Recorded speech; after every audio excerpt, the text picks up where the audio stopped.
day 2 of the State Board of Pharmacy meeting. We are, I'll do a roll call, starting out, Greg?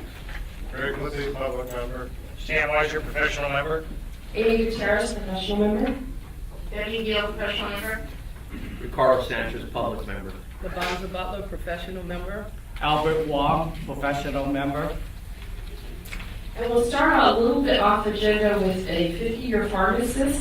That we did the 50-year pharmacist yesterday, but he was unable to make it. So we'd like to invite Alan Gordon up.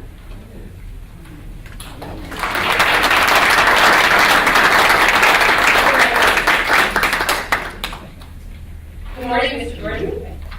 It's a pleasure to have you here.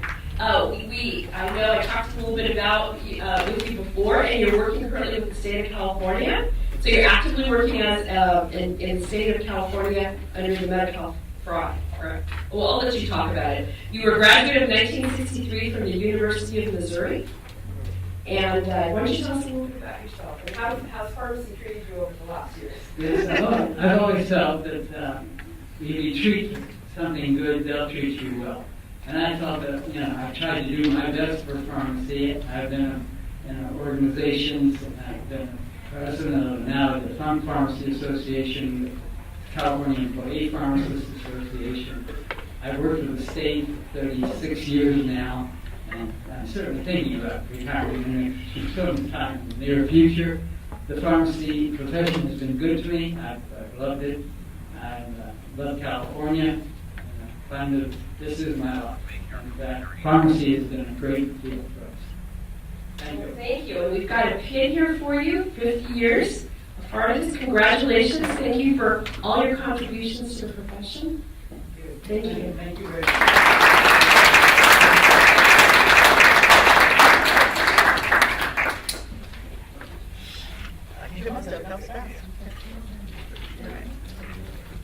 Okay, first item is we do have a quorum at 7. The second one is public comments on items not on the agenda or agenda for future meetings. Anything? All right, first item is oral argument upon reconsideration of decision. I hope I pronounced this right. Vikan T. Win Tar, is that correct? You want to come up, please? Okay, thank you.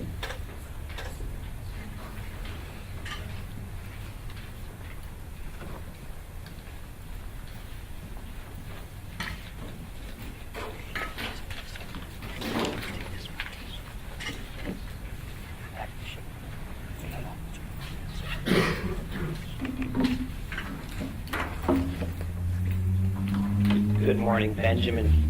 Good morning. Good morning, Benjamin Benson on behalf of petitioner. Sounds like your mic's not on. Did I? Is this better? Benjamin Benson on behalf of petitioner Vicky Wynn. Good morning, Deputy Attorney General Catherine Masana, appearing on behalf of Virginia Herald, Executive Officer of the California Board of Pharmacy. And this is OAH 2014-060-602. It's petition for oral arguments. I believe this is the first time I'm doing this, so I'm glad I got our attorney here. But we're going to hear first from the petitioner, oral arguments. So you want to start? Thank you very much. And we very much appreciate the opportunity on behalf of my client, Ms. Wynn, to come before you and discuss this case. And we very much appreciate the opportunity for it to be reconsidered. This case is a very serious case. My client, who is a young pharmacist,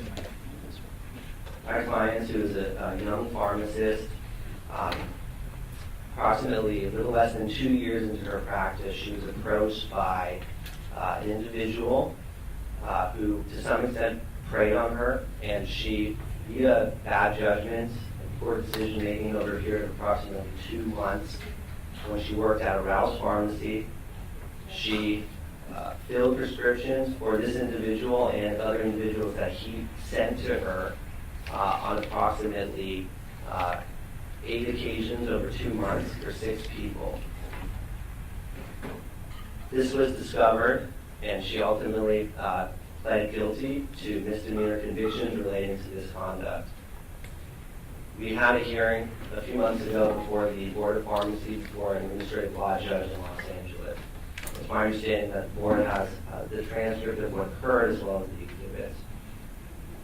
The decision of the board, the decision of the administrative law judge was to completely revoke Ms. Wynn's license. We filed a petition for reconsideration to ask the board to reconsider the discipline. We don't ask the board to reconsider the severity of the violations. Ms. Wynn testified at the hearing that she exhibited very poor judgment by this behavior, that she was foolish and naive by agreeing to fill this individual's prescriptions, that she knew that they were suspicious and she filled them anyways. And she testified that she was very remorseful and she had learned, and she was too naive before to think that these were legitimate prescriptions. The first prescription that this individual gave to her, she did confirm with the physician on the prescription, and it was confirmed as legitimate, but she didn't follow up with the following 6 or 7 prescriptions that she had over the period of 2 months that were brought to her at the Rouse Pharmacy, and she agreed to fill these prescriptions knowing that they were suspicious. Something was not right about that. And Ms. Wynn, my client, recognizes and testified that this was a serious lapse in judgment, but we asked the board to reconsider the decision of revocation because there are, the board's own disciplinary guidelines discusses how different penalties should be imposed. And I would submit, and I think that the board, I would think, would agree that the point of discipline is not to punish the licensures. The point is to protect the public. And I think that the discipline imposed goes beyond what is required to protect the public and goes to punishing Ms. Wynn. Some of the factors that I want the board to consider was Ms. Wynn's age. She was a very young pharmacist. She had been out of school for less than 2 years, and she found herself in a difficult situation. She was being pressured by an individual to fill these suspicious prescriptions, and she wasn't able to say no.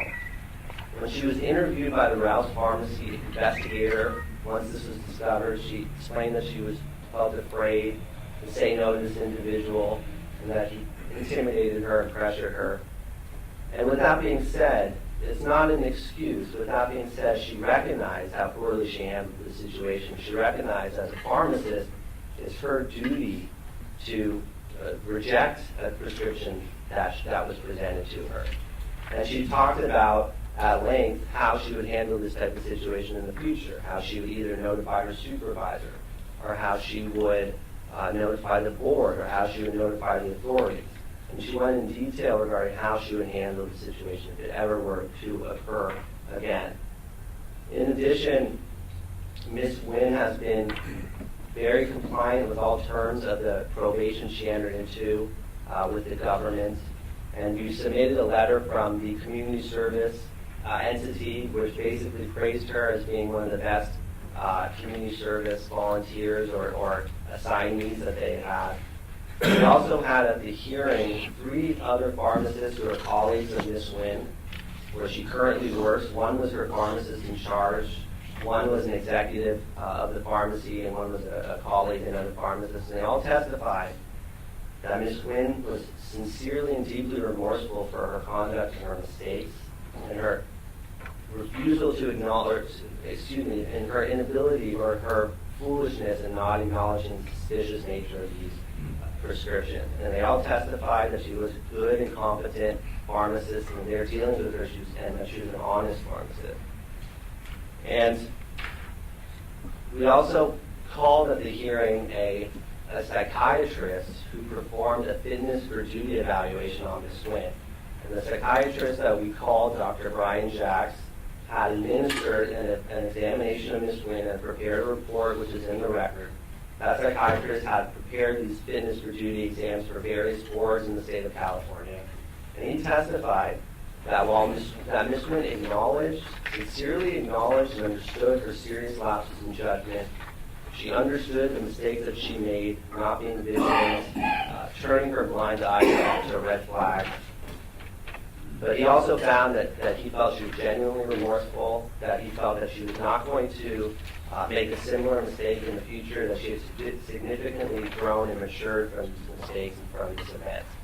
And that's also consistent with what Ms. Nguyen testified to.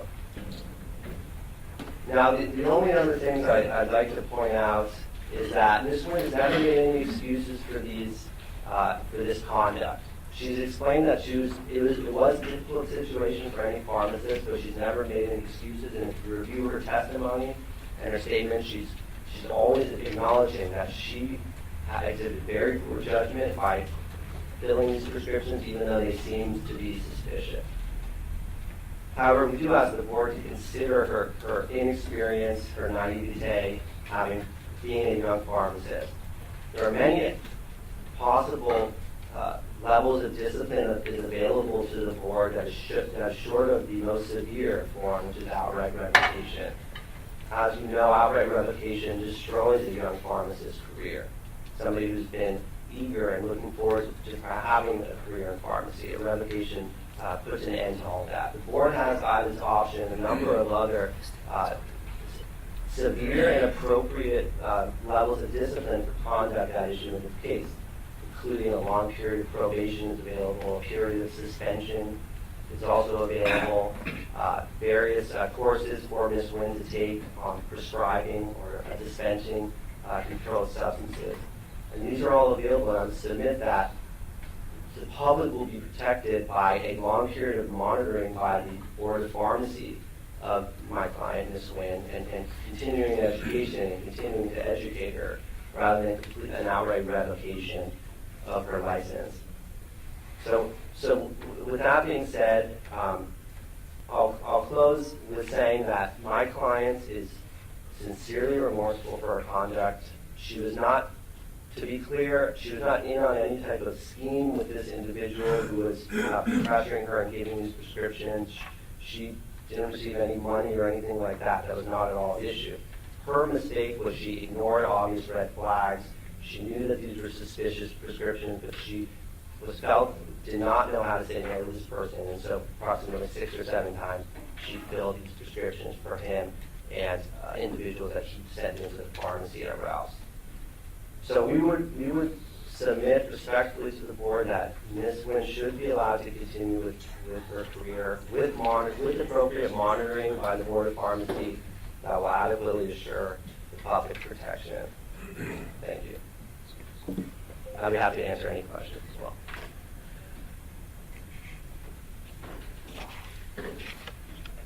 I'd first like to note that petitioner's recitation of the facts is somewhat misleading and is internally contradictory.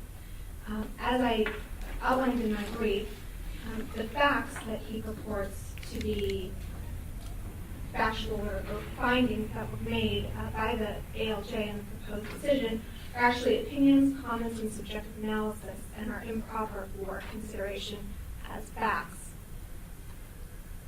A couple examples of this, just to highlight the differences between the proposed decision or the decision that was adopted by the board against what is purported to be fact by petitioner. Petitioner contends that she contacted the doctor's office to verify the prescription. In the decision, this is not clear.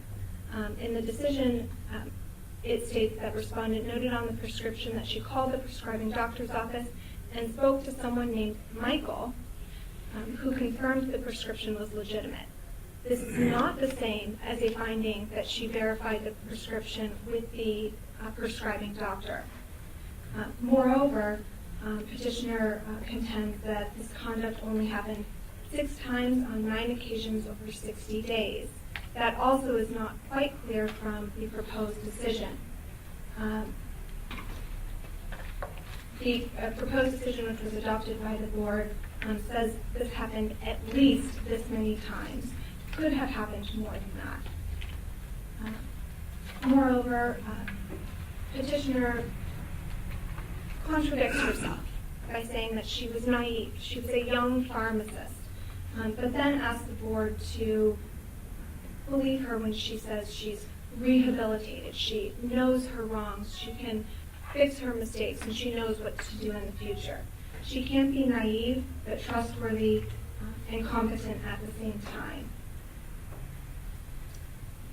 Moreover, petitioner argues that she was put in a bad situation.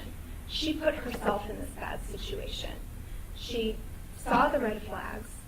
She knew that there were things on the prescriptions, on the face of the prescriptions themselves, that should have alerted her that these prescriptions were improper. All of the prescriptions involved the same, if not, or similar, if not the same medication.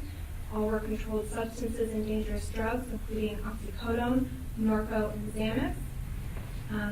There were refills on the prescriptions for each of these, a number of refills for each of the prescriptions, which the board investigator testified should have been a red flag, that's improper, and she should have known that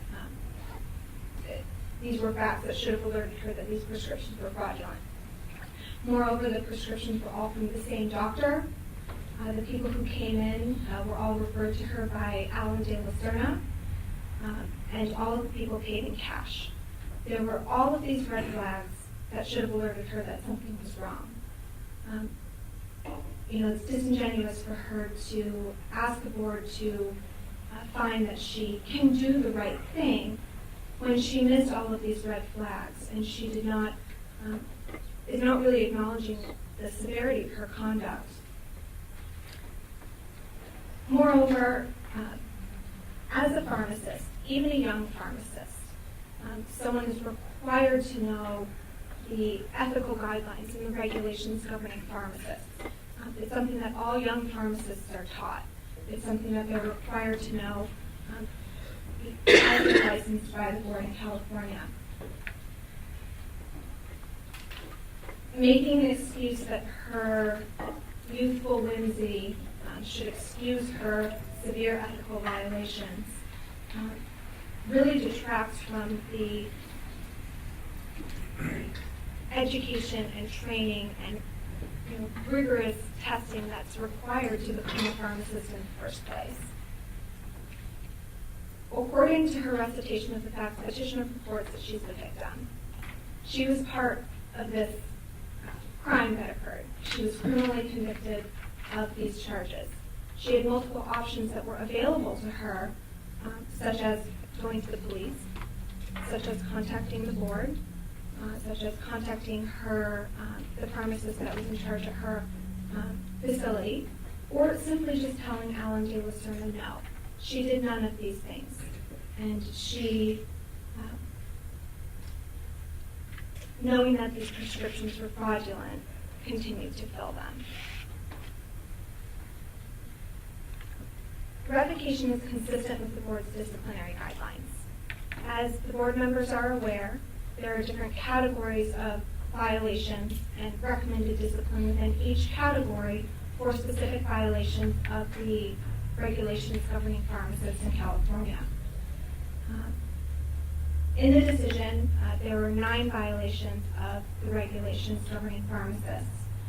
5 of these violations were Category 2, and 4 of these violations were Category 3. Pursuant to the board's disciplinary guidelines, because there were 2 levels of violations, the board should look to the Category 3 violation to determine the degree of discipline to be imposed. Within Category 3, there is a minimum and maximum. The minimum is revocation stayed with a 90-day suspension and 3-year probation, and the maximum is outright revocation. And it's important to note that when the board is looking at this category of discipline, this assumes a single violation. She had 4 violations within Category 3 and 5 within Category 2.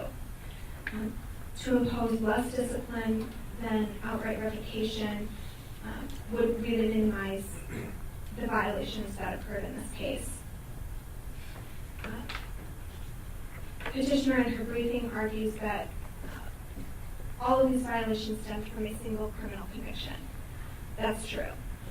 However, within this single criminal conviction, it was directly related to her practice as a pharmacist, and it involved many violations of different regulations governing pharmacists in California.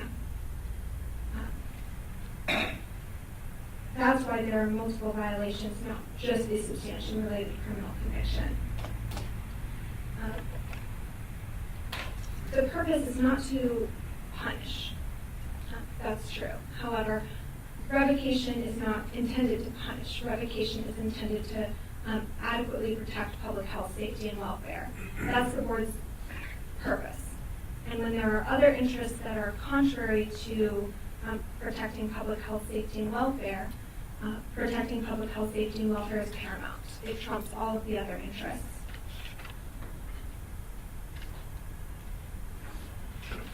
Petitioner argues that the proposed decision and then the board's decision unfairly discounts the mitigation or rehabilitation evidence that was presented at the administrative hearing.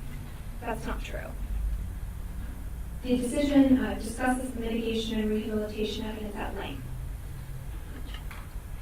Petitioner, both in her brief and through her counsel today, presented some argument regarding Dr. Jack's psychological evaluation of the petitioner.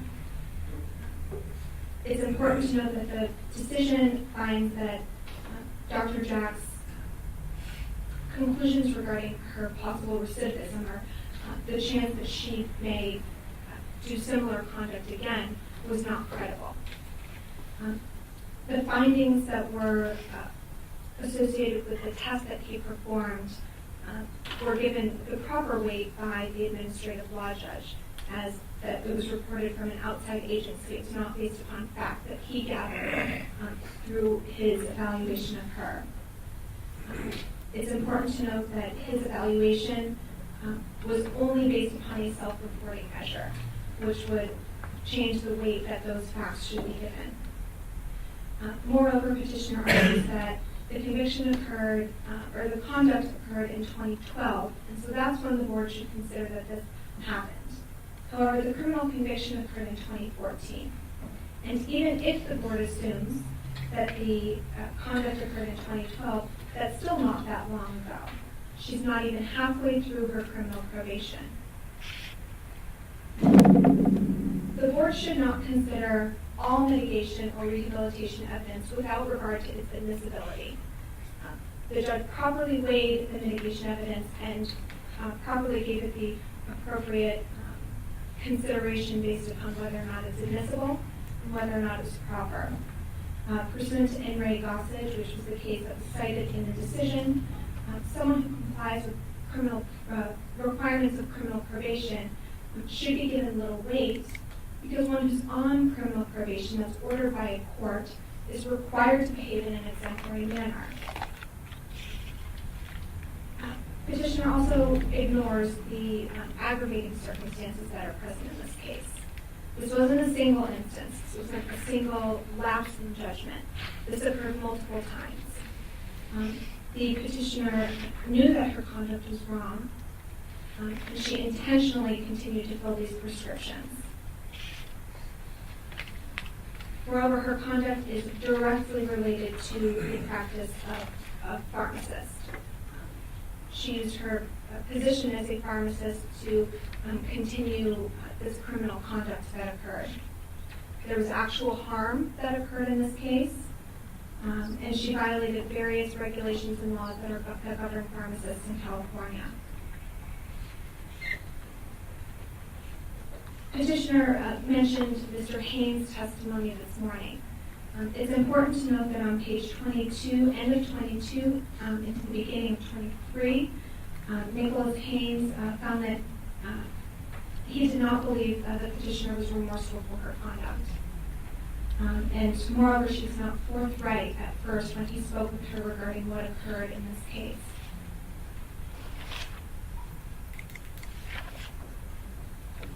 Several times during oral argument this morning, petitioner's attorney referred to the fact that she filled these suspicious prescriptions. The decision finds that she intentionally and knowingly did this conduct. She's not the victim. She intentionally and knowingly violated provisions governing pharmacists. While it's true that petitioner didn't make any direct excuses for her conduct, she did minimize her conduct, and she's playing the victim in this case.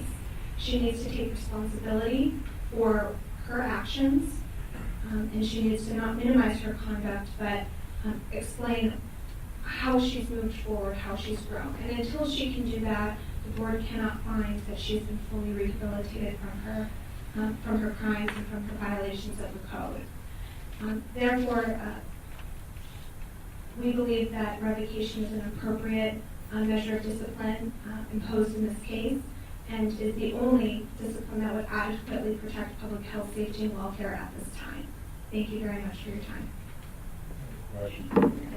Wait, I think we're going to do rebuttal Okay. from council, and then we'll do questions. Thank you. I just want to respond to a few points. First, Ms. Masada says that Ms. Nguyen said that she's the victim. That's completely not true. And if you read Ms. Nguyen's testimony, which discusses how she views her own conduct, you'll see she does not see herself as a victim. She's been forthright. When she was first confronted by a Rouse investigator, first few minutes, she didn't say anything. She sat quietly, but within a few minutes of that interview, she explained to him everything that had occurred in the very first interview. She cooperated, and that same day spoke to a police detective who investigated on Rouse's request. She cooperated with the board and the board's investigation. She's never considered herself a victim. Everything Ms. Masada said about her missing red flags, her should have been aware that these were red flags. She acknowledges that. She does not at all dispute that. She is ashamed of her ignoring these red flags. She's ashamed of her choosing a easier route rather than doing what she knew was right, which was to say to this guy, absolutely not, do not contact me again. And she acknowledges that that was a severe mistake. She is remorseful. The review of her testimony and her character witnesses establishes that. She's never contended that she was the victim. And we also agree this is a level 3 violation. We agree this is a serious case, but the board's responsibility is to look at the underlying events, what actually occurred in imposing the appropriate discipline. And this isn't a case of an individual trying to profit, selling controlled substances for a profit. This is the case, an instance of an individual, a young physician making poor choices when she found herself in a difficult position. Now, Ms. Masada said that there were, we don't know how many times Ms. Nguyen dispensed these suspicious prescriptions. Well, we really do. Ms. Nguyen testified that it occurred with 6 patients on 8 times. The Rouse investigator testified that all he saw was it occurred for 6 patients over 8 times, and that was corroborated by the Board of Pharmacy. Ms. Masada's point is saying, well, they didn't say for sure that was everything. But the point is, all these investigations determined all that was found was 6 patients over 8 times. And of course, 1 time is 1 time too many. But the point is, it's not accurate for Ms. Masada to say, well, we don't know how long this occurred. Ms. Nguyen has been forthright and honest about all the details of these events. And so I think that the position that each individual violation adds to the total discipline is not correct. I think that the board should look to the underlying events. In terms of the disciplinary guidelines, the board's disciplinary guidelines goes through a number of factors, and the board is supposed to weigh where those factors lean. And the majority of those factors lean actually in favor of Ms. Nguyen. For instance, prior disciplinary warnings, she's had none.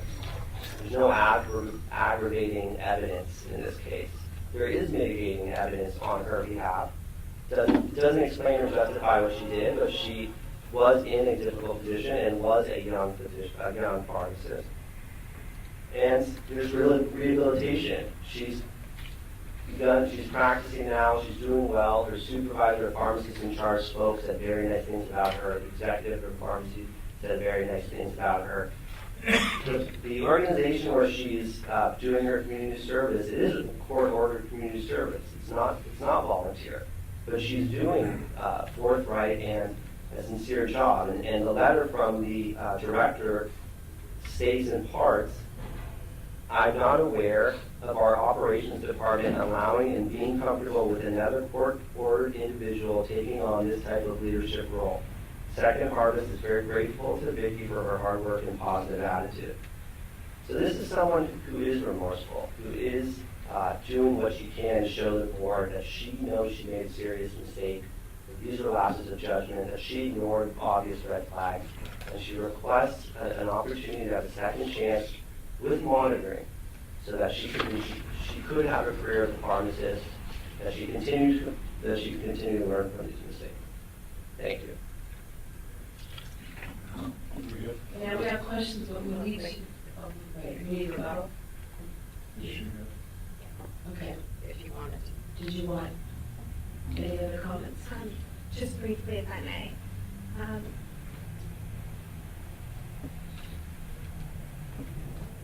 With respect to the adding to the violations, that comes straight from the disciplinary guidelines. They provide that the categories delineated in the board's guidelines assume a single violation. For multiple violations, the appropriate penalty shall increase accordingly. Moreover, while she's not calling herself the victim, when you read the arguments, when you hear the testimony that she was duped, that Alan De La Serna preyed on her, those are clearly her playing the victim in this case and failing to take responsibility for her actions. For the reasons I spoke to before, revocation is not only appropriate in this case, but it's the only option that adequately protects public health, safety, and welfare at this time. Thank you. Thank you. So now the board, any questions, because this is a reconsideration of decision, it's to facts on the record. Understood.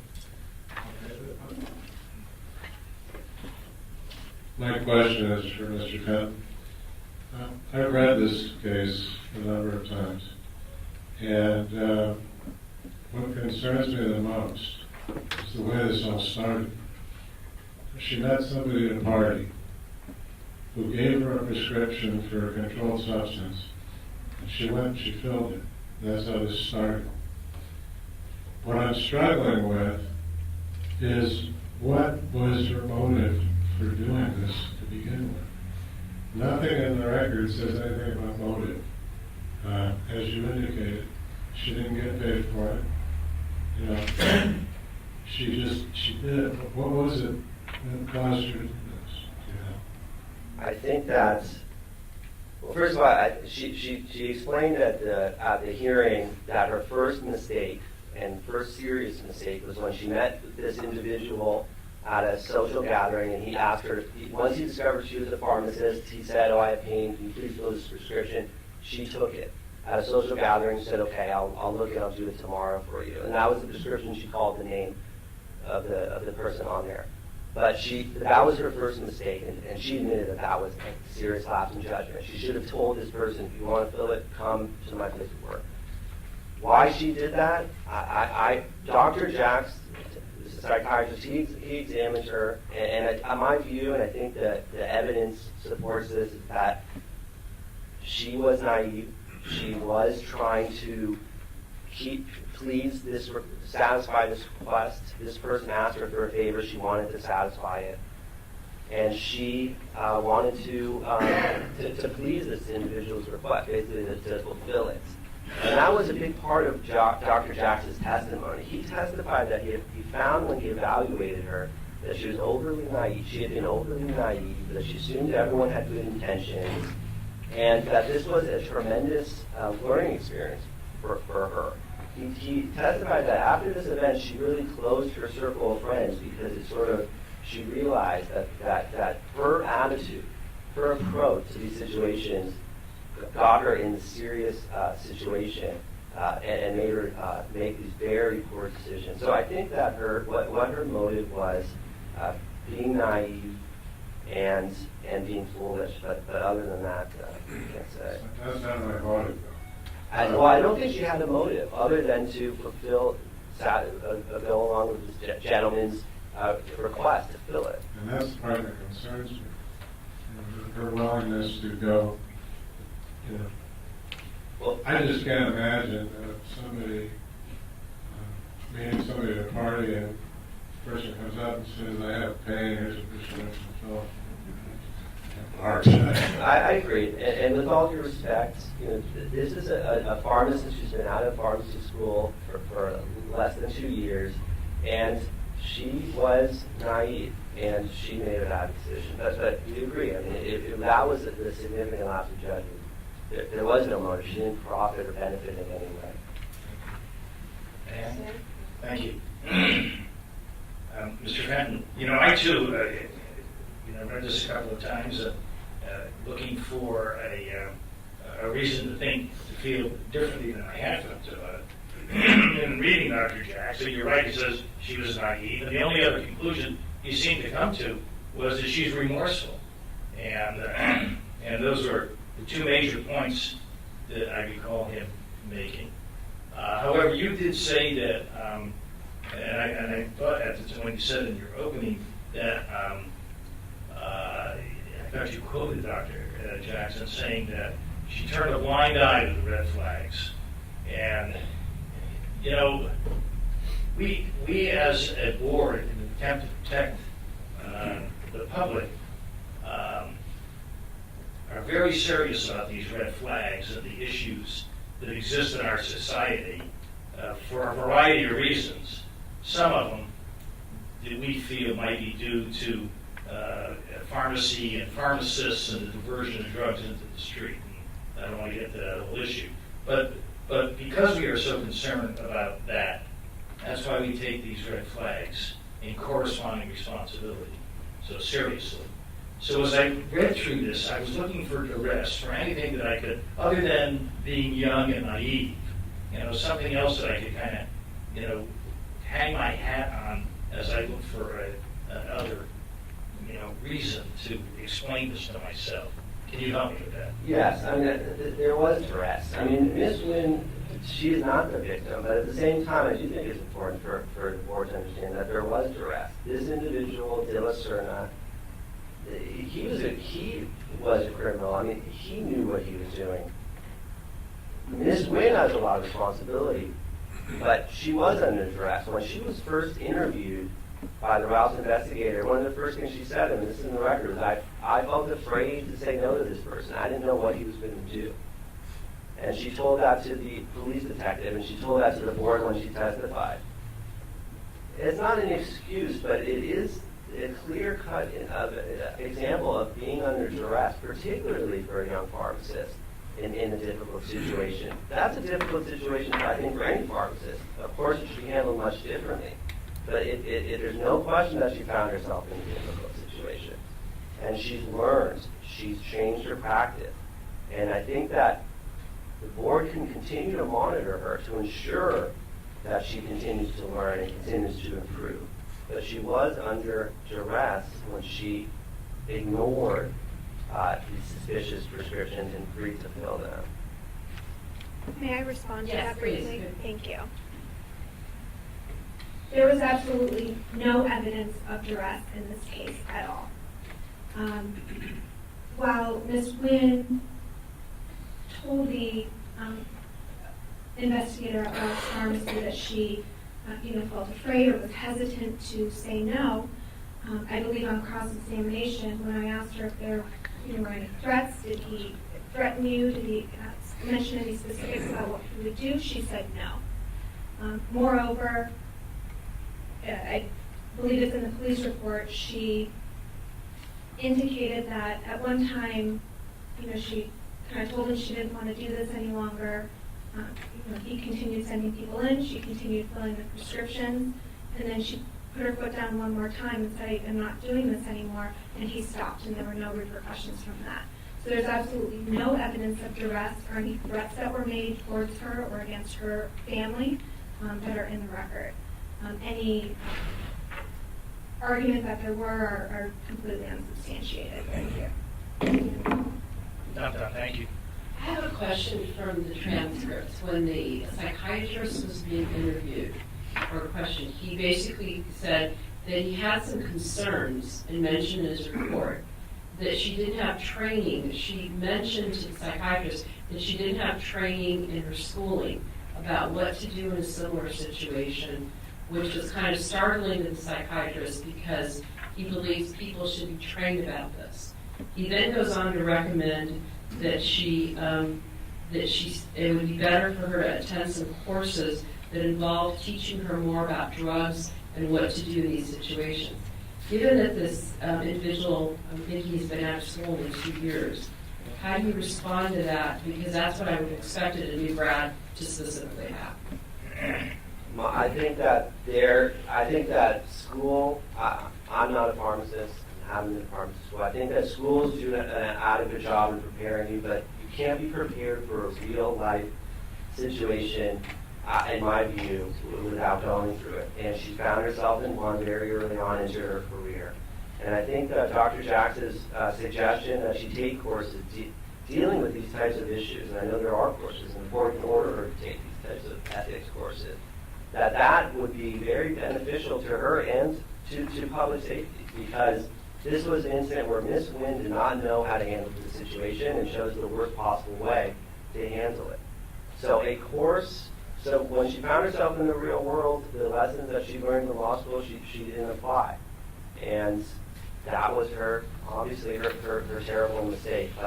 But at the end of the day, we come back to, whether the board could monitor her for a long period of time, whether she can, after a period of time, show the board that she can practice safely and that the public can be protected with her as a pharmacist. And I certainly think courses are very appropriate for her.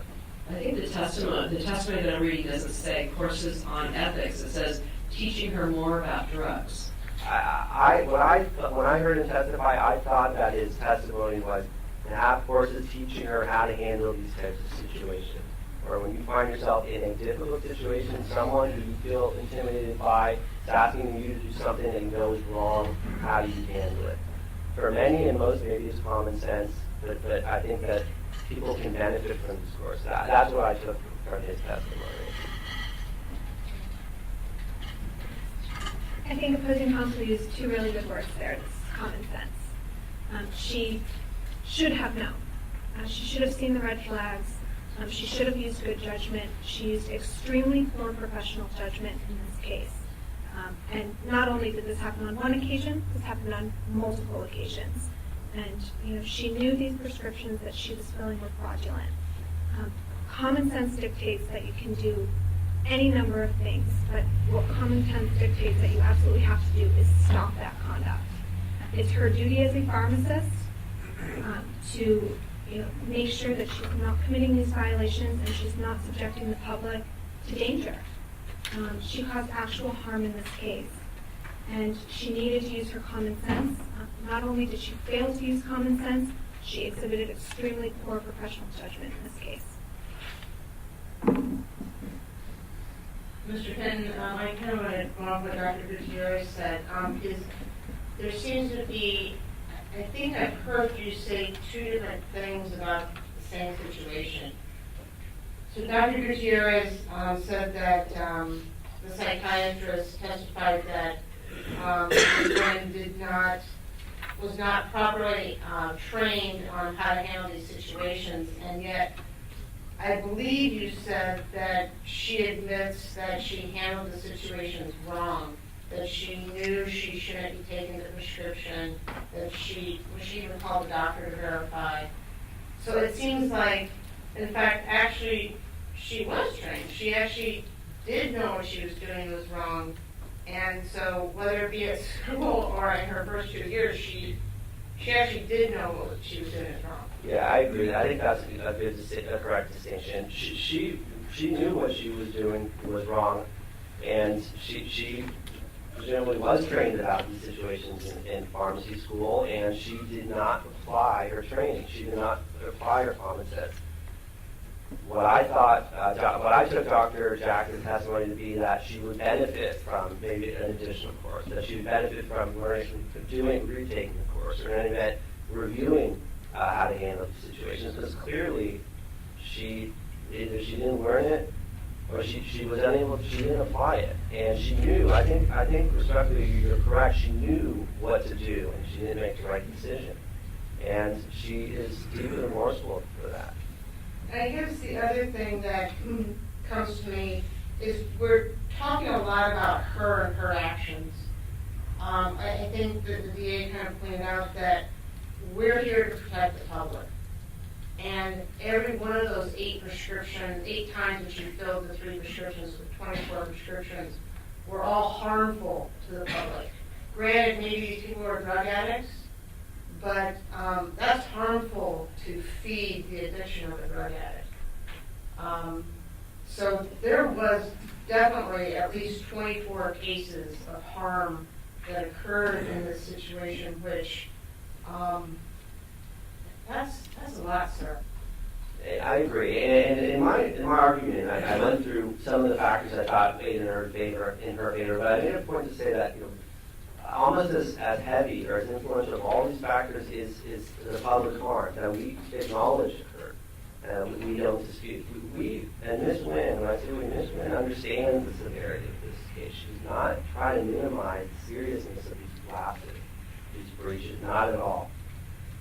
Except you're asking us to minimize the discipline. What we're asking is, in spite of these serious lapses, what we're asking is we ask that we do not believe that the most severe form of discipline is needed in this case. There are severe forms of discipline, long periods of probation, long periods of monitoring by the Board of Pharmacy via probation, worksite monitor option that can monitor Ms. Nguyen. There are a number of terms and potential discipline that can be imposed on Ms. Nguyen that will protect the public, but it will be short of revocation. And that's why I come back to the board. The duty is to protect the public, but I think, if it's beyond what's necessary, then we request that only what really is necessary is imposed. And we believe that with supervision by the board, a long period of probation, even a period of suspension is available to the board, and will worksite monitor can be imposed to monitor Ms. Nguyen. All of these terms would allow her to continue to practice. So it wouldn't punish her, but would absolutely protect the public. So that's what we're requesting.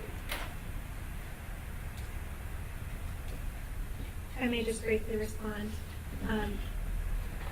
I believe petitioner is asking the board to minimize the discipline, and in doing so, she's minimizing her conduct. Again, for the Category 3 violation, that assumes 1 violation.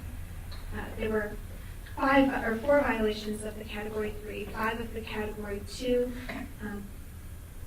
This conduct involved multiple occasions. It's happened multiple times, and her conduct was intentional and knowing. And I think for those reasons, because there were 24 instances of harm, that warrants revocation. Oh, I need a word with the attorney. I was late for 15 minutes. Should I recuse myself? I'm sorry, did you Oh, give it yeah. after the argument started? Started. Yes, I would recommend you abstain.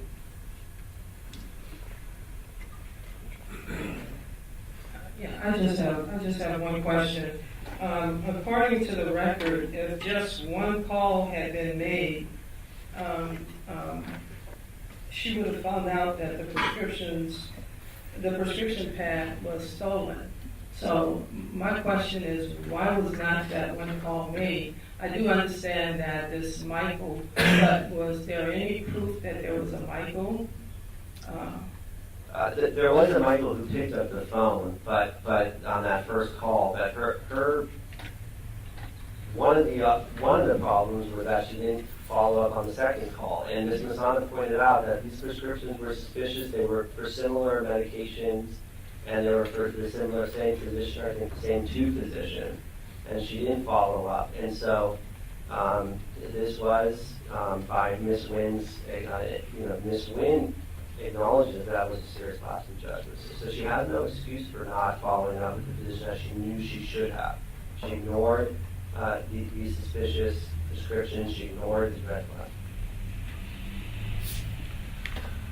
I understand that toward the end, she did realize that she made a mistake, and she tried to stop doing this description, tried to refuse to help him out. So is that the case?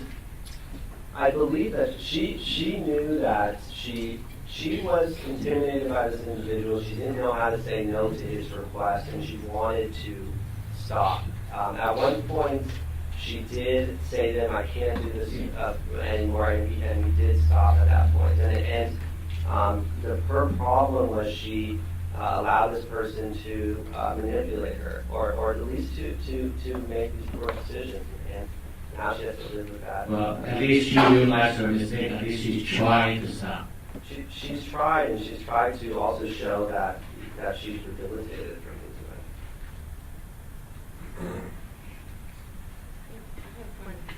One follow-up question. Can you expand upon that last statement you made that how she has rehabilitated herself?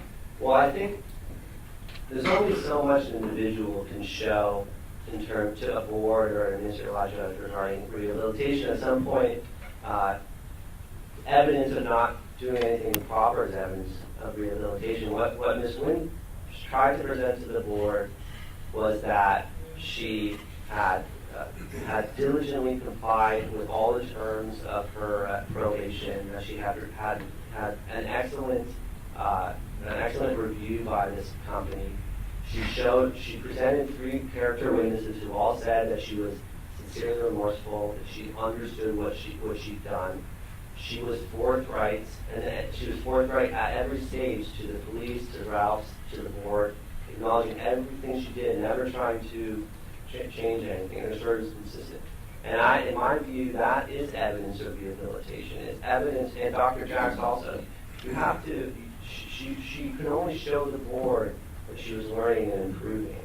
And I think that she showed that she was being rehabilitated. And I think a big part, a lot of times you'll have individuals who do try to not acknowledge their mistakes. But that's not what this happened with Ms. Wynn. From the very beginning, she acknowledged that. And I think that is a big sign of being of the process of being rehabilitated. I'm not here saying she's completely rehabilitated, and that's why I think a long period of probation is appropriate.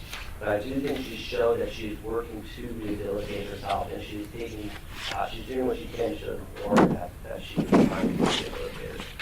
Mrs. Sun? Thank you. I think there are a couple points that opposing counsel made that I'd like to address. First, regarding the witness testimony regarding her remorse. Petitioner presented, or at the administrative hearing, petitioner presented 3 witnesses. None of those 3 witnesses knew the exact details of what occurred at Ralph's Pharmacy underlying the arrest. Ms. Sadeh, who's one of the witnesses, actually did her own investigation into what occurred. She researched on the internet. The second witness, I believe it was Mr. Gaskawa, testified that he didn't know really any of the details, and on cross-examination he couldn't verify that he had heard any of the facts regarding what occurred at Ralph's Pharmacy. So I think any testimony that these people gave regarding her remorse, also needs to be weighed against the fact that she did not fully disclose the details and the facts underlying, what her conduct was related to this criminal conviction. I think that's a huge step towards accepting responsibility for one's actions and being remorseful. You have to be open and forthright about what occurred, and she wasn't in this case. Moreover, again, just to shed a little light on Dr. Jack's findings, this was a self-reporting measure. So the remorse, was because this is what she is telling Dr. Jacks. So, those two facts should be weighed accordingly. I have a follow-up question to Ms. Butler's question regarding the prescriptions. I'm looking at the prescriptions that are in evidence, and there's one that was dated 7/19/2012, that it was written out to a patient, Roger Wise. And on the very left, it says verified RX per MD. And it was dated 9/4/12, which looks like that's a couple months after it was written, almost 2 months. Does that mean that, did Dr. Wynn say she verified that with the physician? I think that was, if I remember correctly, the first prescription that Dr. Wynn did testify that she called the individual on the prescription. This gentleman, and he said that it was an accurate prescription. If I'm- The Michael, the person Yeah. you referred to before? So that wasn't with a physician, it was someone named Michael. My understanding was it was the name on the prescription pad, which either would be a physician or a physician assistant. Because it was the name on the prescription pad, was my understanding. Okay, Ms. Lasana? All I was going to say is, according to this, the conviction, the circumstances began on September 14, 2011. So it began on September 14, 2011, and how could a 2012 prescription be the first one? I think the period of these events is about a 60-day period, and Ms. Masani can correct me if I'm wrong. I think it began in 2012. Her employment began, I think, in September 2011. But this period, that's my recollection. This says the circumstances of criminal conviction are that on September 14, 2011, while employed as a pharmacist at Ralph's Pharmacy in Costa Mesa, petitioner met Alan De La Serna at a party or social gathering. In conversation, petitioner revealed to De La Serna that she was a licensed pharmacist. De La Serna told her that he had recently been in a serious car accident, was experiencing a lot of pain, and asked her to fill the prescription. September 14, 2012. I think it's a typo. I think that if you review that, the board's accusation, which is on the record, it relates to 2012. But But if I'm looking at this prescription, if I'm following it, let's say that I was a pharmacist working in that same pharmacy and I was filling a refill for this, I would assume that if a pharmacist put their initials to that they did verify that with the physician. That would have meant Alejandro Alba, MD. I'm not sure. I'm not sure. I can't recall specifically. Okay, and not to beat down this whole prescription, but so is the guy that she worked with Alan De La Serna or Roger Wise? Well, she didn't work with this individual. This Alan De La Serna was the person who started this. So that this is probably not the first prescription. Is this the first prescription? What's the name of the? Roger Wise. It's dated 7/19/12. And it was filled on 9. There we. Oh, it's AGO 00061. 6-1. Yes. It was dated 7/19/2012, and the discussion with the physician allegedly occurred on 9/4/2012. It says verified RX per MD. As Ms. Masana just said, I don't recall any testimony specifically about that, so I'm just not sure. Okay. Any other questions, board members? So, can you speak to whether or not there any of the other prescriptions were verified? I believe that was the first prescription was the only prescription that that Ms. Wynn attempted to verify, is my recollection, and she testified to that. There was a second one, which is AGO 00059, that was addressed to the same patient, Roger Wise, but it was a different prescriber. I can't tell the date of fill, it just says it was written on 8/4/2012. Do you see it on the back? Oh, there it is. 10/8/2012? Was that the original or the refill? For the same patient.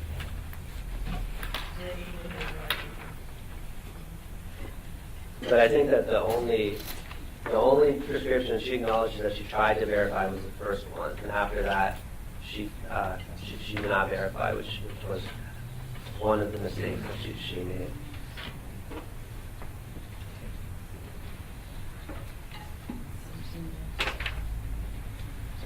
So the Alan de la Serna prescription, which is AGO 0057, were also say verified RX per MD.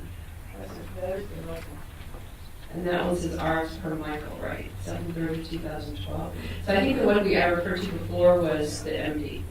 Okay. So do you know, did she contact the physician on that case? I don't know. I think that on 0057 was the first one, and I don't know about the other case. Okay.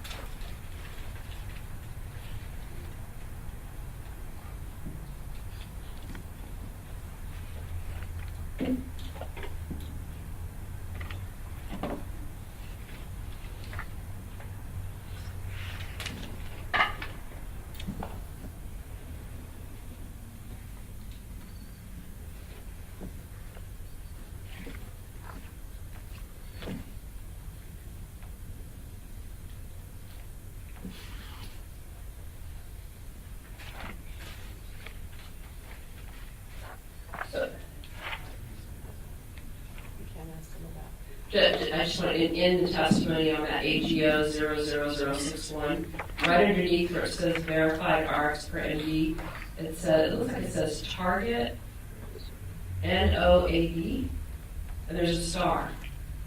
Was there any testimony regarding whether that was Ms. Wynn's initials? I don't believe so, not that I recall. Do you recall? It looks like a different handwriting than the one above. Thank you. So, I'm looking at the first day of hearings transcript, page 20 of line 22, and I believe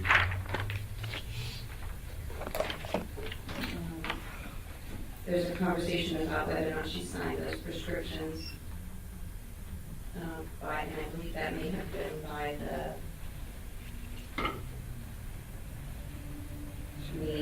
store investigator, or the store loss prevention coordinator. Can you speak to that, his testimony there?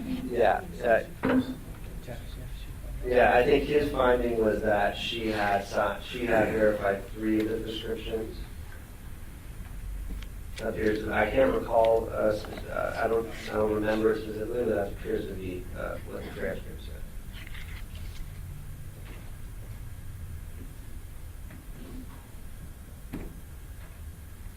There might have been, there's some confusion, there's might have been some confusions about that, I think. I believe that earlier, or in the prior paragraph starting at line 16, that was where Mr. Patterson was asking her if she had ever caught any fraudulent prescriptions in the past. So she may be referring to past fraudulent prescriptions unrelated to this case that she had caught and what she had done in those cases.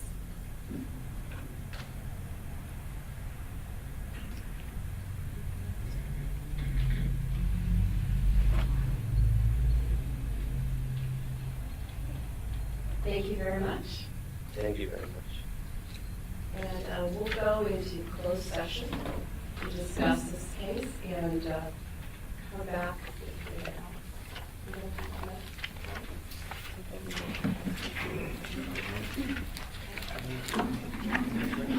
Before we break for a short couple of minutes, if you're parked in one of the reserved spots out in front, please move your car. I don't know how many, if anybody's even in the spots that they want the spots to remain reserved.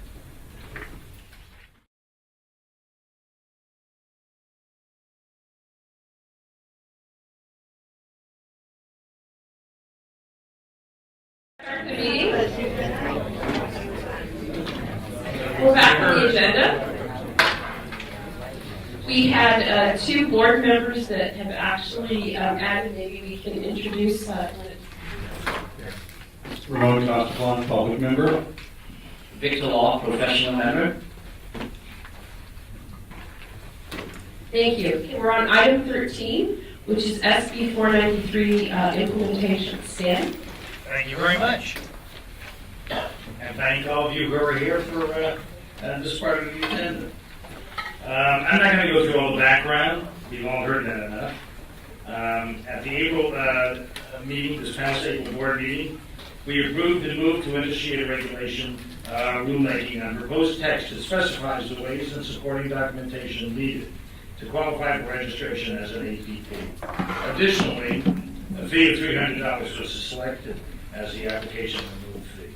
We also made several modifications to the text and referred the matter to our next SB 493 meeting. However, we didn't have a next meeting before this board meeting. So this board will vote on the proposed changes that were made during the last meeting.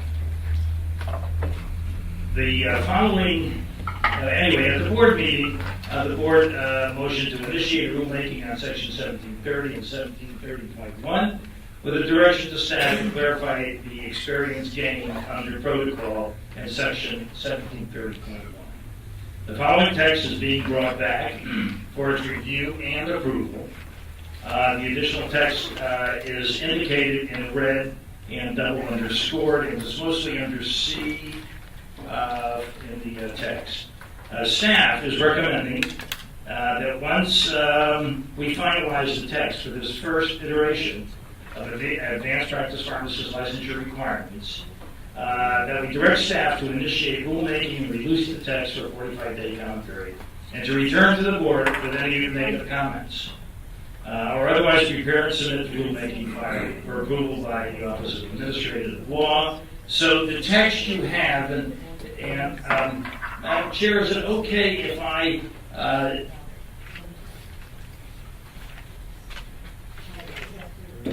I'm sorry. Is it okay if I don't read the entire text and just highlight the areas where it's changed? Because we all have it in our packets, and I presume everybody's had a chance to review it as well.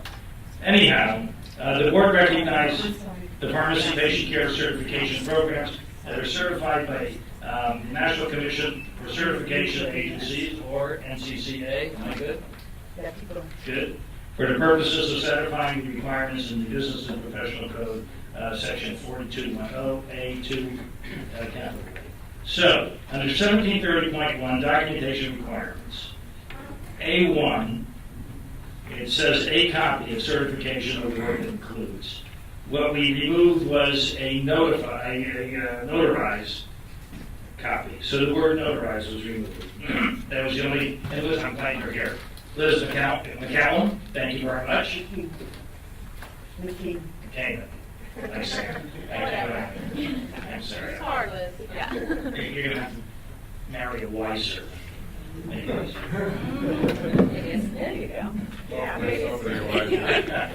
Anyway, so that was the only change made in A. Then in B was the same thing, B1, where it says a copy. It said notarized copy originally, and it's changed now to just a copy. And in C, So actually, in red, in one, it says attesting or conforming. okay, Was that added? Yes, it was. There was a question whether or not attesting is the right word. Yeah.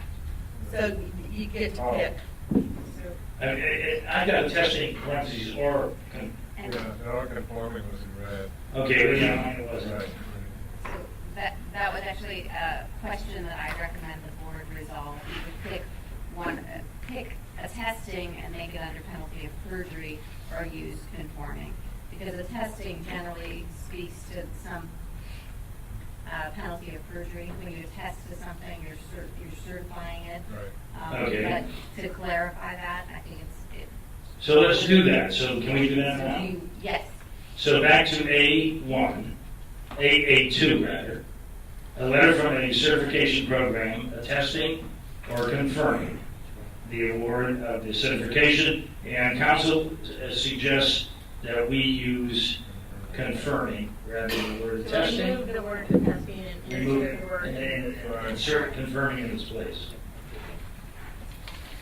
So we will make that part of the motion when we come to the motion.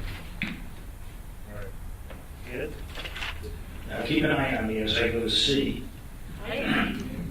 I know you are. And that's why I feel comfortable being in front of all these people. Anyway, C. Originally it had documentation of experience, now it just says experience earned under collaborative practice agreement or protocol must have been earned within 10 years of the time of application for APP licensure. Additionally, the 1 year of experience must be composed of no fewer than 1,500 hours. Now here we go with the new language of experience providing clinical services to patients. Now back to what we originally had, earned over a period of no longer than 4 years.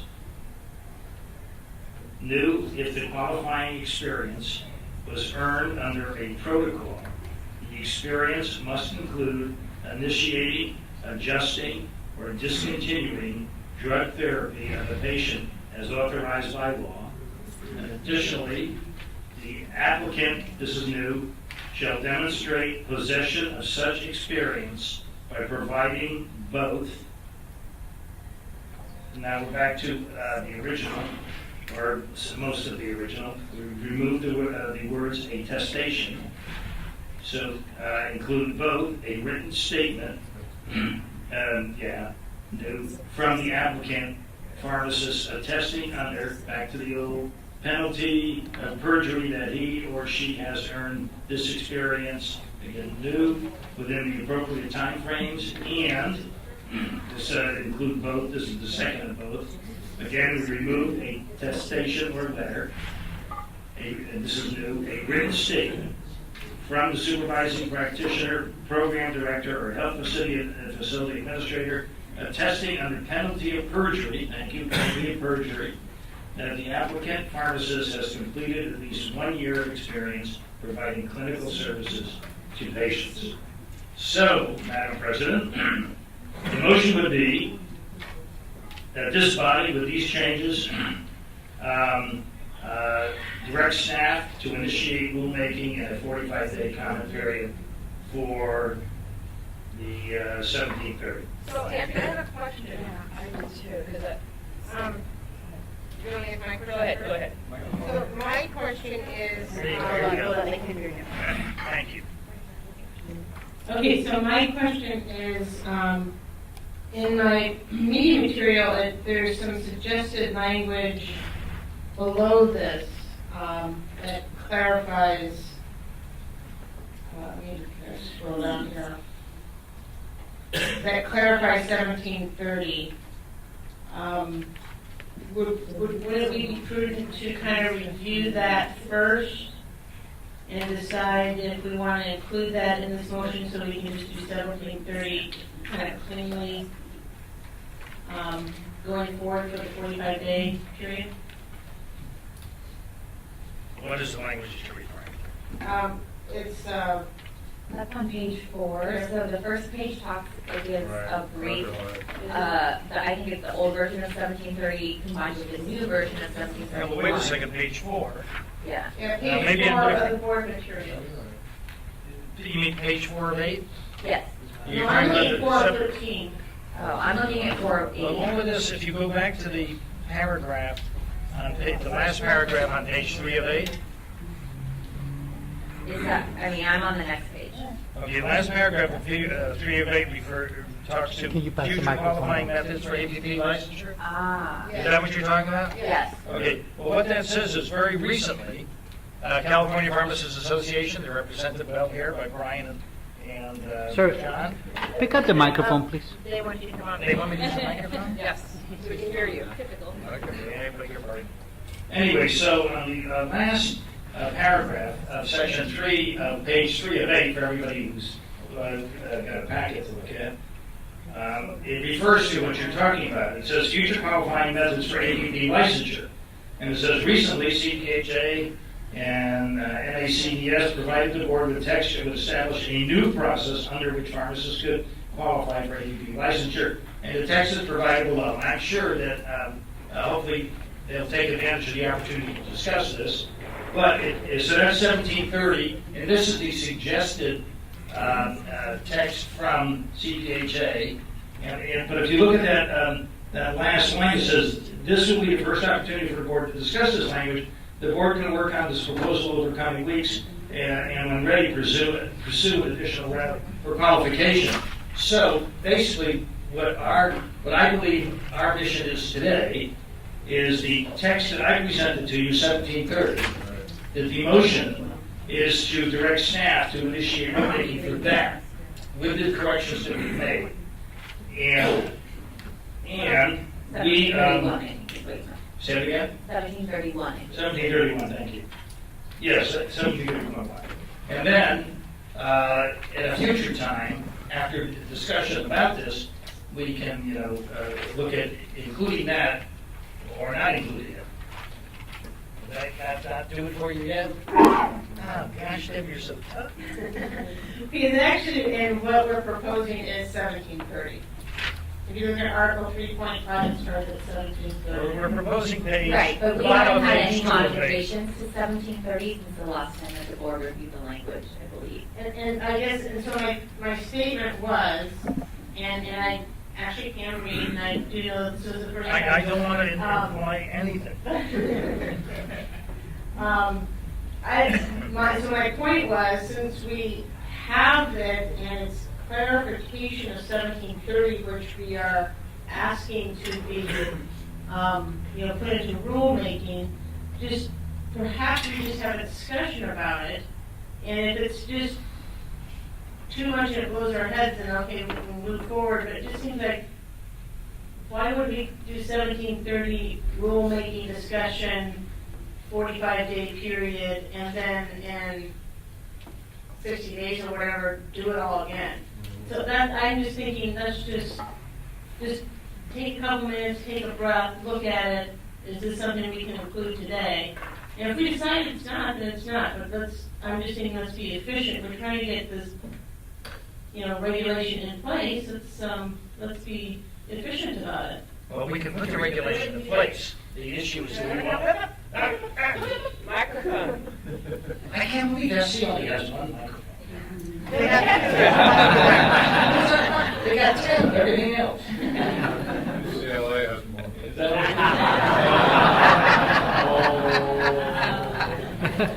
Moving along. Well, I'm going to leave that to the wisdom of the president of the board. I thought it would be expeditious to get this behind us, look at other stuff as it comes down the pike, and add that to what would be qualifying APP participants. But No, and I agree with Sam. I think we just need to get this completed. We can always look for other things besides the NC. I agree with Debbie that we should do it all at once. If it's ready to go. Yeah. But I think we probably need to take that back to the committee that is actually looking at this. Why don't we just go through it and see it? Yeah, I would suggest we go through it, and Yeah. I think the committee has talked about this in the past. We didn't necessarily at our last committee meeting, but at the last board meeting, but we've talked about the different channels, and basically what this does is it just clarifies some of the language in 1730, and then it kind of brings up that there might be another channel. I think we should at least just discuss it, and then if we decide it needs to go back, this part needs to go back to committee, then we do that. I would also say that this new proposals create definitions, clarifying definitions that the committee has never discussed. Yeah, that's our concern, is we're adding additional things that haven't been done in the committee. Because all the discussion has been about this NCCA. And we should probably let the committee look at it. We've always talked about other ways, but we should probably let the committee review it and then come back.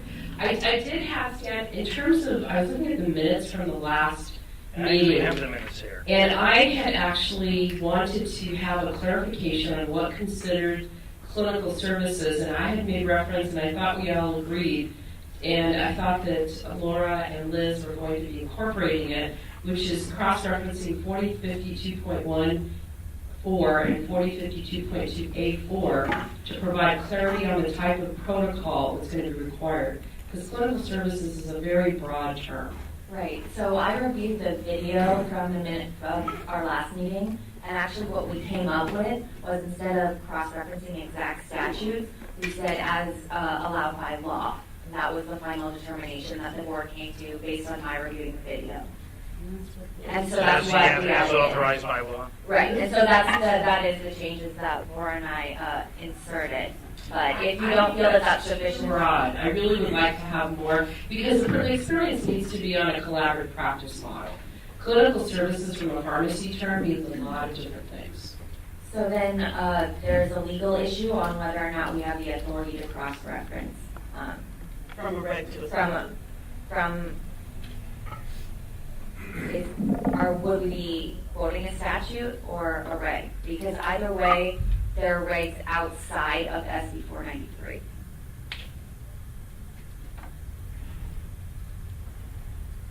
Oh, because it's 4050, well, that's these, and what's not there is A6, but, Right. So that's something the board, maybe we ought to have Laura look to look at it. So I thought we had heard from council that we could do that, and that was the best way to do it is to reference That's the not what actual the protocol. That's not what the video said. That's not the conclusion. That was Laura's change right there. That's Laura. Yeah, so that, I think to. Yeah. Don't forget the microphone.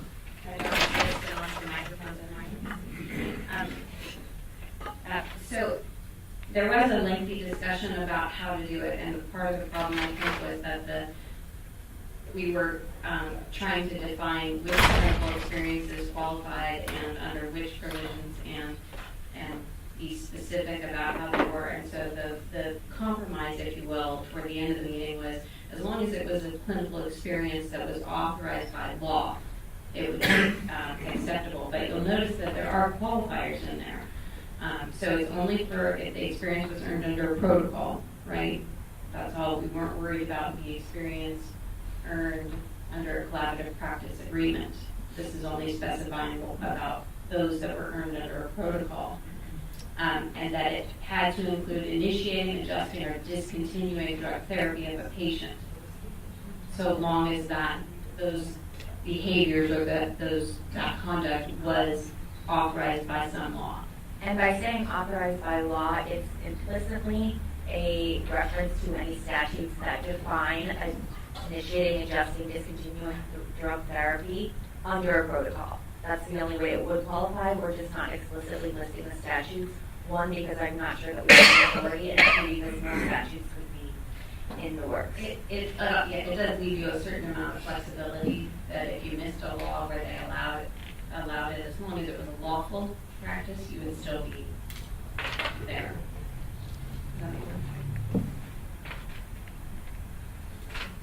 I still have significant concern with this because there's a lot of different pharmacy practices, and the board staff's going to have to review these applications. And if I am a hospital pharmacist and I'm just adjusting needle dosage, I'm all of a sudden now going to have the experience required for me to be able to treat patients as an advanced practice practitioner if we fall under that definition, because that's allowed by law.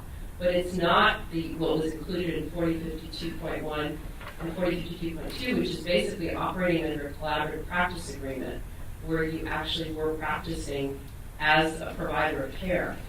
And that's where the experience needs to be gained, not in a limited clinical services. Clinical services is a very broad realm that can mean a lot of things in pharmacy.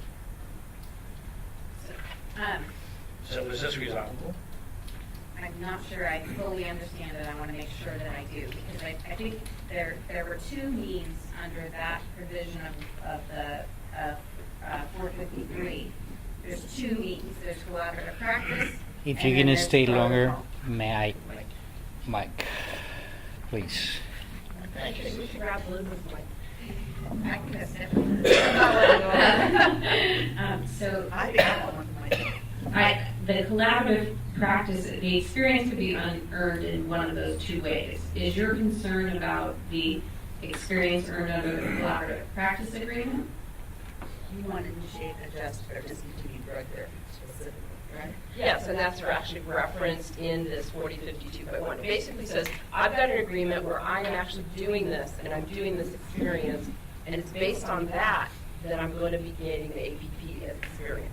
So it does say in here that if the qualifying experience was earned under a protocol, the experience must include initiating, adjusting, or discontinuing drug therapy. Do you want the larger percentage? No, I'm just saying that that's just a very broad statement, and that's a whole discussion we had at the last meeting, where we said that was very broad.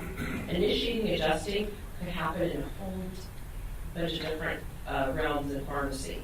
What we're looking for is someone who's actually performed this under a collaborative practice agreement, has seen patients, has practiced, hasn't just been in a limited setting doing one section of it under, because the hospitals have a lot of protocols.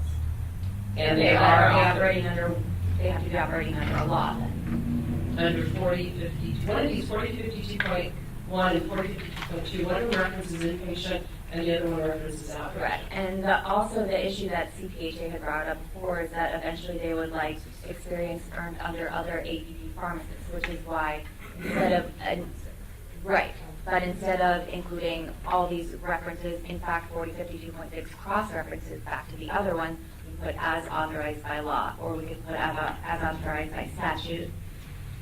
Because the statutes are very specific, the issue is just repeating statutes and regulations is not proper.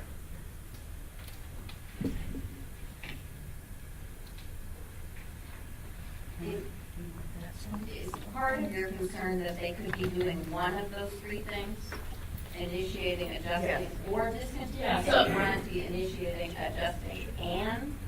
So I'll give you an example. Say like example I raised. I'm working in a hospital and I'm basically taking patients who have renal impairment and I'm switching them to another dose under an established protocol. Does that mean I have the experience and the skills? Because I'm not under a collaborative practice agreement. I'm basically just adjusting doses, very limited function. And all of a sudden now I've got the experience to be an advanced practice pharmacist, because that is adjusting therapy. But it is not all the things that are basically referenced that we want the experience to be able to go into an APP model. But so under which law though? They're doing it under some sort of law. One of these, 4052.1 or 4052.2. Right, and so we say it's authorized by law. I'm not sure that there are other laws that could be that would not qualify for what you're asking. So as long as they're following a statute by law, it's going to include all the things that you're concerned about.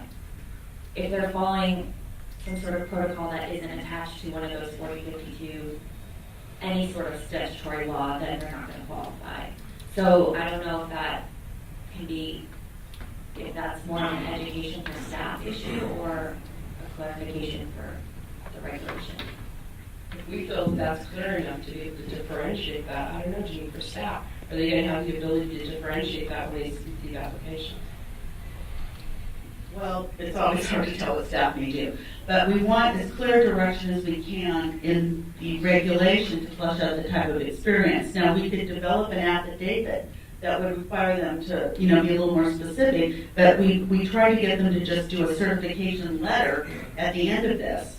So that basically you've got the pharmacist testing that under penalty of perjury, I really earned this experience, and that you've got a supervising practitioner that also has to provide it.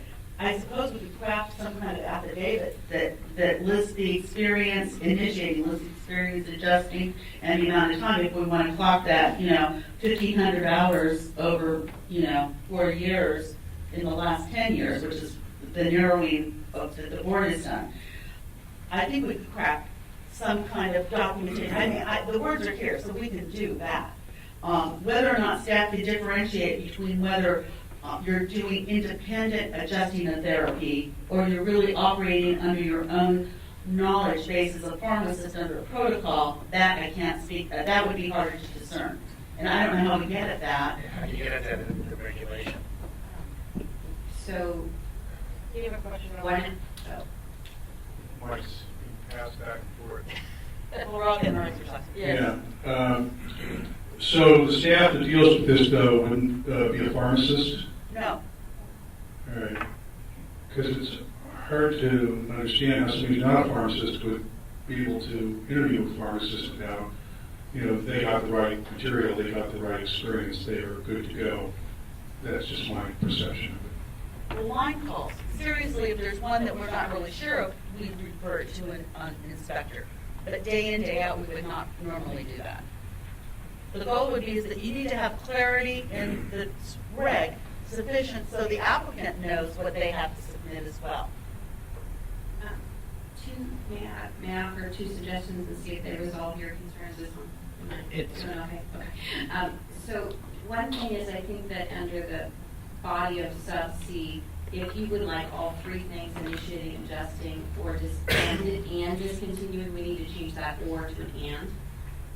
Is that correct? Am I hearing? Otherwise, arguably, you could have all initiating or all adjusting experience. So I throw that out to the board's call on that one.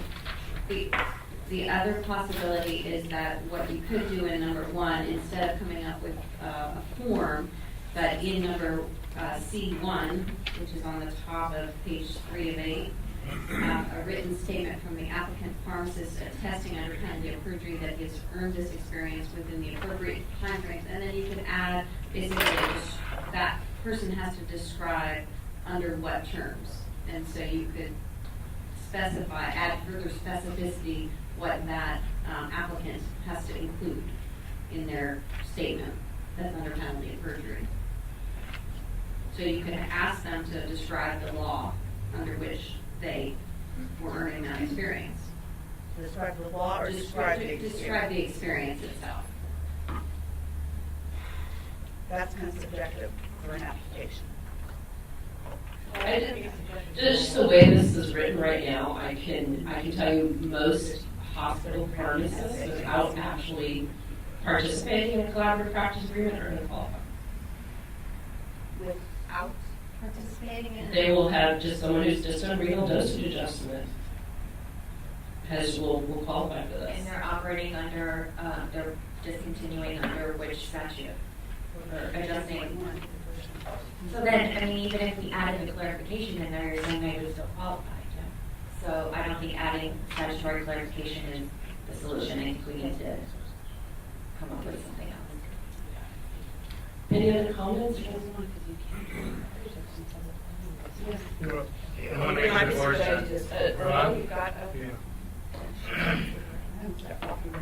Well, so we're not contemplating taking action right now, approving all this, we're going to go back and talk about it. Well, the original intent was to go forward with this and initiate rulemaking with what we have right now. That was the original intent. Yeah, because I've heard enough questions raised that I'm now getting sort of trouble. Well, I think we have to, one thing we want to do is try to figure out if there's a resolution to it that is applicable. Yeah. And then, I mean, that's what the discussions are. And that's why you do it in the board meeting, you discuss it in here. Well, let me okay, in public health, we have internships, and we have somebody on faculty who looks at all the internships. Then you have the preceptors, the people at the next level who actually deal with the students. But we don't trust preceptors to know what they're doing without it going to the next level and having one person on faculty who talks to every preceptor to make sure they're on the program. So what I'm hearing here is sort of this honor system that you just basically take the supervisor of the applicant and take their word for it. And to me, that sounds a little loose.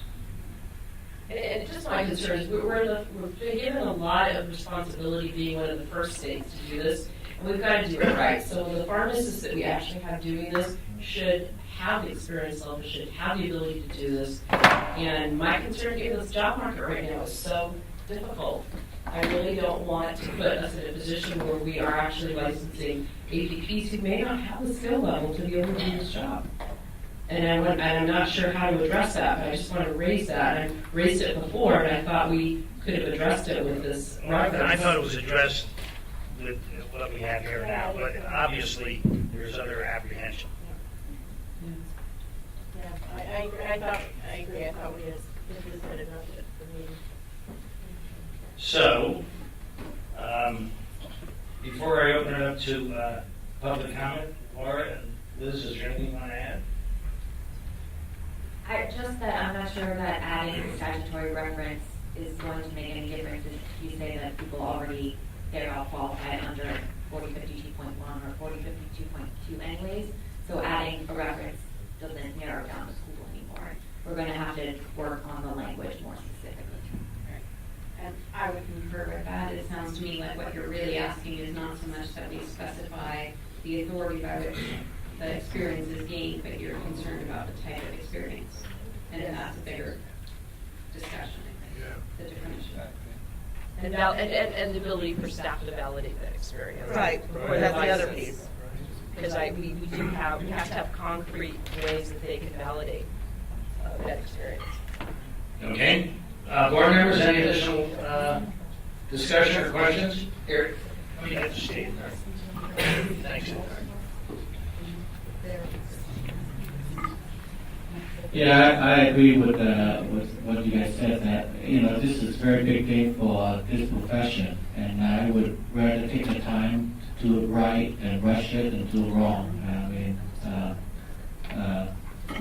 I'm really happy that we have this opportunity, but don't screw it up. You're referring to the board president.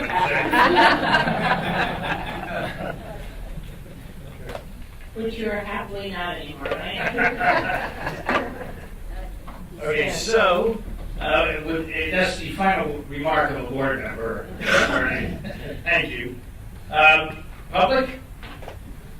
Oh my gosh. Take the seat.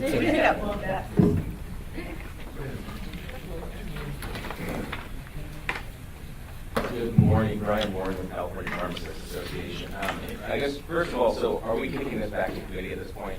Well, we haven't made that decision yet. Okay, well then, one area that we do have some concerns with is the specific requirement that the 1,500 hours of experience be completed within the previous 4 years. Dr. Gray will be speaking a little bit more about that. I think to elaborate on some of the concerns that Dr. Gutierrez have mentioned, I think that, and council have been getting here towards the end, but even if you do reference 4052.1 and 4052.2, the concerns that you were describing about only doing a small portion of that would still apply anyway, because whether you reference the specific statute or just say applicable statutes, that would apply. And then I think that another thing that we do want to, we want to be careful that pharmacists are actually qualified for this APP. We completely agree with that. The one concern is that we don't want it to be pharmacists limited to already practicing within certain practice settings. And additionally, we don't want the bar so high that you have to essentially be practicing as an APP in order to qualify for APP, because then what is the point of the APP in the first place? So it's not a matter of disagreement at all about ensuring the pharmacists have the correct qualifications, but just keeping in mind that we're trying to look for a level of experience that authorizes or prepares somebody for APP practice, but not necessarily have already been practicing as an APP. Now, in the ambulatory care setting, I'm envisioning most of these pharmacists are working under collaborative practice agreements that they've got in place.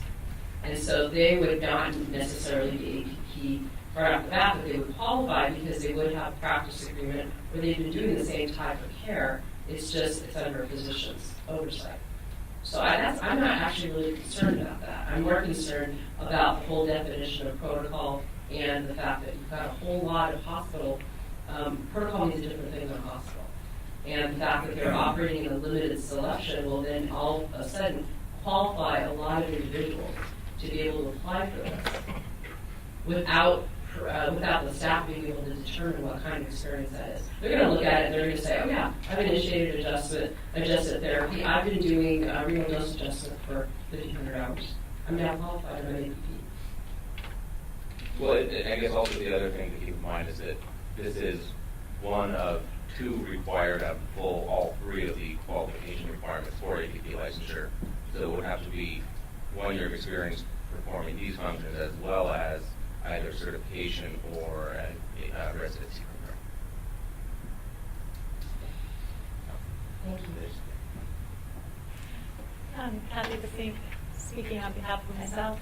I would actually recommend a couple of things. One, Brian pointed out, is keep this in context. This is one of three.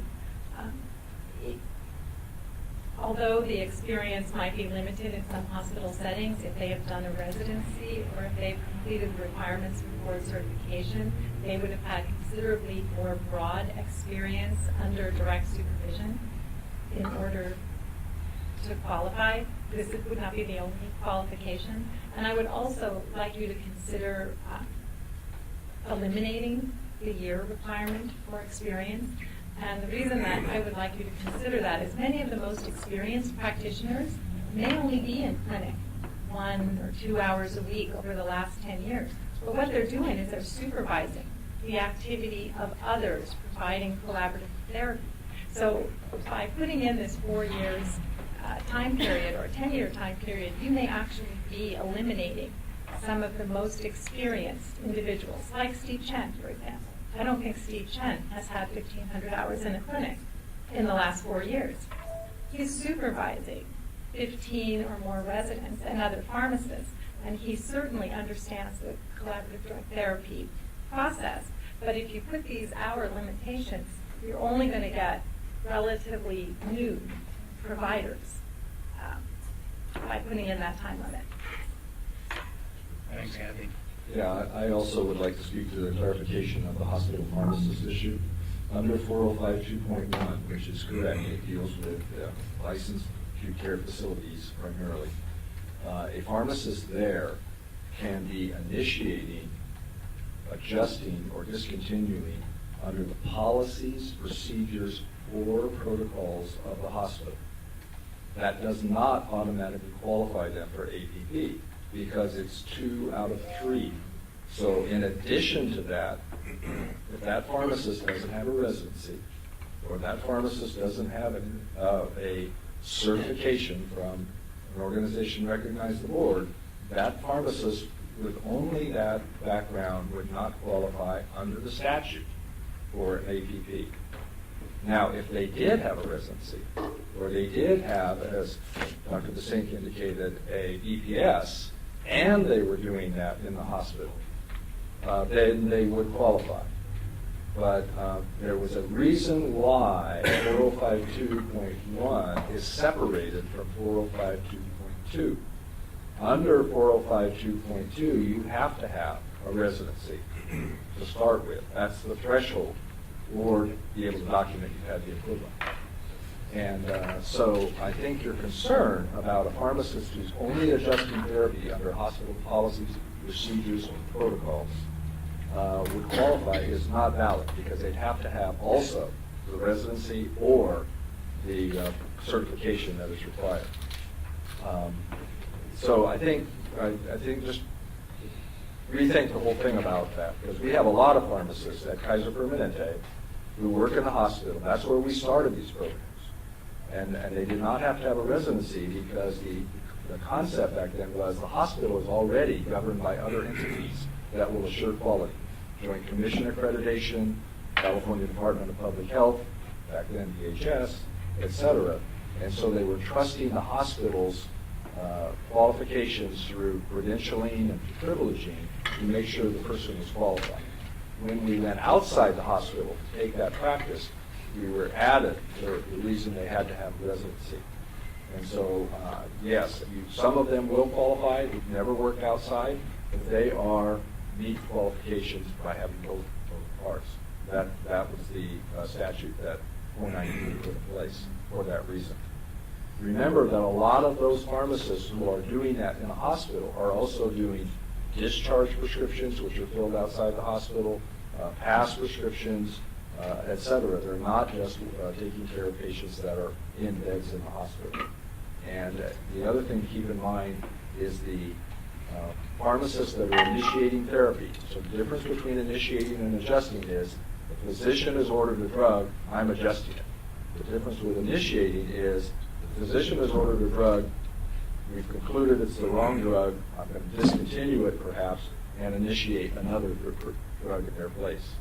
They don't have to initiate. They don't have to initiate. They could just be adjusting. So you could have a pharmacist who had their residency 20 years ago. Correct. Right, who has just been doing renal dosage adjustment and they would qualify. Right, they would qualify on the experience part, but they would not qualify if they didn't also have residency or the certification. So, so there is some balance there to make sure that those pharmacists in the hospitals that are just doing adjusting are not going to qualify if they don't have the others, unless they have the others. Well, they could have had the residency 25 years ago. And they didn't That's qualify, correct. Right? Amy? Right. Yeah. Yeah, I think I second too. I think I agree with him. I think, can we raise the bar a little higher? He said, I think as is right now, is they only fulfill one of the requirement, A, B, or C, right? Can we make it into two requirements? Yes, two of them. Okay, 2 out of 3 over there. Right. Yeah, That's correct, that's in the statute. That's yeah. That I feel a little more. Yeah. Okay. The second thing I'd like to speak to is what Dr. Besink about the 10 years. well, specifically the 10 years, but specifically in the proposed language today is the hours have to be accomplished within the last 4 years. She gave a scenario of someone that's widely respected, Sue Chen, in hospital and California pharmacy circles for many reasons. But there are also others, and I want to give you another scenario. We have an individual, his name is Mitch Pelter. He runs the clinical pharmacy programs at our Woodland Hills Medical Center. He has 58 pharmacists that work that qualify under collaborative drug therapy agreements to initiate, to adjust, and to discontinue prescription therapy under the policies, procedures, and protocols of their collaborative agreement setting. He developed those. He was originally one of those, and he oversees those programs, 10 or 14 programs. He also works in a free clinic, often as the only prescriber, because in that area. But he doesn't necessarily get that number of hours in 4 years. And yet this person is an example of other supervisors and managers of clinical programs over the last 26 years that have evolved. And yet these people who have developed these programs, who are responsible for these programs, who are expanding these programs, wouldn't qualify if they had to get those hours within the last 4 years and so forth. And there's many faculty and university people that fit that same scenario. And so I think what Dr. Besink was, you basically have written something that basically said only the new, least experienced may be the ones that qualify. So And that's not right. your suggestion is to remove the sentence that starts with additionally and ends with no longer than 4 years. I think that is certainly one of the things that would address my concerns. Because we had a lot of discussion about that, whether or not the people that were applying, if their knowledge was fresh, if you will. Right. I think Debbie's got a comment. Yeah, so I think, are you really asking to remove that whole sentence additionally, or Yeah. are you okay with 1,500, or you just suggest we remove after the comma, earned over a period of no longer than 4 years? Because you're okay with the 1,500 hours, don't you? Yeah, I am not speaking specifically to the 1,500 hours. What I'm saying is to get that 1,500 hours in 4 years. Right, so it's If just you that, think just about that the, last piece. yeah, the number of weeks, that 1,500 hours, that person would have to actually be doing the initiating, adjusting, and discontinuing of medication. That's kind of unrealistic So, for yeah, people to have. we say you earn it within 10 years, we're going to say that 1,500 hours have to be no longer than 4. And in our last meeting, it originally had been within a year, hadn't it?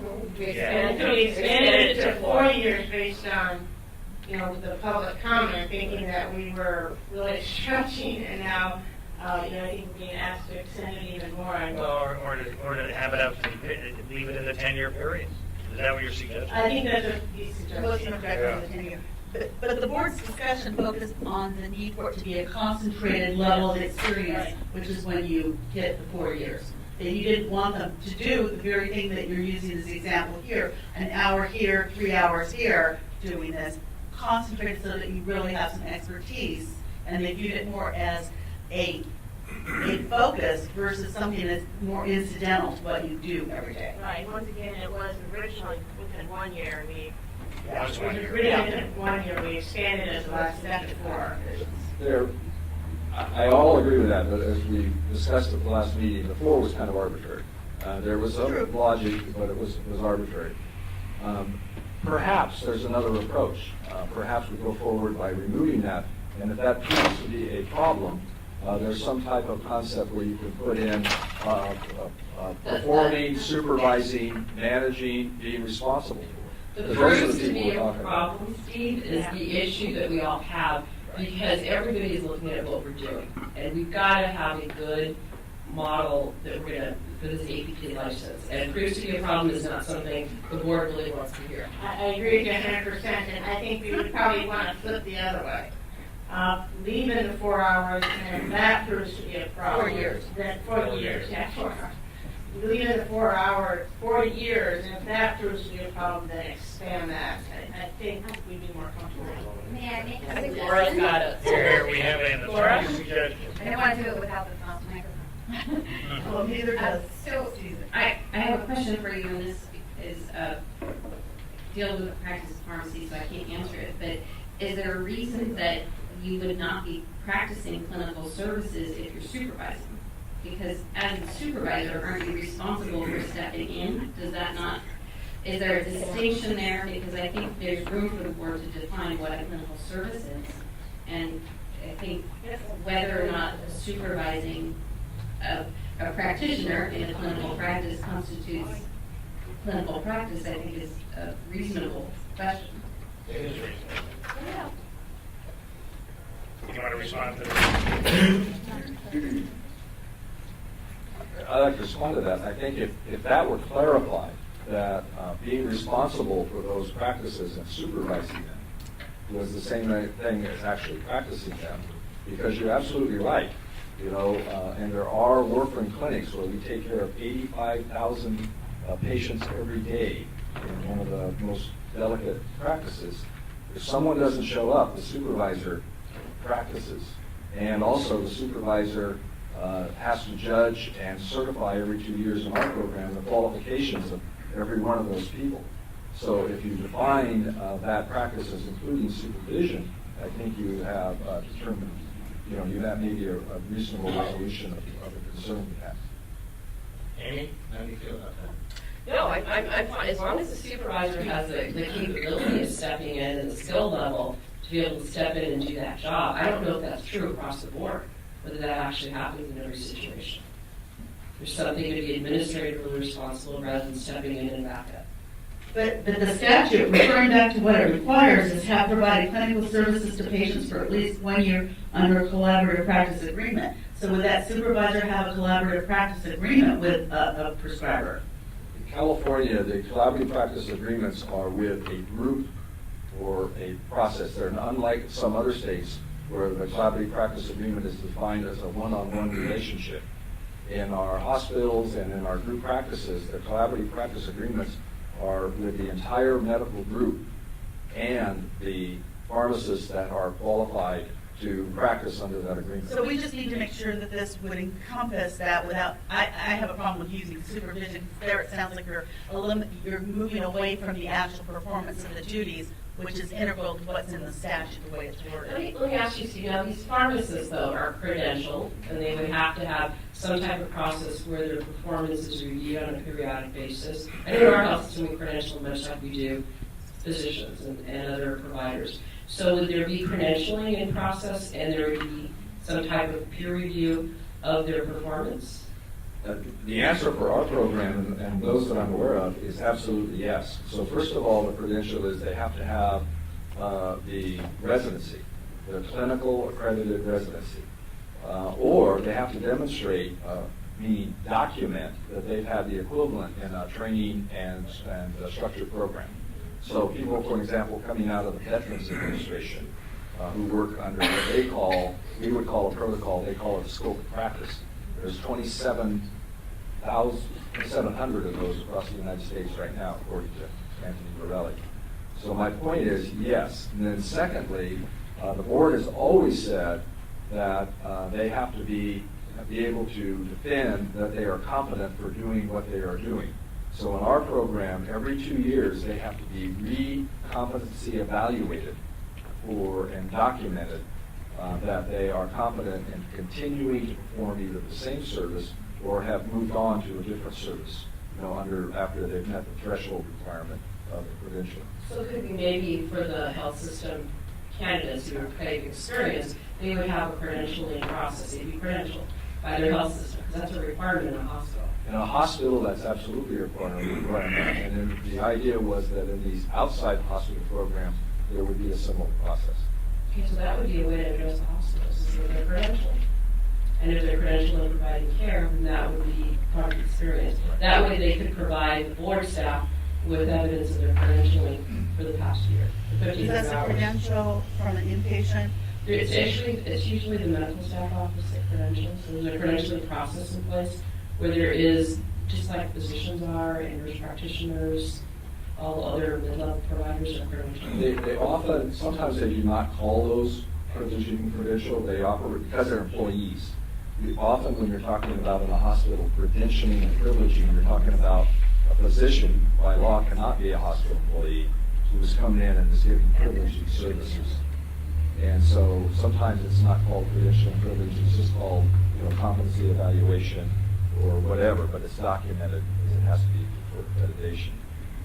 Before we move on, I also want to mention that going back and just putting in the reference to 405.2.1 and 405.2.2, I'm not saying that's right or wrong, I'll leave that to counsel, but don't forget that the third way is actually under another statute, which is under the 42.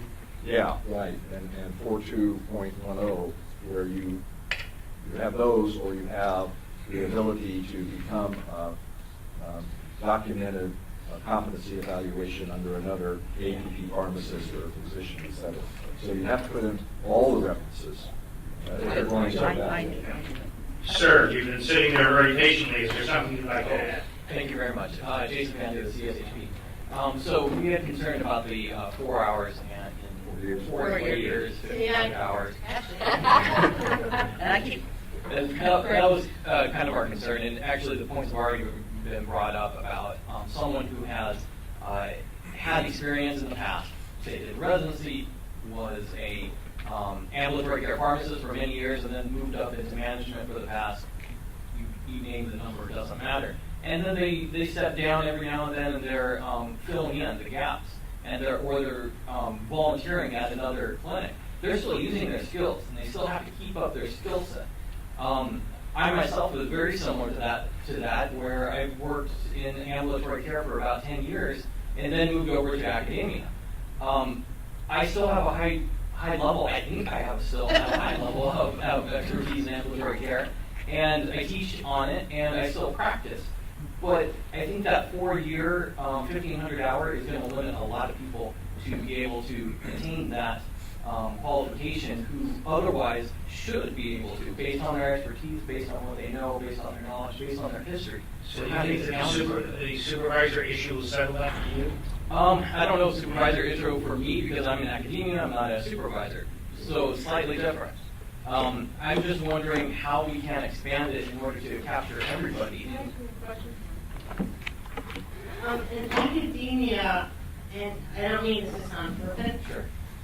In academia, why would being an APP be important? It's not necessarily in academia. It's more that I'm an ambulatory care pharmacist, and I still consider myself that. I still work in an ambulatory care clinic, and others probably would too, who have worked in and have had experience in ambulatory care clinics. There's many of us who do that, but may not reach those hours. May or may not. It just depends. I believe I'm still competent, and I believe that that 1,500 hours in 4 years probably should be expanded even further. To what? I don't know. That's a good question. That's a very good question. That's why I'm asking you guys. I think if, it's been 5 years since, I think it's been 5 years now since I've been in academia, and I know the same when I left ambulatory care, I know I'm still at that same level, and I keep myself up. So the problem is that 4-year mark just kind of gets me a little bit, and I think a lot with our members as well. I was just going to say, the thing with academia is that a lot of people there need day jobs. It's hardly a tower where we all just live and don't have to do anything else. There goes that perception. So I know this is going to happen, and Jenny's probably going to pick up the phone and call me. You get an application from a pharmacist who graduated, had done a residency 20 years ago, may have done some renal dose adjustment for 1,500 hours, has been working as a computer programmer, and now needs a job. Cannot find a job as a pharmacist, so gets her APP license. How do you handle that? If they have the qualifications, we issue the permit.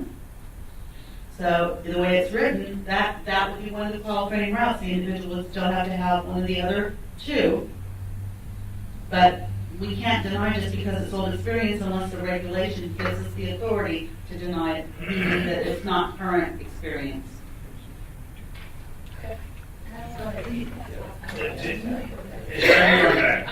And this fine young gentleman, Jason, just giving you his chair. Thank you, Jason. Chivalry lives on. It continues to live. Hello, my name is Sarah McBain. I am a practicing pharmacist, and I also live in the ivory tower of academia. And I would just like to add a couple of comments about why this would be important for someone in academia. First of all, for most of the schools of pharmacy, you're required to have a clinical practice in addition to your teaching and your research and other components that you do.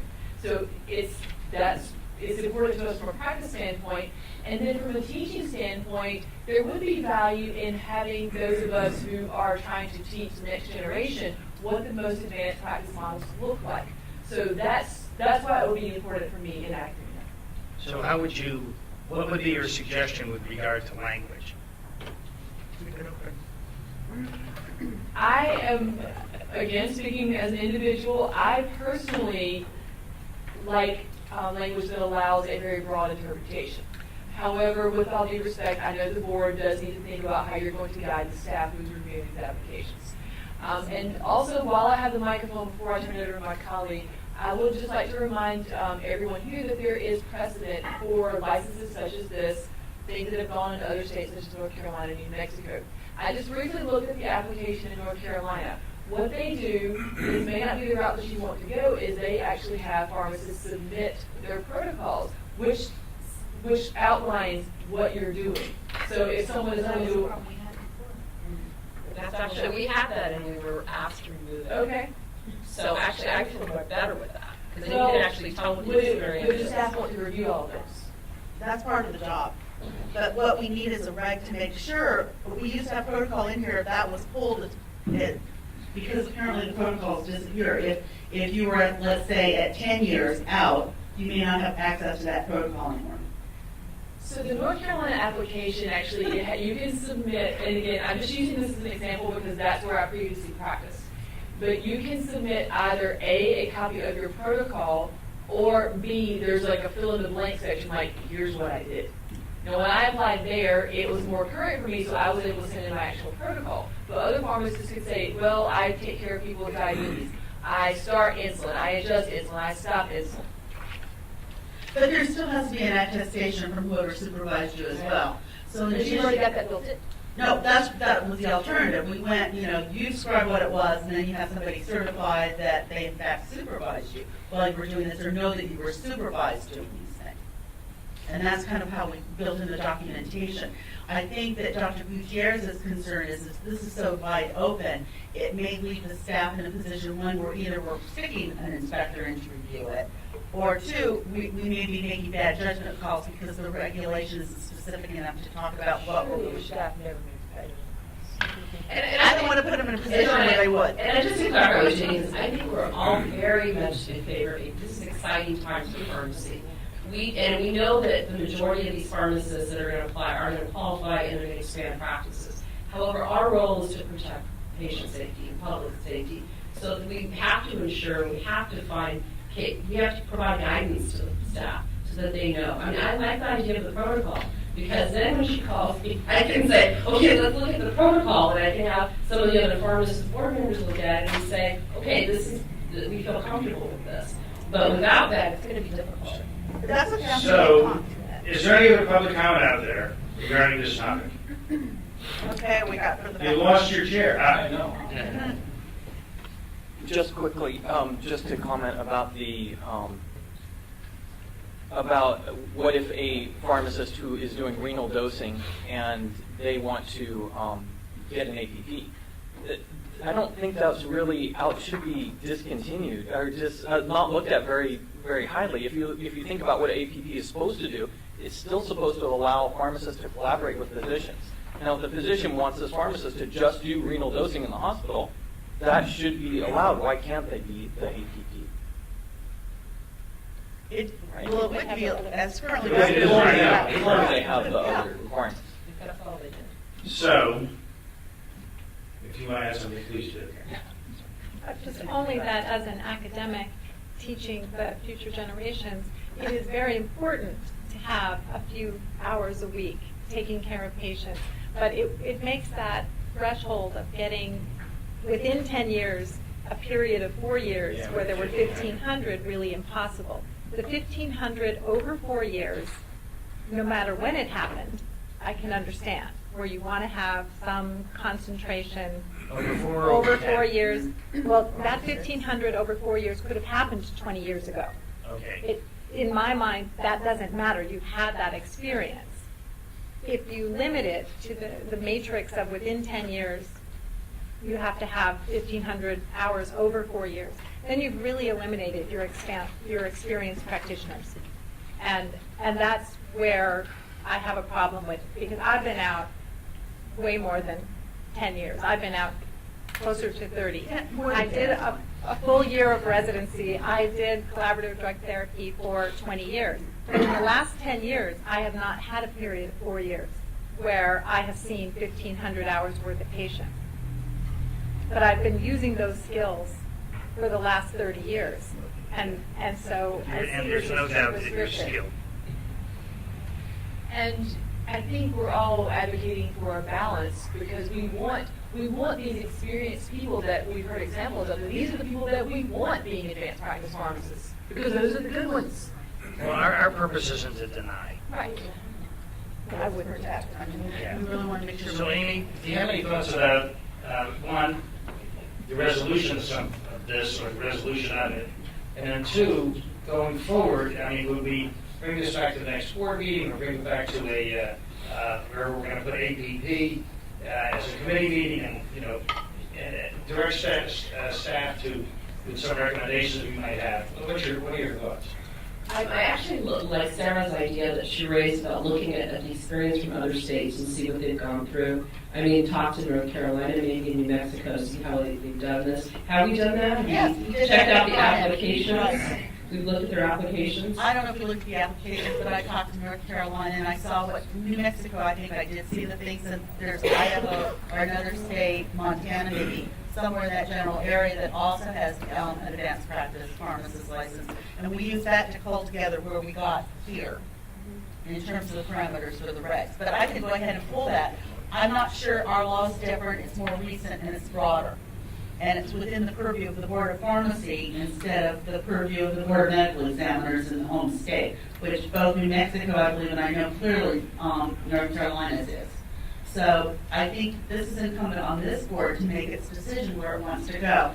And we can kick it back to the committee, but I think that it's imperative that we get a strong meeting of the minds of the board members here, because otherwise the committee isn't going to be able to do any more work, and we'll continue to circularly go around the same issues.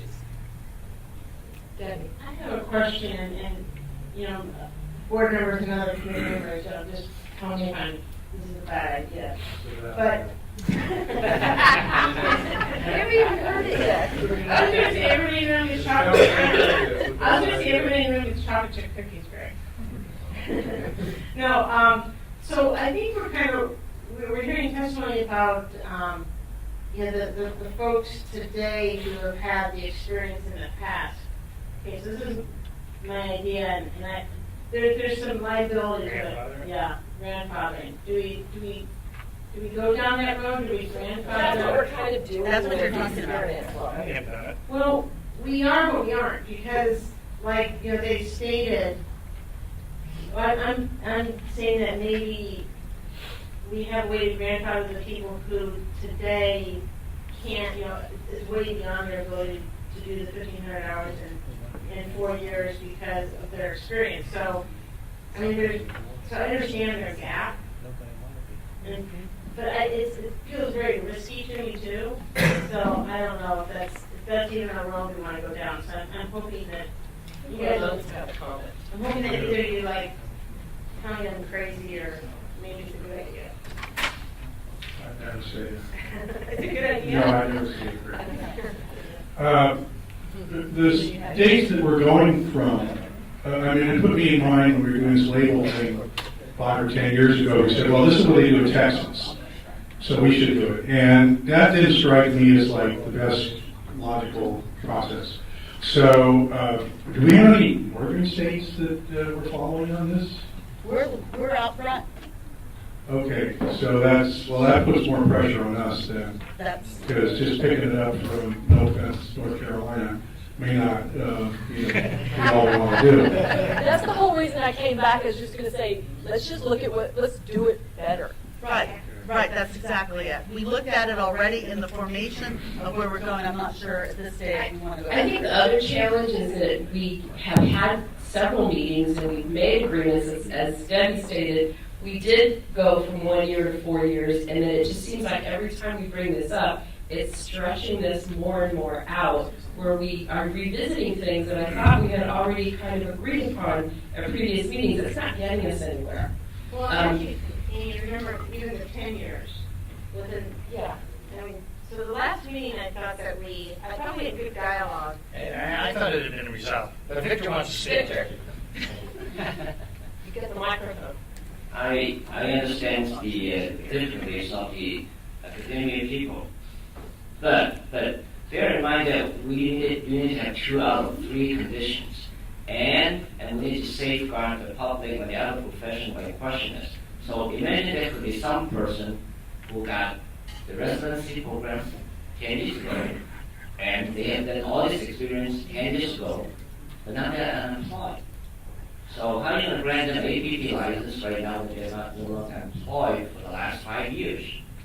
That could happen. But if we grant them this exception that 10 years ago you had the experience, 10 years ago you had the resident program, and you should get an APP. Now, we're going to be in trouble for that. So we do need a little current certification, just like the BPS, to certify that you're still current. So based on the academia side, unless you could grant certain waivers to certain people, like you said, that looks like exception, you supervise based on certain conditions. Otherwise, I think what we have right now is still good basis to justify it. The other thing I would bring up is, it's come up several times that you're talking about an unemployed person getting an APP. Well, even if you're an APP, you still are not necessarily employed. True. And you're still, as an APP, required to practice in collaboration with somebody. So these pharmacists are not out there on their own taking care of patients in a silo, regardless. But once they have the license, it's hard to take it away, and to show male competence or some kind of incompetence is a relatively high standard for us to meet in order to remove it. Thank you. So, Madam President. So my recommendation, Stan, is that we have to have some starting point, and we need to go from there. So are you comfortable with the starting point, 1,500 in 4 years of the past 10? I am, and then we can open it up for public comment and start the rulemaking. And even during the rulemaking, you can still say 4 years is too much. Now, let me ask you one more question. And with regards to the regulations that you wanted to reference, or the statutes that you wanted to reference, are you okay with the way it is written as authorized by law? I have actually another suggestion too on this, because Amy's concern seems to be not initiating, because initiating seems to be a duty, and discontinuing is also a form of advanced duty. It's the people who are mainly adjusting. What if we take adjusting out and we put initiating or discontinuing, and or discontinuing? Okay, now where's adjusting? So they need to have actual experience initiating or discontinuing. I get it. So just take out adjusting? That's my suggestion, if that is your main concern, that way they could not simply just be adjusting medications for patients, they would have to. What about your suggestion that you put in the word "and"? That's another possibility. I think that'd be easier. I like the and, because I'm concerned that pulling adjusting out might be inconsistent with 4210, where you actually are referencing back to the adjusting. Can I ask Laura and Liz, once we do this, we could actually put out some guidance as far as what we would consider falling under the law. Absolutely. So that when the application Put an is example up on the website of like, this is one person, how they submitted it, they submitted their collaborative practice agreement and show all the documentation that was submitted. You could show documentation from all three different reps as an example of what we would consider acceptable. And also, what about Sarah's recommendation about including the protocol? I actually really think we might want to consider that. Or example, or protocol, or actual protocol. Coming back to the So practice agreement, or... There are rumblings. Here, hang on one second, please. Okay. Thank you. What is your suggestion? So, put and. An attestation from the applicant pharmacist attesting, it's like we're getting paid, but the number time under penalty, I'm at C1, under penalty of perjury that he or she has earned this experience. Use your microphone. Providing a protocol And or providing a protocol. Okay, well, we took out attestation. No, up until that, we did that higher up in C, I'm talking about C1. Drop down to C1. Yeah, it doesn't say attestation. Oh, we took it out there too? I got it up above where we took it out. Yeah. So, where are we now? Are we C1 or C2? C1, only C1. Okay. So say again what you want to do. Yeah. Somehow add in that there has to be an attestation from the applicant pharmacist, under penalty of perjury. Or we can say written statement, okay? Or providing an example of the protocol, or providing a copy of the protocol under which he or she worked. Well, let's put it in one if we can. That's where we're gonna put it, is under one. Okay, good. Laura. I'm just going to encourage the board to tell us what you think the requirements should be and let us wordsmith. Okay, good. Okay. So, do you think you'll have enough information? No. No. I thought, they want a protocol as either an alternative or a. Please do not forget to use the microphone. Thank you. Well, Thank you, Caesar. And when you say the microphone, you mean Good. Literally the microphone, and it's still not helping, is it? One question to the board. Do you want it to require the protocol, or the protocol is a supplement to the attestation? Do you want the protocol to be attached? Because a lot of times it won't be available. What do you think, Amy? Because this is your issue to a large degree. I think the protocol may be helpful in cases where it's not clear from the attestation that you are meeting the law. I mean, that's probably when you would use it. In those times when you pick up the phone and like, staff can't tell. There's no way to know. Just if I say I have initiated and adjusted, so if I submit a statement that said I've initiated and adjusted and discontinued therapy for 1,500 hours over the last 4 years and signed it, would that be insufficient?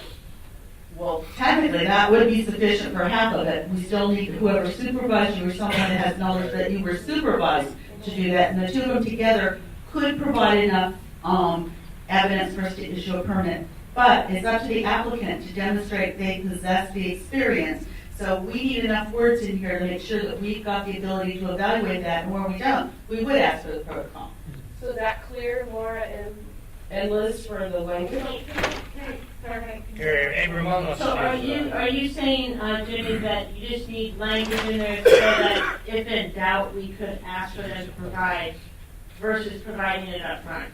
What I'm hearing is the board actually would prefer to see the protocol attached whenever possible. Is that correct? Yes. So I think that whenever possible, and maybe that's what we say, whenever possible, and then flip it around the other way and then have the attestation Certifying I've had it. So maybe if you can't have a protocol, I kind of like what you said that North Carolina did, provide the protocol whenever possible, or at least a description of the activities. Right, and then they'll have to sign under penalty of perjury, and then they still have to have a second verification. Wait, yeah, I suppose I'm not. What about whenever possible or upon request by the board? Sorry. You don't have to put that in because we have the ability to ask for additional information to evaluate an applicant. So we think we have a meeting of the minds here. And ladies, are you? Oh, I never got the mic. Ramon, let's look at Ramon's. Yeah. I'm sorry, Ramon, I thought you had a look of approval on your face. Yeah, well, I did, but I still want to emphasize that I think it's important to use the protocol where Yeah, that's what I'm hearing too. Okay, good. Thank you, Ramon. Anyone else down here?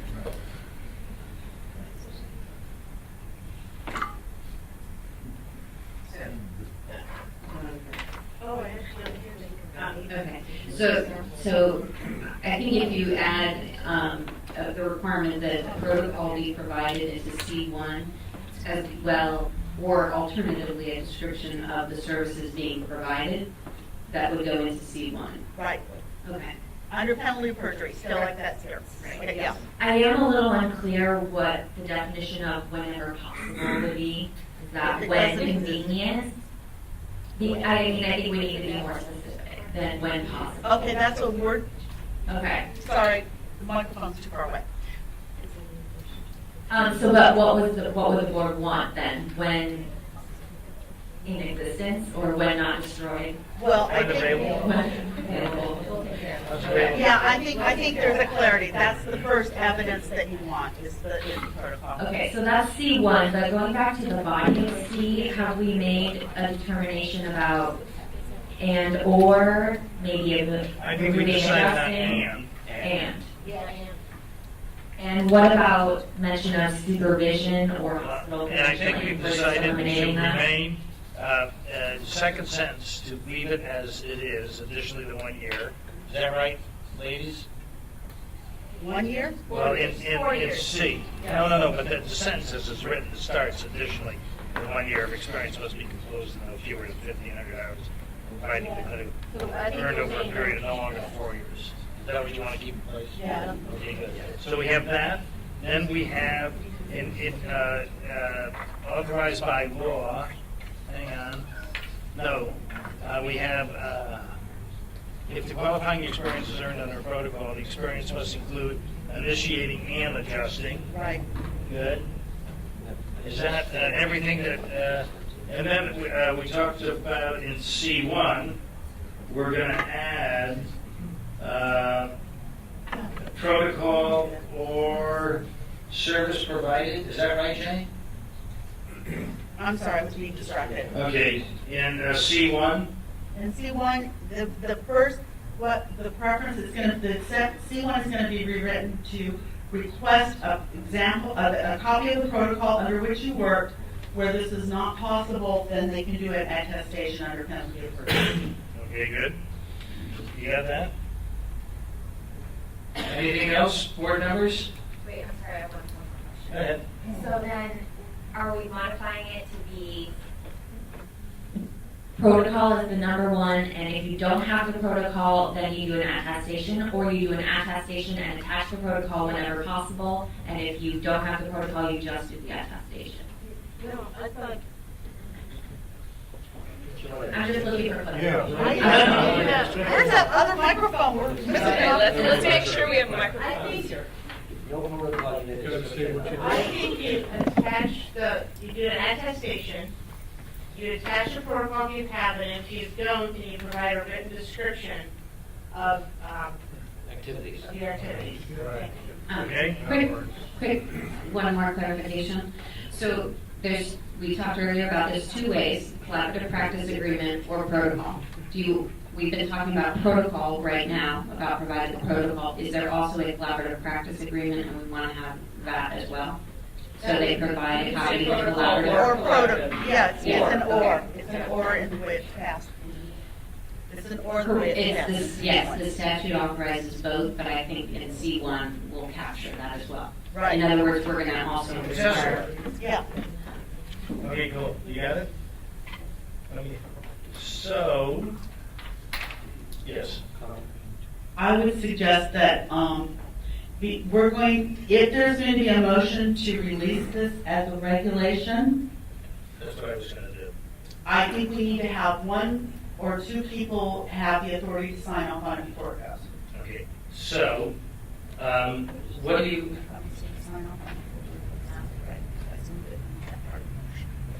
okay. Oh, microphone's on either side. Yeah, dual microphones. So, would you be comfortable with the president of the board and chair of the committee? If that's okay with our attorneys. To ratify the language captures the essence of the agreement of the board. I think Give her a microphone.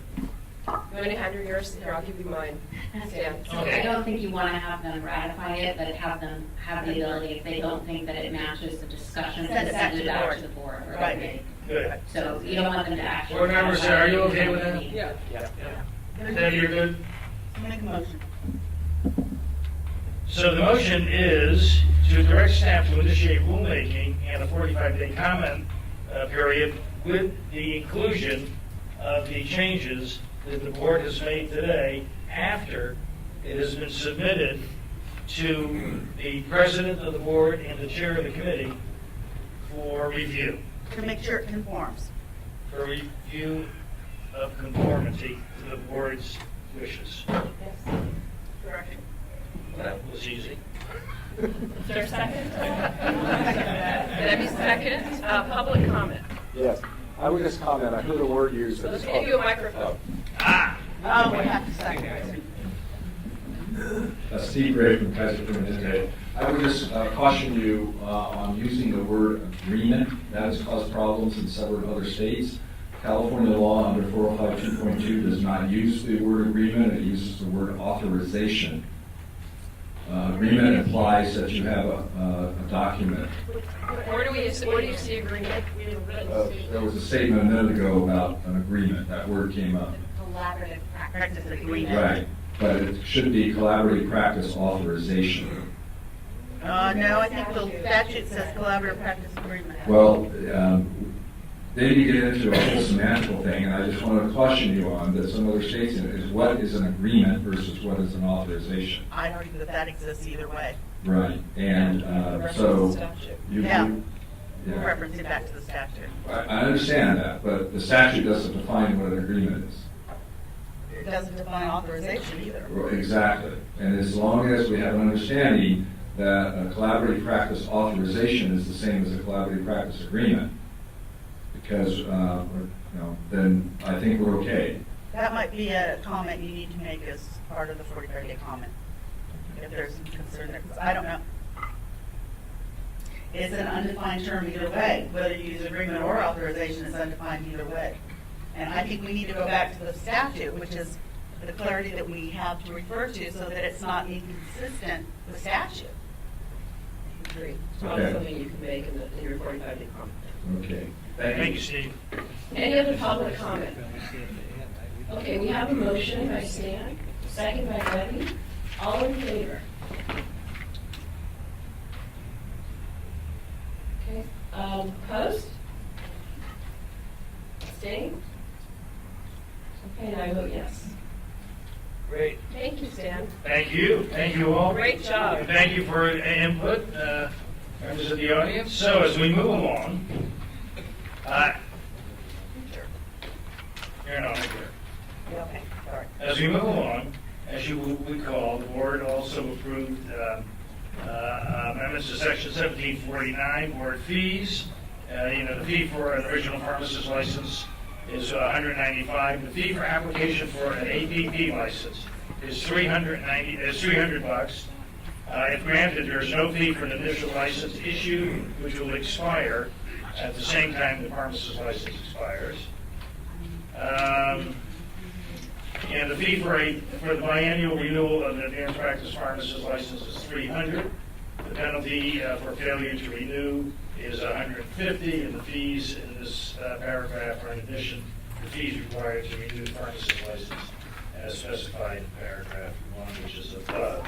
Now, we are at future qualifying methods for APP license.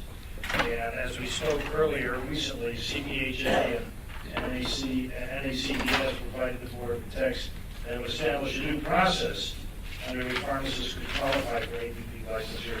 And the text is provided in our packet. And I'm not going to read the text. I would imagine that there's going to be some presentations regarding it. However, this is, as we said earlier, the first opportunity for the board to see this language, and the sense is that we will work on this proposal over the coming weeks, and when ready, pursue an additional route of qualification for APP. And with that, I would ask if there's any public comment, in particular regarding this new method.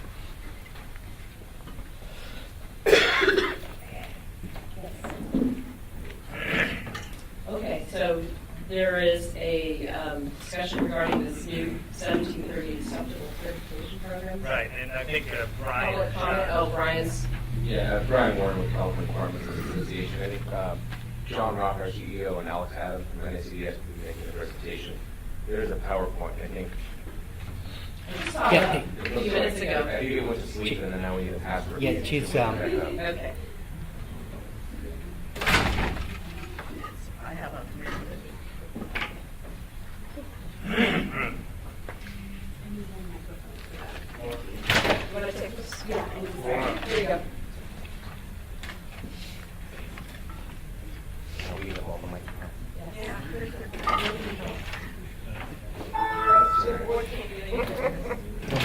Don't blame me, blame the school.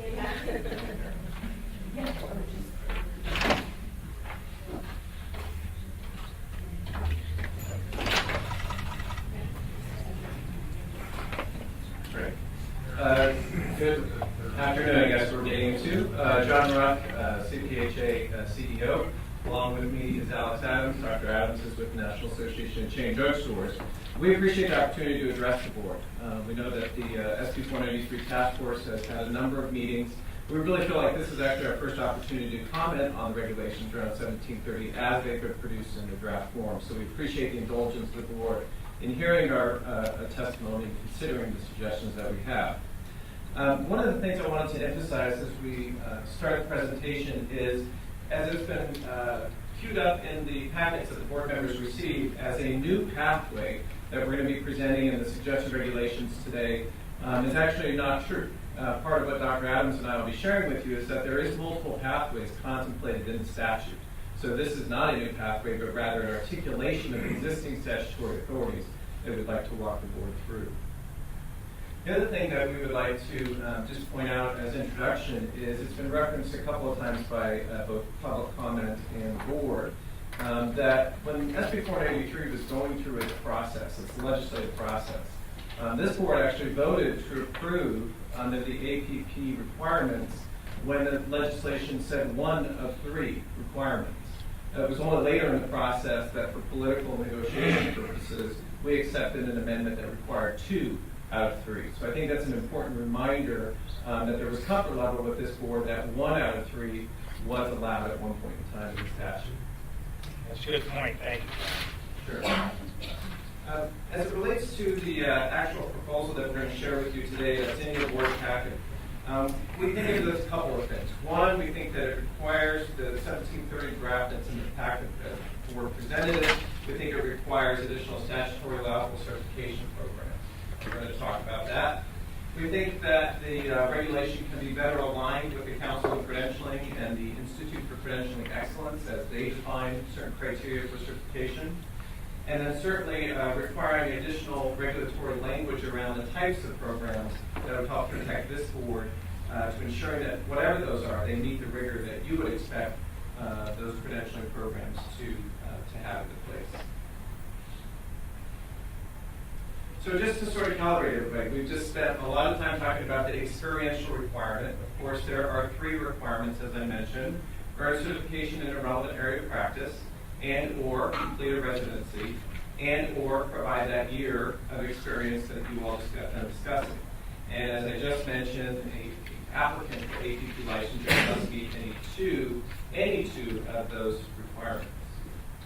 What we're going to be talking about, Dr. Adams and myself, is just number 1. So we're sort of shifting gears entirely, looking at the certification in relevant area of practice criteria. and then turn it over to Dr. Adams to sort of get into the granular detail to expand upon some of those elements, and then I'll come back with some concluding thoughts. Thank you for the opportunity to be with you all here today. And as John mentioned, in this statute, the 4210A2A, language provides for multiple pathways for the certification. And we've tried to identify them here to show you multiple pathways. The first is a certification from a program recognized by ACPE, the Accreditation Council for Pharmacy Education. The second pathway is the board pathway, which is another entity that's recognized by the board. So the statute contemplates. Can you talk more into that? Hey. Sure. So the statute contemplates two different pathways: the ACPE pathway or another entity that's recognized by the board. And in 1730, the board is really just addressing the board pathway by another entity that's recognized by the board, particularly in CCA, which is the case here. So we contend that the draft regulations require additional guidance for the other pathway, the ACPE pathway, and specifically some guidance around quality engagement certification programs under that pathway, and additional regulatory language is necessary to ensure that those programs qualifying under the ACPE pathway meet rigor and assessment of the pharmacist skills. So certification is the key word that's in the statute, and the term certification is not one that is defined in California law, and it's a term of art. So we turn to a resource from the Institute for Credentialing Excellence. It's an organization that oversees credentialing agencies such as NCCA, which the board has contemplated. They've defined certification as the confirmation of certain characteristics of a person after some form of external review, education, assessment, or audit. And when we look at ACPE as defined in the statute, they accredit certificate programs. So we look at the definition of certificate from the Institute for Credentialing Excellence, and they define it as one that provides instruction and training to aid participants in acquiring specific skills, knowledge, or competencies, evaluates a participant's achievement of the intended learning outcomes, or awards a certificate only to those participants who meet the performance, proficiency, or passing standard for the assessment. So one of the things we really want to point out is we see this as an assessment-based certificate, not a certificate of participation, not a certificate of showing up. That this is one that is rigorous and is anchored around in assessment. The Institute for Credentialing Excellence defines certification as one that provides independent assessment of knowledge, skills, and competencies. It's intended to measure or enhance continued competence through recertification or renewal requirements. And certification designates that participants have demonstrated the requisite work-related knowledge, skills, and competencies. And so we see a lot of commonalities between the two.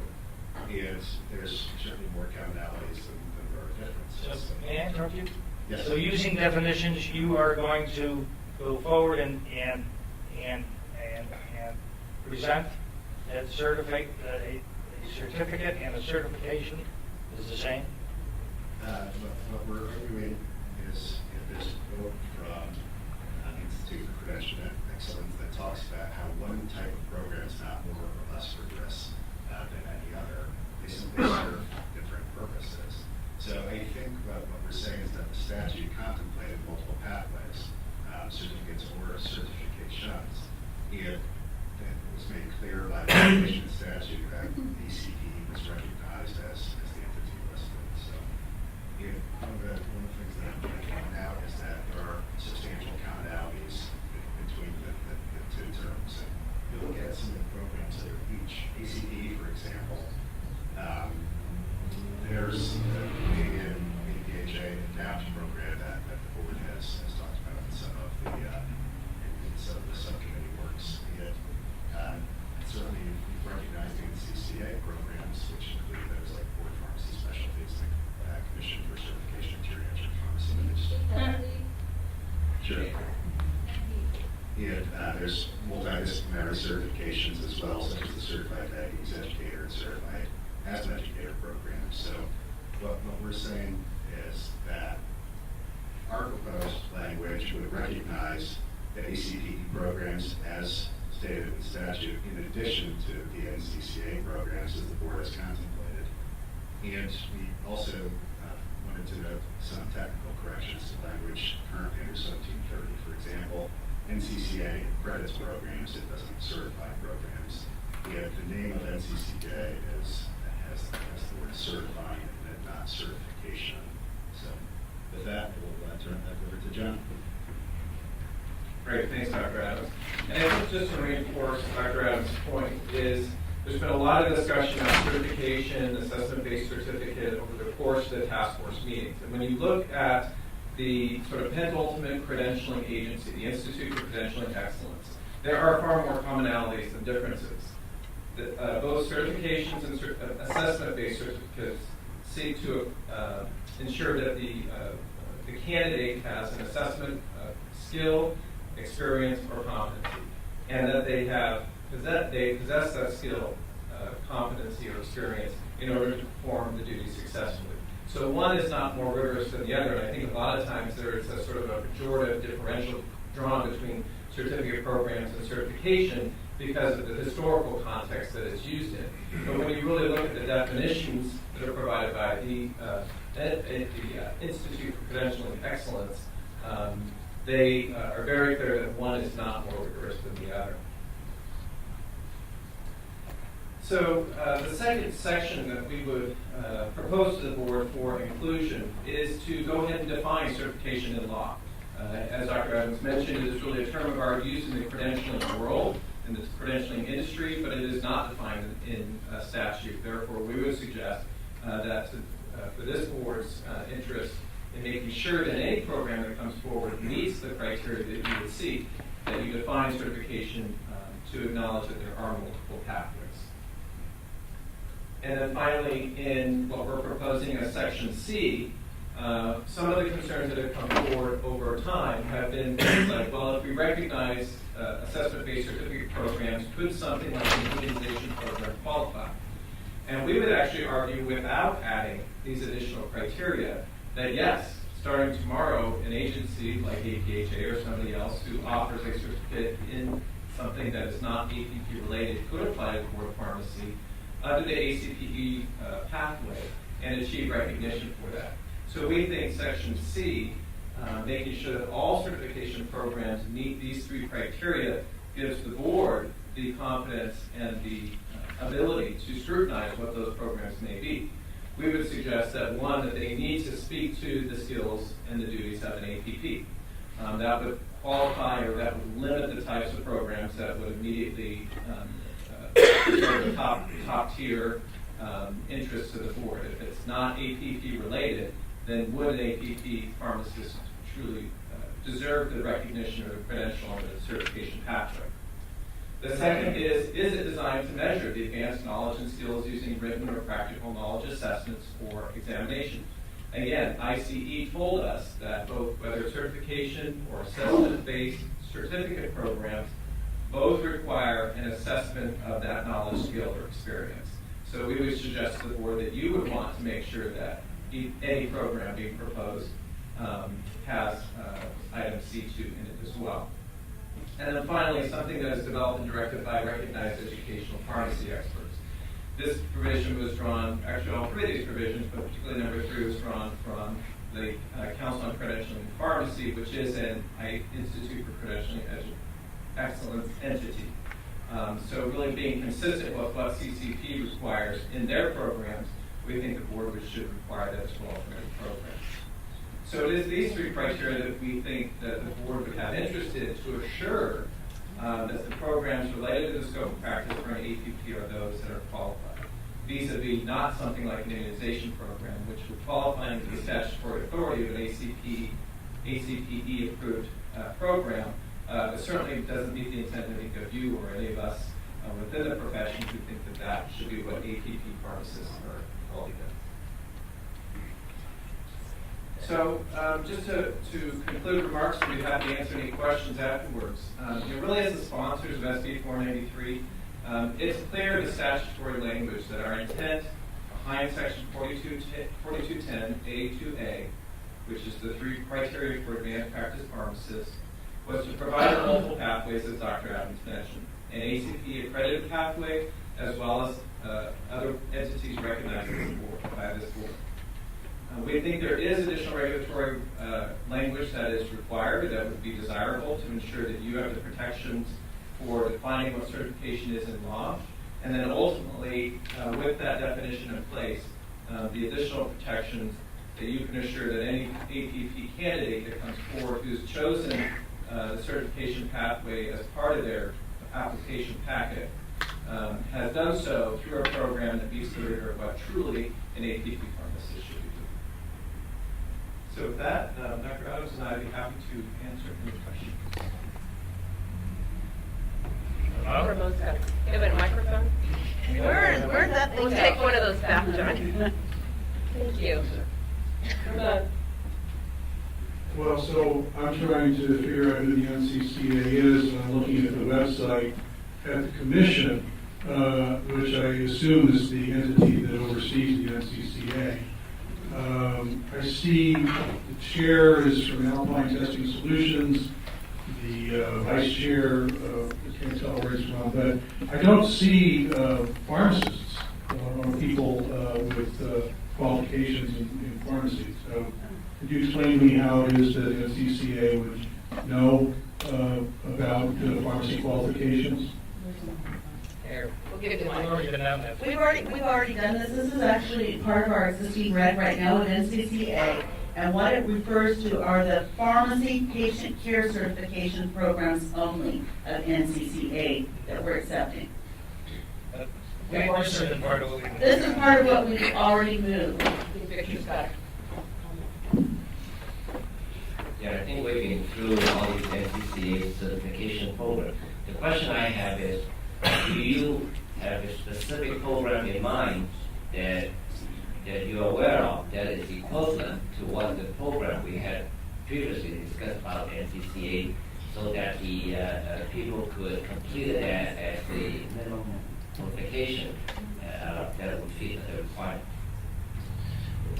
You know, we think that there are going to be several programs that come along that speak to this, but as was just discussed in the last section around experiential, these are new horizons. So the only thing that we have that may qualify would be something like the Canadian ADAPT model that APHA has collaborated with and are beginning to offer. That's the only one I'm familiar with. I don't know if Dr. Adams knows of any others, but it is a new frontier. So we think establishing the regulation to speak to anything that may come down the pipeline is really what we should be focused on, rather than any particular program today or in the future. Albert, any questions, Albert? I think the statute does specify that there are programs as recognized by the board that could be equivalent. The only thing is we need to set a procedure to see if future programs come up, what do we need to look at them to make sure that they're equivalent and we can accept it as we can.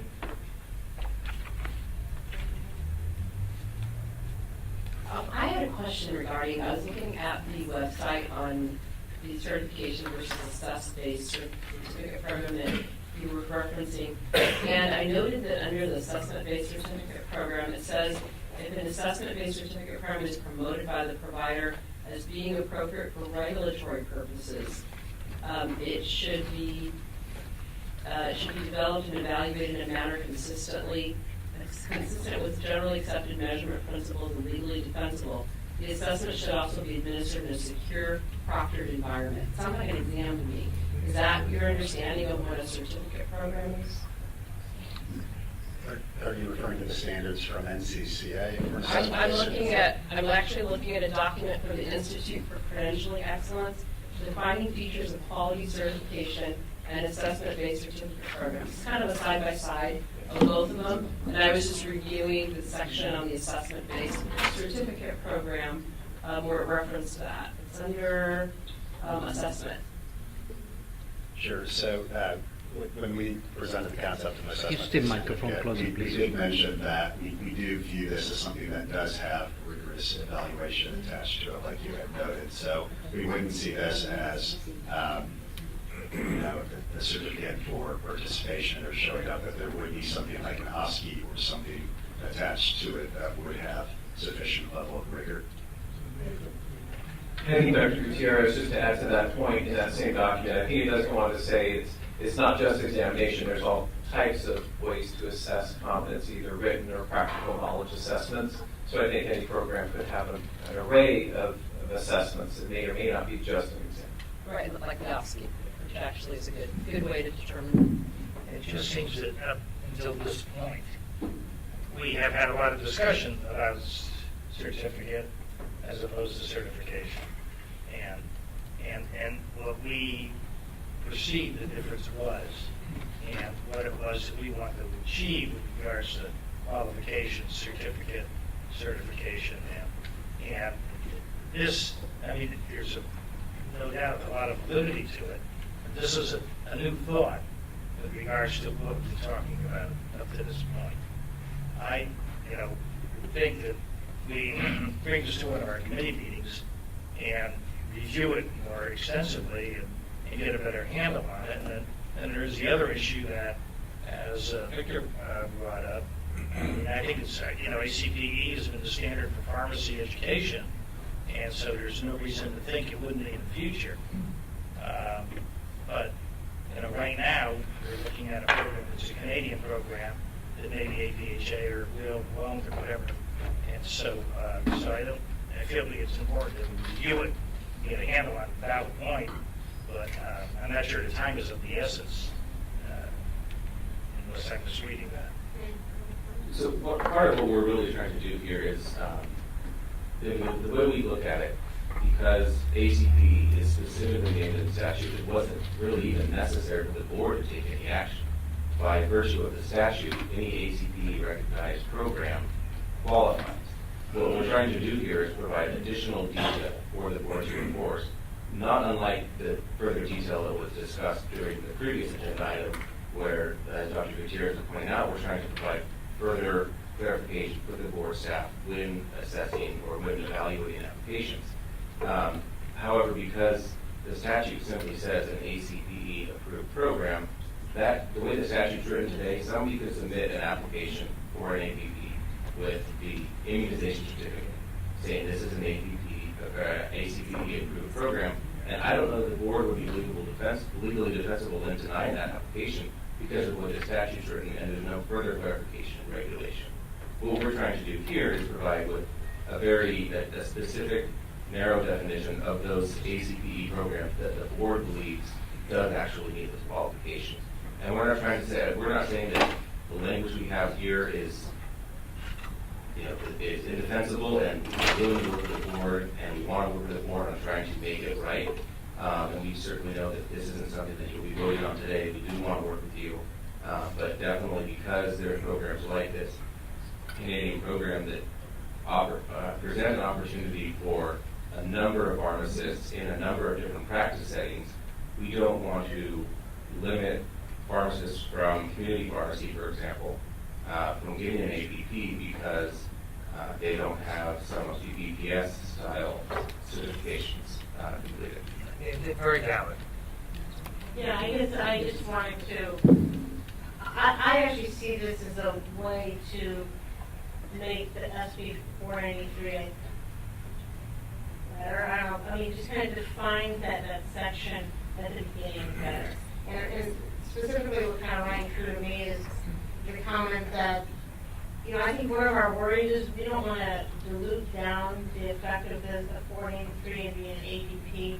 And I do have a worry that without some specificity that's being provided here, that perhaps programs that we aren't intending to qualify someone for APP, could slip in. So I think that the definitions are warranted. And just one last thing, certification, as I remember in one of our very first meetings, it was BPS who came. Right. Because they made the big deal because, that's how, That's what they did. That's what they did. And, it was credible when they made the presentation. It was, and so I think it's a good point that was brought up today, that certification, the other word, certification is. Assessment-based certificate. Yeah. That there's, I think, you know, that with definitions, we can make those clear. We don't have to get all tied up in our toes with one over the other. I think Liz wanted to say something else. While we're passing the photos, like the question I had also, you could respond to it as well, is in the statute it says earn certification from an organization recognized by ACPE. Is that the same thing as the assessment-based certificate program that we just reviewed? Because there's two different things. Okay, so let me just a legal question. Yeah, the statute does say very clearly that it needs to be a certification program, and it's from an organized, recognized by ACPE, not approved or accredited by ACPE. Additionally, it wasn't simply PPS that was very vocal about the difference between certificate and certification. In fact, in our materials, I'm looking at a paper from the Council on Credentialing in Pharmacy, and they believe that there's a very significant difference between certificate and certification. For example, it says certificate programs now officially referred to as practice-based CPE activities, credentialed provided by ACPE versus certifications are a certification in an area of practice, for example, awarded by PPS, the Commission for Certification in Geriatric Pharmacy, and it's accredited by NCCA as opposed to just accredited by ACPE. But That's don't an you organization approved by don't you think ACPE. that the definition that's being proposed here kind of clarifies, you know, there is just certificates that are just, you know, I go sit in a CE class for 5-10 hours, whatever, and I get a piece of paper at the end. That's what we're, you know, that's not what we're talking about. Right. We're talking about something where I get educated, tested, and and so I think that that's what the goal of this is to say. If that's a certification, then I would say absolutely it qualifies. If you're still only receiving a certificate, it's not a certification program from an organization recognized by the ACPE or from NCCA. So are you agreeing with this? I mean, I guess I think that's what this is clarifying. From statutory interpretation, I believe there's a reason that they use the word certification and not certification and or certificate program. I think And so maybe legislative history would be something important to look into. So based on what I'm hearing, I can draw a distinction between a certificate in a relevant area of practice and certification. Sorry, I think I said certificate. Certification in a relevant area of practice and a certificate. Not that you couldn't further define that in that clarification, but I think under the reg that you have, I would be comfortable advising the client that if they received a certificate, that would be insufficient. And not that you couldn't clarify that, and that we would, my understanding is that the legwork that went under, the legwork that occurred in committee was to draw that distinction and that there was sufficient authority to draw that distinction. Okay. But that doesn't mean that it can't be clarified. Oh my gosh. She's going to follow the microphone. In order to sit at that table, you're going to need a certification microphone. regarding We're gonna ability to So I agree with you saying that the committee in the past. But I guess what I'm thinking is what is being proposed here is a clarification to kind of between certificate and certification. You say that there's times when a certificate might actually be the same as a certification. Isn't a certificate the documentation of a certification? No. You can get a certificate of participation in a lot of things. But that's you not. don't necessarily get. And that's not what you guys are. That's exactly not what we're proposing. Right. You know, and I think the question back to the board would be, if upon completion, let's just take the ADAPT model, the Canadian model that's sort of circulating about is the one example currently of an ACPE-approved advanced practice pharmacist program. If at the end of that, APHA gives those pharmacists a certificate that says, here's your certification in advanced community practice, how will the board view that? It is ACPE approved. The provider, APHA being the ACPE provider, has given the recognition of the pharmacist, the certification, visa, a piece of paper that may say certificate on it, that they finished that assessment-based process. So how would the board view that? I guess would be the question back. Or if I go through the APHA immunization certificate, assessment-based certificate program, and they hand me a certification, a piece of paper that says you've received certification in immunization administration, how would the board view that? We think the addition of 1730C, as we proposed, does two things. One is it gives the board the assurances that whatever you want to call it, let's get past sort of the rabbit hole of what we call it, whatever program a pharmacist would go through and provide you with that piece of paper that shows they went through that program, that it would have those three identifiable markers. That it was towards the advanced skills of an APP pharmacist, that it was designed by pharmacy and educational experts, and that it met the criterion of the statute. The second thing it does is it gets the board out of the business of recognizing every single individual program. So in regulation, you're providing the framework that you're putting the litmus up to say any program, call it what you want. If you come to us as a pharmacist, having participated in an educational process and assessment, and you meet these three criteria, then that qualifies as the definition of certification. So, what was the purpose of including ACPE? Why didn't you just present what you presented without the reference to ACPE? Because ACPE is specifically recognized in the statute 4210A2A.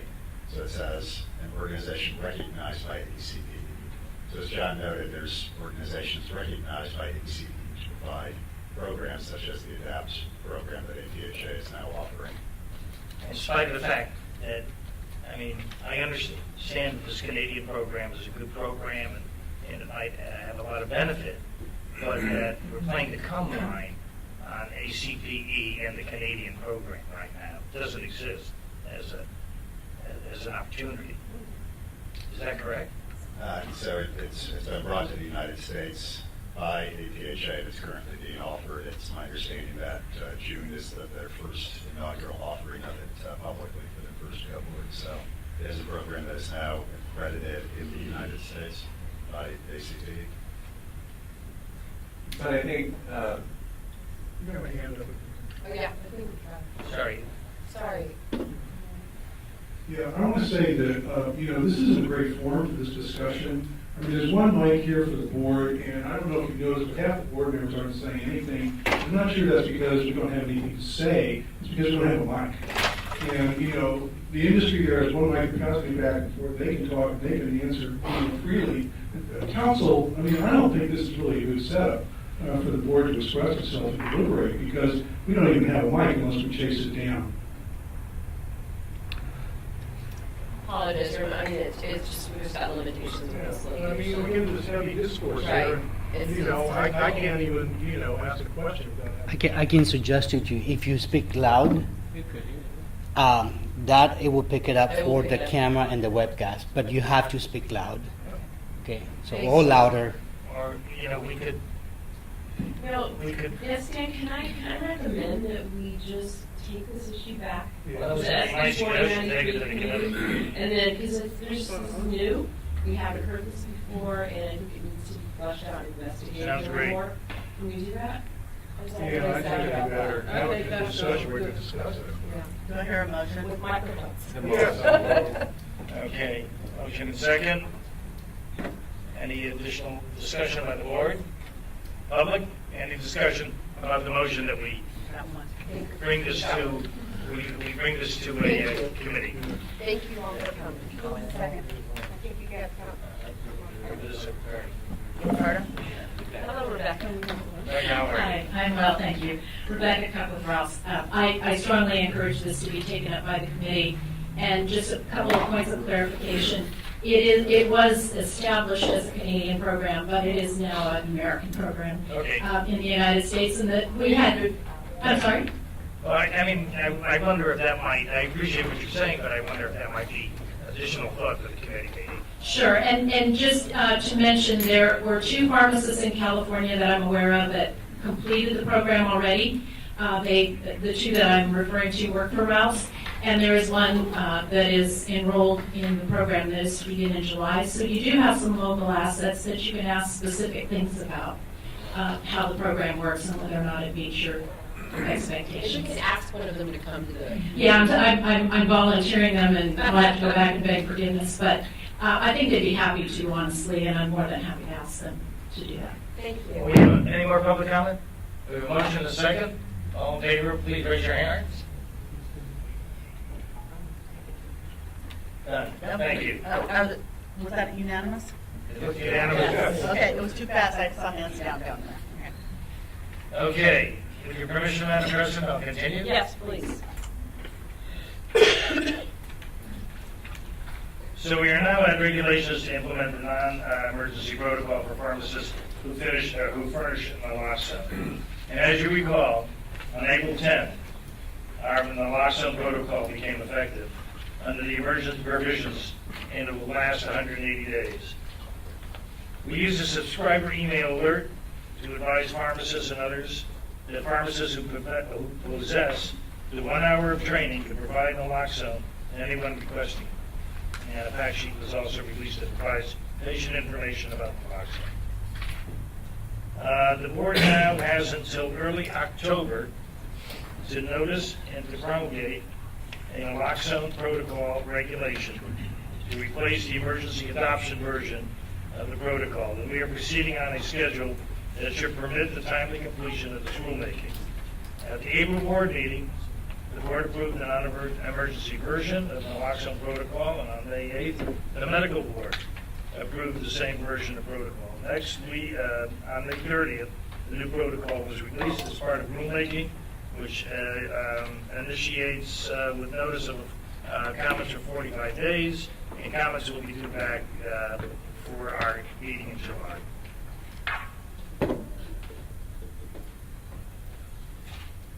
Requirements for pharmacists who initiate and administer immunizations pursuant to the recommended immunization schedules. I'm sorry, you have a question? Scott. Yeah, I think it's great that we're going forward with the naloxone regulation. One concern that was raised to me was that the question is how many pharmacists will take it up and do it, because this is the right thing. And I think we should be doing everything we can to push the use of naloxone and the ability of pharmacists. But that's could be a second step. I mean, we could pass the regulation, then 1% of pharmacists take us up on it, it's still a problem. So I hope as part of the discussion, not maybe here, but as part of the whole idea of naloxone, we talk about how we can get as many pharmacists as possible on this program.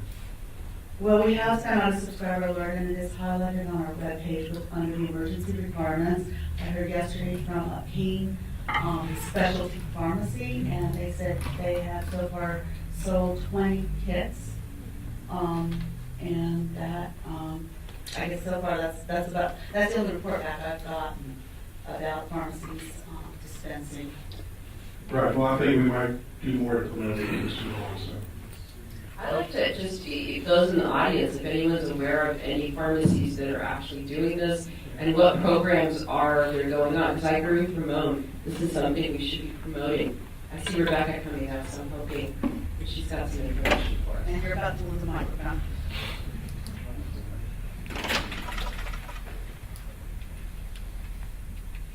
We met yesterday to review our protocol, and it is essentially ready and will be rolling out soon. So. Thank you. Okay, so how does this work? Let's say, it's my understanding that naloxone can decrease or can offset a potential OD. But naloxone isn't the only thing. Once they give it, they're supposed to then call emergency services because it may throw somebody into a withdrawal that can be significant. That's part of the training and it's in the protocol. It's part of the protocol that happens. Okay, but it's not something that we have to indicate anywhere in our... We already have. It's in the protocol and it's on the fact sheet. It's available to the public that they're supposed to provide at the time they provide naloxone. Ginny, Is that right enough? It's for the public. I can pick up the audio for the camera, but if the people wants Can to... everyone hear us back there? We do not have a microphone. Yes? You can hear? If not, if you can't hear, put your hand up We and will we'll yell. We'll elevate. Will there be some kind of notification in pharmacies? Like there's something on the wall, when somebody walk in and sit, so that it says, although we have this naloxone, you must call emergency. That's part of the Keep protocol. saying- And it's the labeling. The labeling is also says it. Okay, I want to make sure it's pretty clear. And Ginny, can I ask something, and I'm not sure if this is something we can do, but if there are pharmacies such as Ralph's saying they're going to be doing it, can we have that pharmacies that notify us that they're providing naloxone, post it somewhere on our website? Yeah, Amy, that's what I'm suggesting. I think we should go to education committee, maybe have some kind of poster, like the language poster. If they want to do it, they could, if they are qualified to do it, they're allowed to put a poster on the pharmacy. Actually, I suppose we could sit there and we could put on the website, the following pharmacies have advised that they have naloxone available, but would have to be only discretionary, and they have to let, whether or not they get up there. The other thing is pharmacies can post their own signs if they have naloxone, if they want to assist the public in obtaining it. They could clearly do that without a mandate from us that they do so. I'm just going to shout, I guess. Joe, here you go. Oh, good, okay. You got a microphone. I'm aware of some unpublished research that will be published this year that it turns out that promotional naloxone is also depressing opioid prescribing. What's happening is when pharmacists have to prescribe both, it actually makes them, or not pharmacists, prescribers have to prescribe both, it apparently has a deterrent effect. And so, wait, if I have to give you this second drug in case the first one kills you, maybe I shouldn't be giving you the first one. So if that's the case, there could be an unintended side effect in this situation, which is very positive. And so that's why I'm somewhat keen on promoting this. I think the idea of the education committee taking it up is a good one. Make a poster. I just wanted to share what we're doing at UCSD. We're actually going to be educating all of our outpatient pharmacists so that they can participate in this protocol. So just as an example from an academic medical center. Thank you. Thompson George from Walgreens. We're currently supporting naloxone dispensing protocol in some other states already. And our plan is to take a second look at California to ensure that our policies are updated to reflect the California protocol. I don't have a specific timeline yet, but I do expect some point this year and the future will happen. If we were to provide an avenue for you to let us know which stores are going to be providing this, would this be something that you could do so that we could promote it to the public and let them know? Yeah, I think we'd be open to that, just as a double check to see exactly where we're going to be providing and how. Probably close to that point, we'd reach out to you and see what we can work together. Will it be all your stores or just some stores? That's one of the pieces we're trying to solve for is what our implementation plan is right now. I think we want to just make sure we're good to go maybe a few stores first and have the process locked down, how to get everyone trained up, CE, all those requirements. And then based upon some of you guys who receive those cases, we would consider maybe a broader rollout. Thank you. Good afternoon, Al Carter, CBS Health. We actually have a protocol program in 2 states right now, Rhode Island, Massachusetts, and we're currently going through the final touches of our training here. And then once the training is finished, we'll be able to put our pharmacists through that training and then implement it in California. We do currently provide it through prescription in California as of now, and then I can also make sure I provide that information to Jenny with the timeline and everything once we're finished. Thank you. Thank you. My only concern is I would be a little hesitant for the board to promote locations where it might be. We promote a location where where it is, and it's a Walgreens that at one time had it, and maybe doesn't have it now, or they decided that maybe at the store 4 blocks away, because, and suddenly, and I just have a little bit of hesitation. I equally was resistant initially, but this is a rollout of the program, and so the first stage is maybe this would help give it the push it needs to get out there and then take it down after 6 or 9 months. If it's no longer here, or put the phone number of the store so that before the patient goes in, they can get it that way. Any board members down the table here would like the microphone? That sounds good to me. Okay.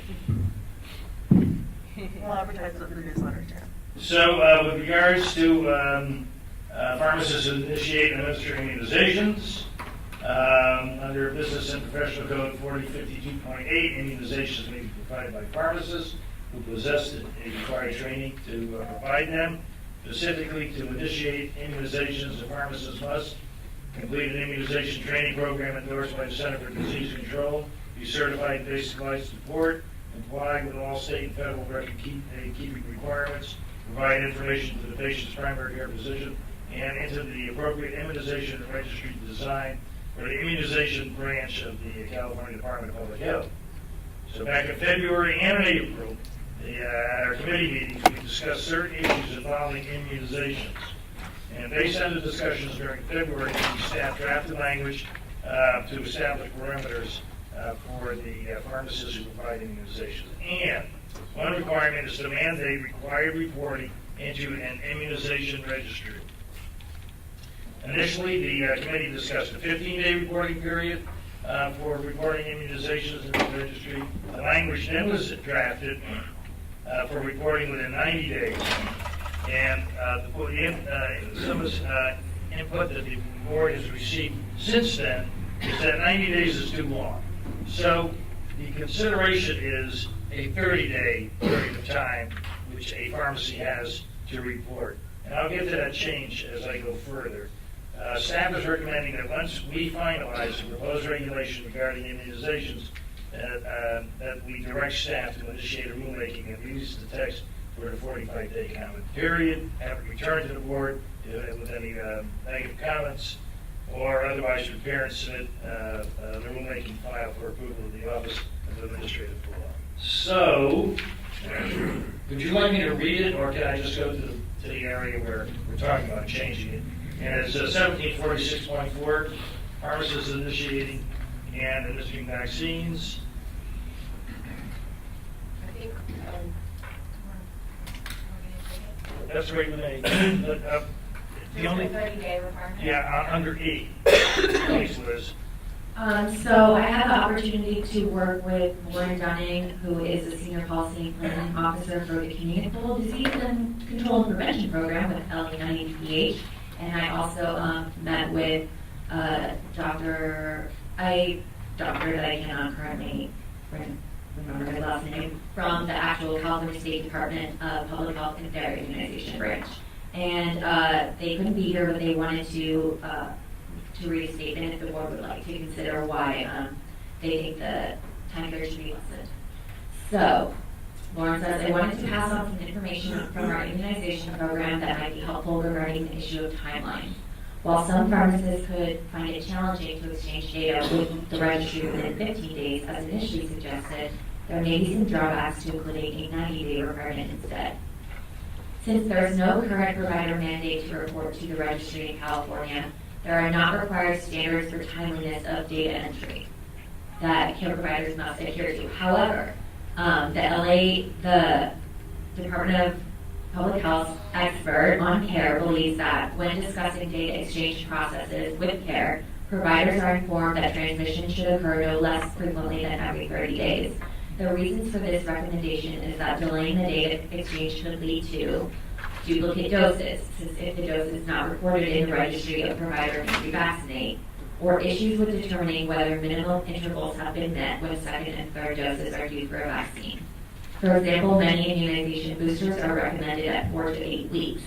Inputting to CARE will automatically remind the primary care provider of the need for his or her patient to get the booster, even if the pharmacist is the one who initially gave the first injection. but the primary care provider cannot get the notification within the 4 to 8 week period if we are only requiring inputting every 3 months. This could result in duplicate doses or missing booster shots. An additional challenge would be for people who need to submit their immunization records for employment or school. The flu vaccine is less significant, however, with the exception of children under 9 who may need 2 doses. But it is critical for any vaccines that require multiple doses to be reported as close to the date of administration as possible. Timeliness of entry would also be an important consideration for children who may receive vaccines that are required for school entry if they are given from a pharmacy. Thank you, Liz. So, we have the pharmacist initiating and administering vaccines. 1748.6. What is the pleasure of the board? I can read it, or I can ask for a motion to go forward. Well, are we going to consider the letter that we just heard? And That's that 1 year to 30 days, which is item E, changing it from 3 months to 30 days. That would also impact subsection B because we have primary care notification also taking place with consent at the same time period. So when we get to D&E, we'll pick up. It could be the same. So are you asking, Sam, that with moving forward with 1746.4 with 30 days on D and E? 30 days on E. It is notification back to the prescriber's office. Right. But we had discussed how we wanted that to be the same time period. They don't have to be, but. And I recall that a lot of the public comments we received said that it typically happens within a week or so anyway, so 30 days. It was typically instantaneous, basically, with the Right. chain pharmacies. Our concern is more community pharmacies and making it this an accessible program for everyone. But from the public health point of view, our concern is to make sure as many people as possible get properly immunized. So, Liz, are we talking about 30 days just in E? I believe that D and E need to be consistent, and I think that if we change it in one, then it will be changed in the other, and I believe that the same holds true for travel medicine. Okay, let's, Okay. don't go to travel medicine. Okay. Okay, so D and E, we're in D, it's about the second sentence, I believe. Primary care provider notification that must take place within 3 months, and the suggestion is to change that 30 to 30 days. And then E, immunization registry. We're in the middle of that point.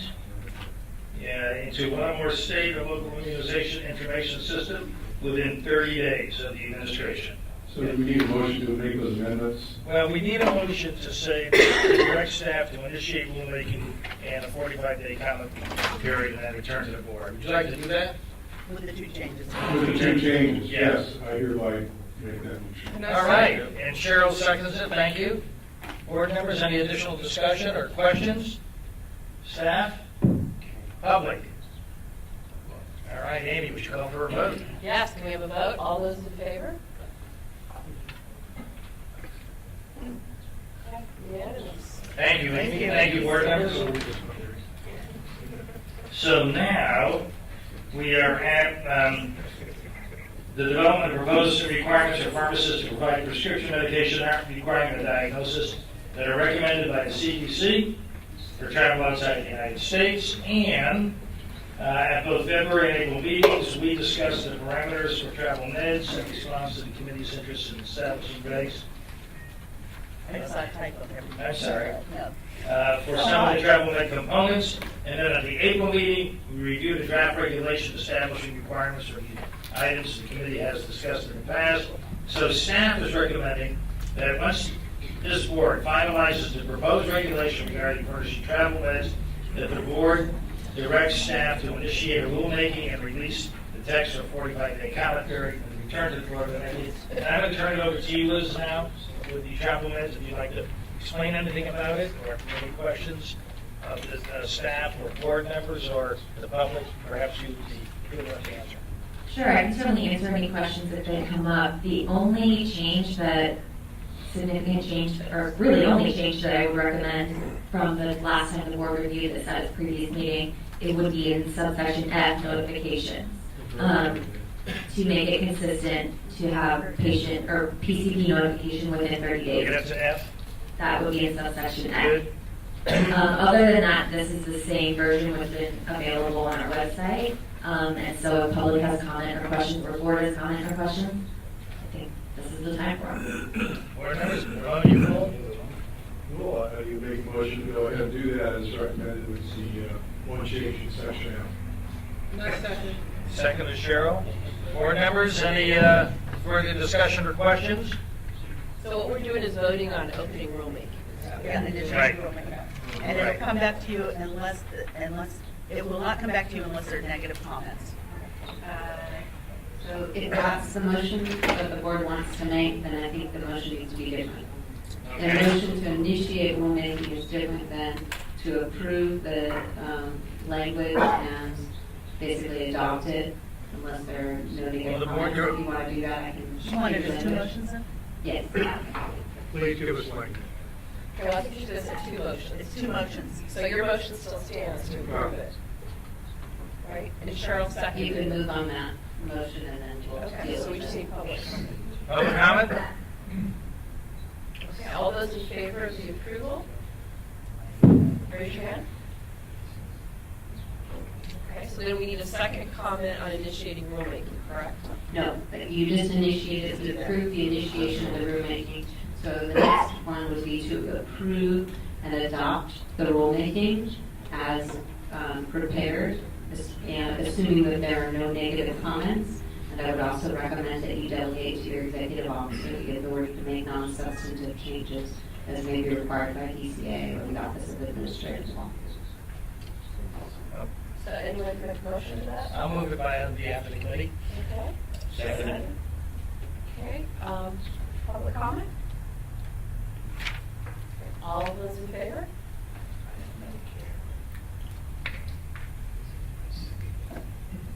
And can I suggest in conformance that we go back up and fix 1746.4 on immunizations to do the same thing? Yeah, all right.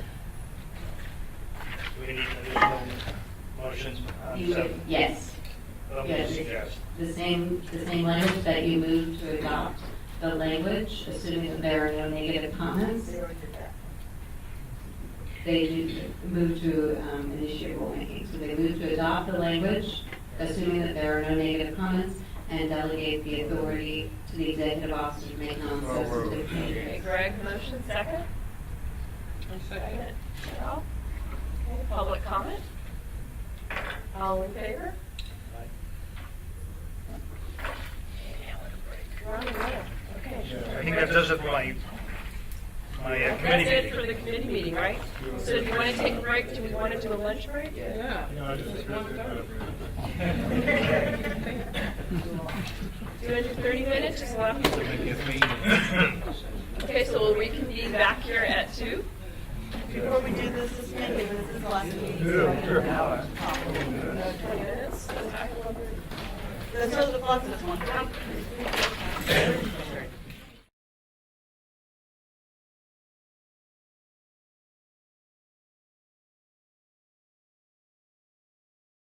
We're on item number 14, legislation regulation. Greg? Yeah, and if you don't clean up after, we're not gonna give you the naloxone when you need it. That'll stop them. Okay, this is a legislation regulation committee report. First, we're going to cover board-sponsored legislation. AB 1073. It's located currently in the Senate Rules Committee. And on May 28th, it was double referred to Senate Business Professions and Economic Development and Senate Judiciary. The bill would require dispensers to use a standardized direction for use on a label of a prescription container when applicable, and would permit a dispenser, upon request, to select the appropriate translated directions for use to include on the prescription label or supplemental information. The bill also allows for a dispenser to provide his or her own translated directions. The bill specifies that a dispenser using board-provided translated directions will not be liable for civil damages for any error in the transcription of the translated directions. The bill passed out of Assembly on May 14th. To date, there have been no nay votes on the measure. Staff continues to work with the author's office and address any concerns or respond to inquiries regarding the measure. Board staff recently received possible amendments for consideration from interested parties, and they will be working with the author's office to secure any additional amendments. The next bill that's board sponsored is SB 590. Question. So what if, so you can get a translation either from the board, in which case there's a liability waiver for the pharmacy. Right. Or you can get them through like another translation service. Where's the liability on that? There would be on the translation service. On the translation service. Yeah. And the pharmacy? And the pharmacy. Okay. But the pharmacy, I'm sure, would have rights against the translation service. Well, they would, but it's opposed to waiving liability as we are here. Right, yeah, because in New York, I think it's, if you use any translation service, the pharmacy's off the hook, a lot of people from the translation service. Anyway. Yeah, we don't have that provision. We don't have a requirement that either. Right. Okay, SB 590. It's in the Assembly Business and Professions Committee. Status hearing is not yet scheduled.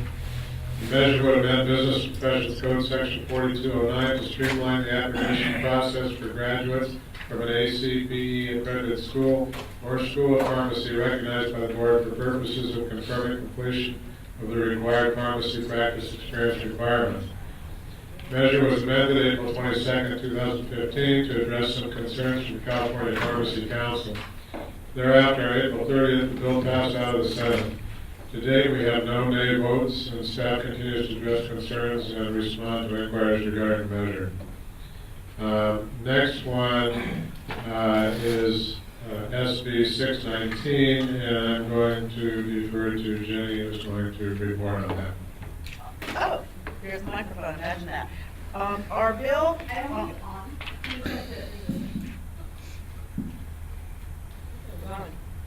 No, it was red. Now it's on. Should be on. Okay. SB 619 was a bill that was placed on consent in the Senate and was placed on suspense for appropriations in the California Senate. It normally would be pulled off suspense because it's only a special fund agency bill. Suspense affects agencies that are going to have an impact on the general fund. The bill, for whatever reason, we're still trying to find out what happened, was left on suspense, which means at the current time, unless there's something that happens, we have missed the legislative deadline for the Appropriations Committee. We have also we will tomorrow miss the deadline for it to leave the House of Origin. So unless something extraordinary happens, it will be a bill that we'll have to reintroduce next year, so we'll put the bill. But there are people that are working to try to help, but at the current time, we believe the bill is probably able to be here. So that's it. But this one would license outsourcing facilities as separate entities. Okay, the next group of legislation is legislation impacting the practice of pharmacy or the board's jurisdiction, but these are not board-sponsored bills. AB 45, household hazardous waste, location, assembly appropriations, status, May 28th, there was hearing scheduled, but it was postponed. Summary, AB 45 states that it is the intent of the legislature to enact legislation that would establish various household hazardous waste collection programs, including curbside, door-to-door, and residential pickup services, as a principal means of collecting such waste and diverting it from California's landfills and waterways. This measure would require each jurisdiction that provides for residential collection and disposal of solid waste, including household pharmaceutical waste, to increase its collection and diversion of such waste by 15% by July 1st, 2020, unless otherwise specified. Following our April meeting, staff offered amendments to require the use of mail-back programs unless the jurisdiction complies with the provisions of federal law related to the safe collection and disposal of such waste. Unfortunately, our amendments were not accepted. In its current form, it is unclear to staff what safety measures would be in place to ensure the security of the home-generated pharmaceutical waste, given the various components allowed in the bill. The staff continues to try to find a workable solution, but nothing has been obtained so far. And just to add on that, Greg, is at the enforcement committee this month, we're going to be discussing, it's on the agenda, to discuss the whole issue of the DEA regulations for take back. Okay, great. Next, AB 486, centralized hospital packaging, pharmacies, medication labels. It's in the Senate Business Professions and Economic Development Committee, and there has not been a hearing yet. The board's position is to support. AB 486 would provide an alternative method to maintain certain medication information that shall be readable at the patient's bedside, either via a barcode scan or human readable, for unit dose medications prepared in a centralized hospital packaging facility. The bill contains an urgency clause which would enact the provisions upon signature by the governor and the filing with the Secretary of State. The bill was recently referred to Senate B&P.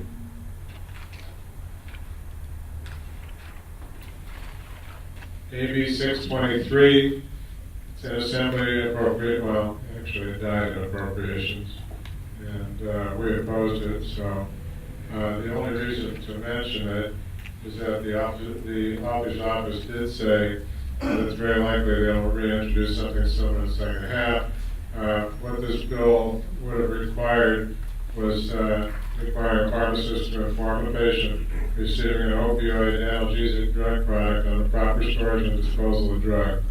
Also, it would have prohibited a healthcare service plan from requiring the use of opioid analgesic drug products without the abuse deterrent properties. Next bill, AB 1069, location assembly. Our board's position is opposed unless amended, and the status is third reading. AB 1069 would expand provisions under which a county-established repository and distribution program would allow the transfer of drugs to other counties, not just adjacent counties, and would allow for the advanced repackaging of donated medications in advance of a prescription. Since the April meeting, staff has been working with the author's office to address many of the legal conflicts the measure initially contained, and the amended version is significantly scaled back from the prior version. We believe there are still some concerns with the current language, and the author's office has indicated that they would like to explore some additional possible amendments and that they will work with the board. The staff has worked with me and the board president to address a few issues with the bill. First, one of the things that the bill would do is allow participating pharmacies to transfer donated drugs to another county, not just an adjacent county, as I said. We determined that this provision would be acceptable so long as it doesn't delay a patient's access to therapy and so long as the transfer is consistent with other pharmacy law provisions. With respect to the advanced repackaging of the drugs, our opposed unless amended position has not changed. The staff has conveyed to the author's office that we would entertain amendments that would further define restrictions on repackaging. We have yet to see the language to address this. Finally, with respect to having the lot number on the prescription container for a drug that is transferred to another county, we have indicated that so long as the receiving pharmacy can verify the chain of custody of the drug, we would consider such an amendment, and we have not yet seen any language to formally consider. The board staff will continue to work with the author's office. Next is AB 1351, and it's an assembly appropriations.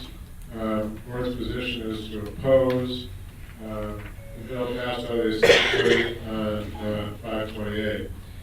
Summary, it would significantly change the deferred entry of judgment program into a pre-trial diversion program, expand the conditions under which an individual could be granted deferred entry of judgment, and reduce the duration of the program to as little as 6 months. Board staff advised the author's office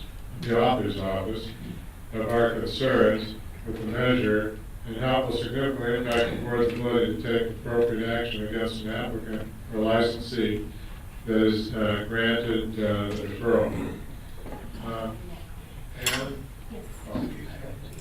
time. Did you want to say anything about our specific concerns on this? I'm happy to if the board would like some additional information. So the deferred entry of judgment program, right now, we rely upon the plea as well as the arrest itself, and we use that to support the action that the board is taking, whether it's a license denial or an application denial. I mean, a license revocation or restriction or an application denial. So this bill does a couple of things. It makes it a pre-trial deferred entry of judgment, which means that there is no longer a plea that the board could rely upon as part of the evidence in the case. A second change that it makes that's pretty significant is it reduces the overall period of time that someone is in a deferred entry of judgment program. Currently, it's about 18 months to 3 years, so it would significantly reduce it to about 6 months to 18 months. Another thing that it does is it allows someone to complete a deferred entry of judgment program more than one time. So someone could cycle back through a diversion, one of these programs several times. Given that the types of cases that can result in someone completing a deferred entry of judgment, which is generally possession, drug, narcotic, those kinds of offenses, it's extremely relevant to the practice that we regulate. And so we have significant concerns about that, which is memorialized in the board's opposed position. Slight addition to that is that one of the provisions under the existing deferred entry of judgment program is that if you're successful in that program, you can answer that there was no arrest, but also that those records can't be used for any purposes to deny licensure. So if you're dealing with somebody who's an applicant, the board may never know if they've been through multiple programs. And when I say that, it doesn't necessarily mean they would be denied. It just means that you're not going to have the information to make a decision. Thank you. Next is AB 1352, and this one is in the Senate Public Safety Committee, and the board's position is to oppose. It would require a court to allow a defendant who is granted deferred entry of judgment to withdraw his or her plea and enter a plea of not guilty if the defendant performs satisfactorily during the deferred entry of judgment period. And if the defendant attests on a form developed by the Judicial Council that the plea may result in the denial or loss of the defendant's employment, benefit, license, or certificate. The board staff advised the author's office of our concerns with this measure, including the concern that this bill would eliminate the board's discretion in making licensing decisions based upon prior criminal convictions that have been withdrawn. Next. SB 671, biological product, location assembly, board's position is opposed unless amended. This bill would authorize the pharmacist to select an alternative biological product when filling a prescription order for a prescribed biological product if the alternative biological product is interchangeable and the prescriber does not personally indicate do not substitute.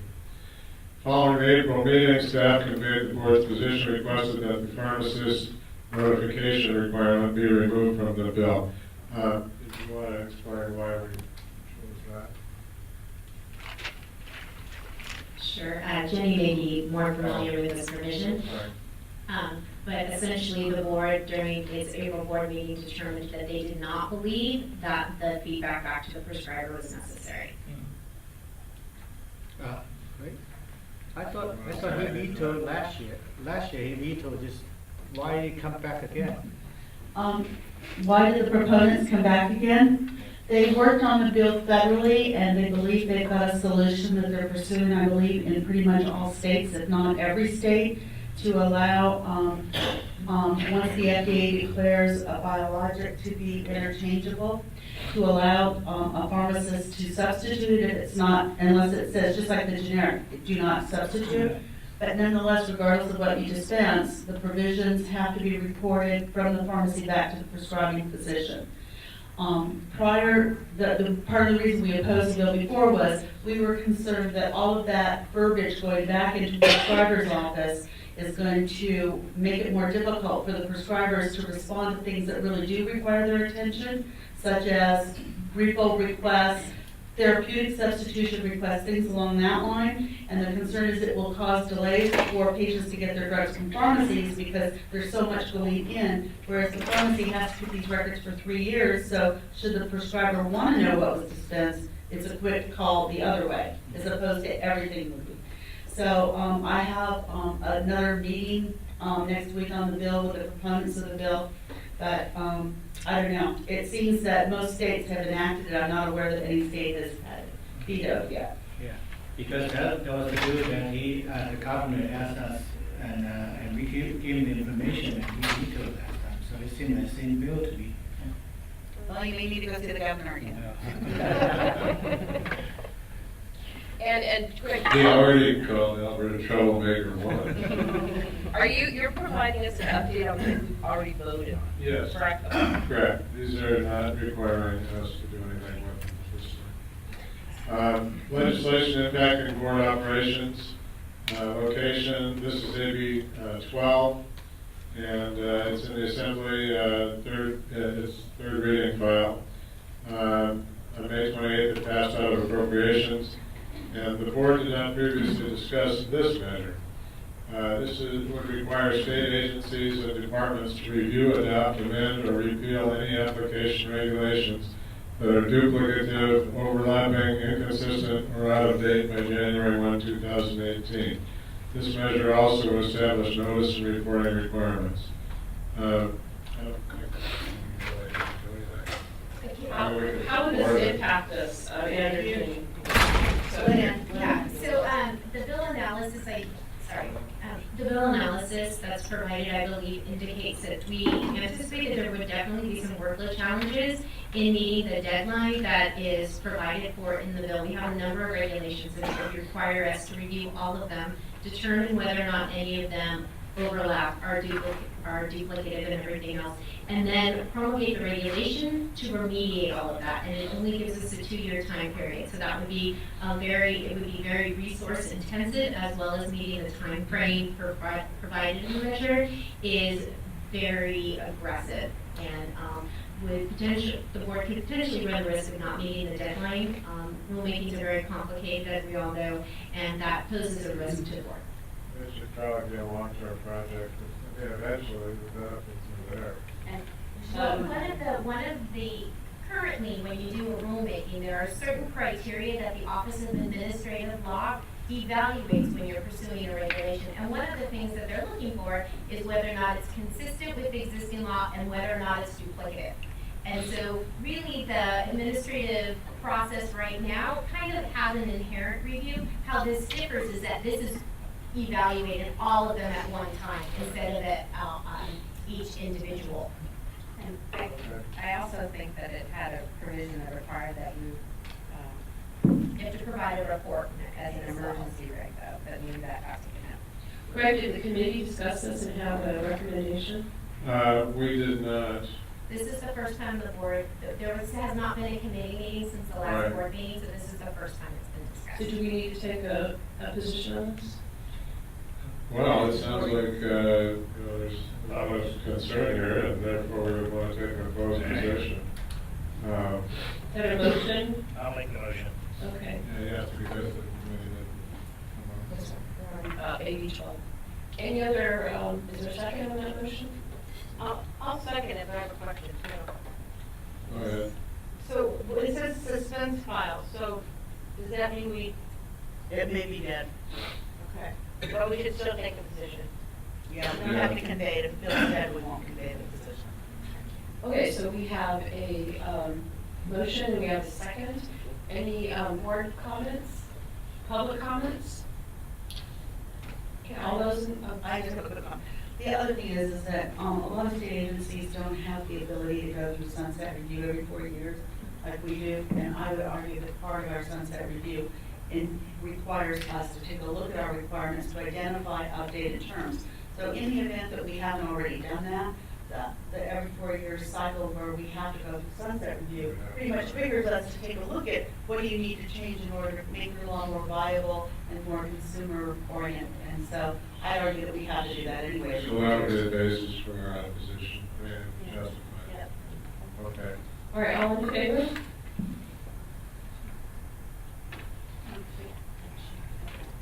Okay, all right, AB 85. Okay.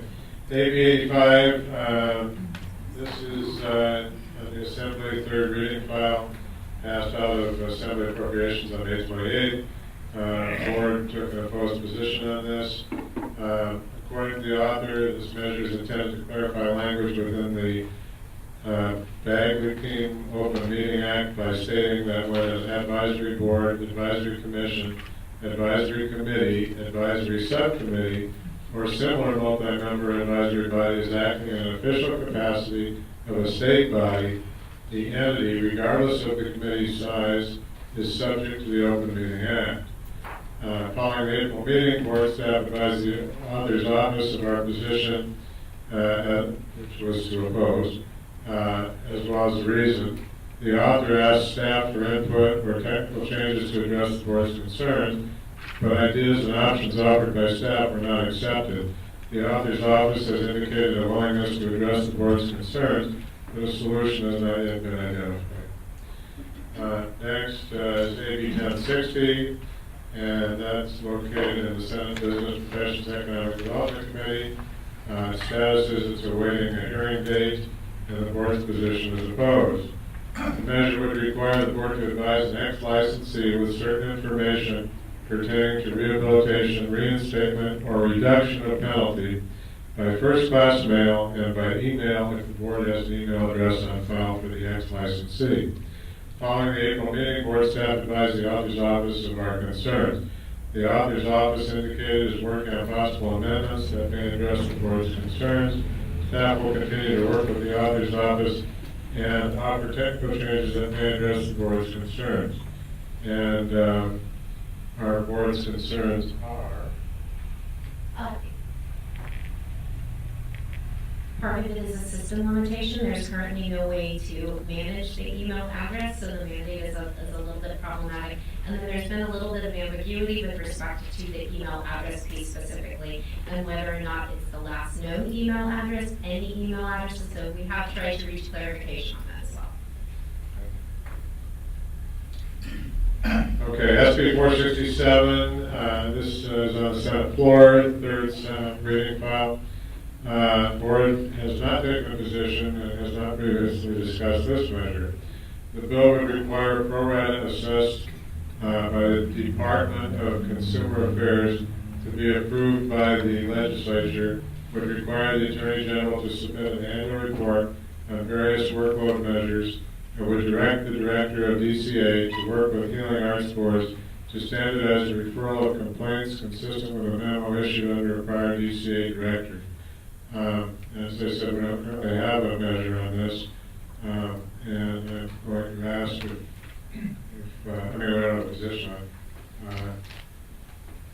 Do you have any feelings one way or the other when we want to do it? I think that, so I think that one of the challenges is that the memo that's referenced in the measure is from a prior director of DCA, and it referenced in the direction of the complaint prioritization, it recognized that each of the programs within the DCA is unique, and that they should use that, but that should not be its guiding light. Our practice setting is a lot different than many of the other healing arts things, and some of the things that we're a little bit concerned about may not necessarily be reflected in the complaint prioritization. So I think it's a little bit problematic, perhaps, that we would be held to just this one memo when making these decisions. And the other issue that we're waiting to hear back from actually the department is that the director at the time actually issued 2 different memos, and they were about 2 months apart. And the statute or the proposed measure references the earlier version of the memo, not the second memo. And so I believe that the department is also trying to get clarification on if that was exactly the intent. But there are some potential challenges with this. So is this something that occurred when that director was the head of the department. I believe that it was all part of the Consumer Protection Enforcement Initiative. That's 14. And, yeah, no, not 1441, but the CPEI, which kind of happened around the same time. And the intent is really good. The intent is to give guiding principles on if you get a case where someone is doing this, it is a priority one and you move it forward. Our board, we have historically always had our own prioritization, and things that we look at are, working while under the influence, drug diversion, self-use, those kinds of things. So we already have a prioritization. There were some areas where our prioritization was a little bit different than that from the department. And like I said, that memo referenced the fact that there may be some deviations because of the specific license types that you have. So do we want to take a position on this? I don't know that we need to take a position, but if you would at least allow staff to continue to work with both the department as well as reach out to the author's office to express maybe some of the concerns at the staff level. And Sure, you go know. ahead. We don't have to. No, we don't have to do it. Go ahead. Okay. We don't have to take a position, right? Right. Not quite, we don't want to. Okay, so, this concludes my, presentation. Do you want to ask for a comment? Any board comments at first? Anybody want to comment to this? Any public comments? Okay, moving on. Thank you, Greg. Good report. Moving on to item 16, organizational development. The Org Development Committee, there's several items for discussion. First of all, it's just for information on the fee audit update. We've talked about that at previous meetings. The board had secured a contract with a company to conduct an independent audit of the board's fee structure to determine the costs of board to deliver services. The intent of the audit was to address the structural imbalance of the board's current budget and to determine the appropriate fees that should be assessed for various application and renewal fees. As part of the audit, the board had hoped to determine the appropriate fee it should be assessing for inspector investigation and inspection time. Unfortunately, after consultation with the DCA's budget office, it's clear that the board is unable to use the draft information that was provided by the contractor. The board has severed its contractual relationship with the vendor. The DCA's budget office will now complete the necessary independent assessment and provide written recommendations on the appropriate fees necessary to ensure the board receives full recovery for the costs it incurs to deliver services. Any questions from the board members? Public comment. Okay, moving on to item B, for discussion and possible action. This is determination of reimbursement rates for specified inspector duties. In Business and Profession Code Section 125.3, provides the authority for an administrative law judge to direct a licensee to pay a cost recovery, including the reasonable costs of the investigation and enforcement of the case. Business and Professions Code 4400B provides the authority for the board to collect the costs necessary to cover the board's expenses relating to performing the inspection of a non-resident sterile compounding pharmacy. The board uses an internal activity tracker to manage the activities completed by field staff. The information from this activity tracker then is used to demonstrate the inspector's times related to a case. The board currently assesses a reimbursement rate of $102 per hour for the inspector's time, which was the recommended rate that was provided during the last independent fee audit of the board. As stated in the prior item that we just discussed on the fee audit update, staff had intended to secure this information again as part of a new fee audit, but it did not occur for the reasons we just discussed. The DCA currently uses its budget office to assess the reimbursement rates for investigators in the Division of Investigation. At our request, the DCA has completed an assessment and determined that the rate should be $121 per hour and $127 per hour as an appropriate hourly rate for inspectors and supervising inspectors, respectively. The staff has recommended that the board consider these new reimbursement rates and if deemed appropriate, direct the staff to start using these new rates effective July 1st. If this requires a motion, I'll make a motion directing staff to do that. Okay, second. Okay, Victor, second. Any other board questions, comments? Public comments? Okay, all in favor? Aye.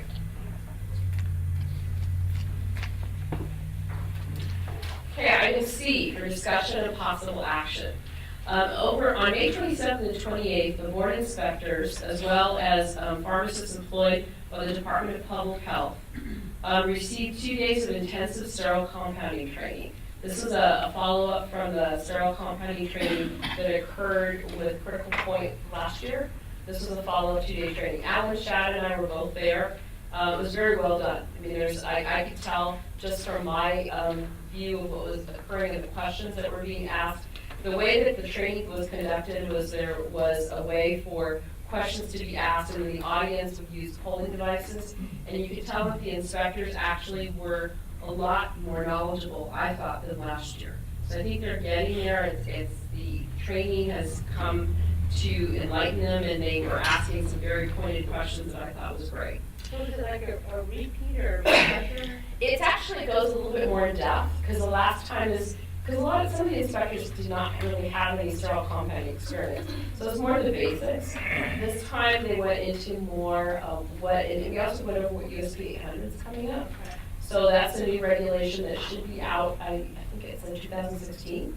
But it allowed for hazardous materials and what we're going to be doing with hazardous materials, protection of staff.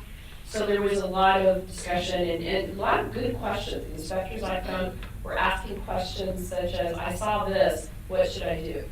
So that was very helpful. And there were excellent handouts. If any of the board members would like a copy, I've got them. Very, very good handouts that were done from a training perspective.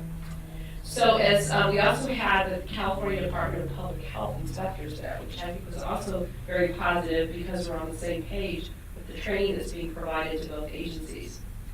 So the training was designed to provide our inspectors the opportunity to secure knowledge and skills necessary so they can facilitate regulatory inspections of pharmacies that compound sterile injectable products, whether it be a hospital, a non-resident sterile compounding pharmacy, or an in-state sterile compounding pharmacy.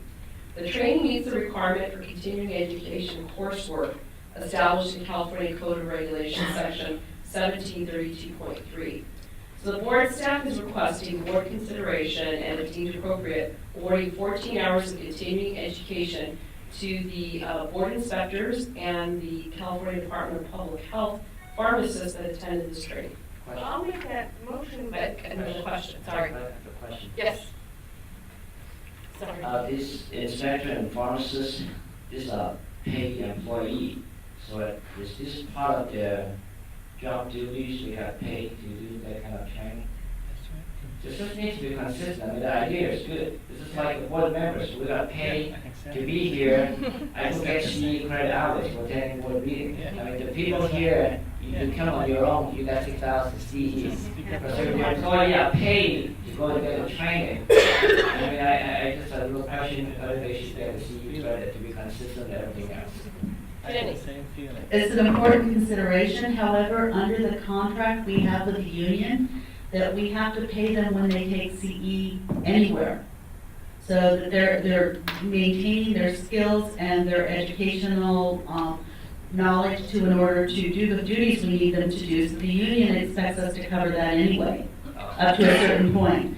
Part of the reason board members do not get CE for having attending board meetings, basically because you're pretty much expected to attend board meetings anyway, that would pretty much eliminate your need to take CE anywhere else, so that would be exempting board members from having to do CE.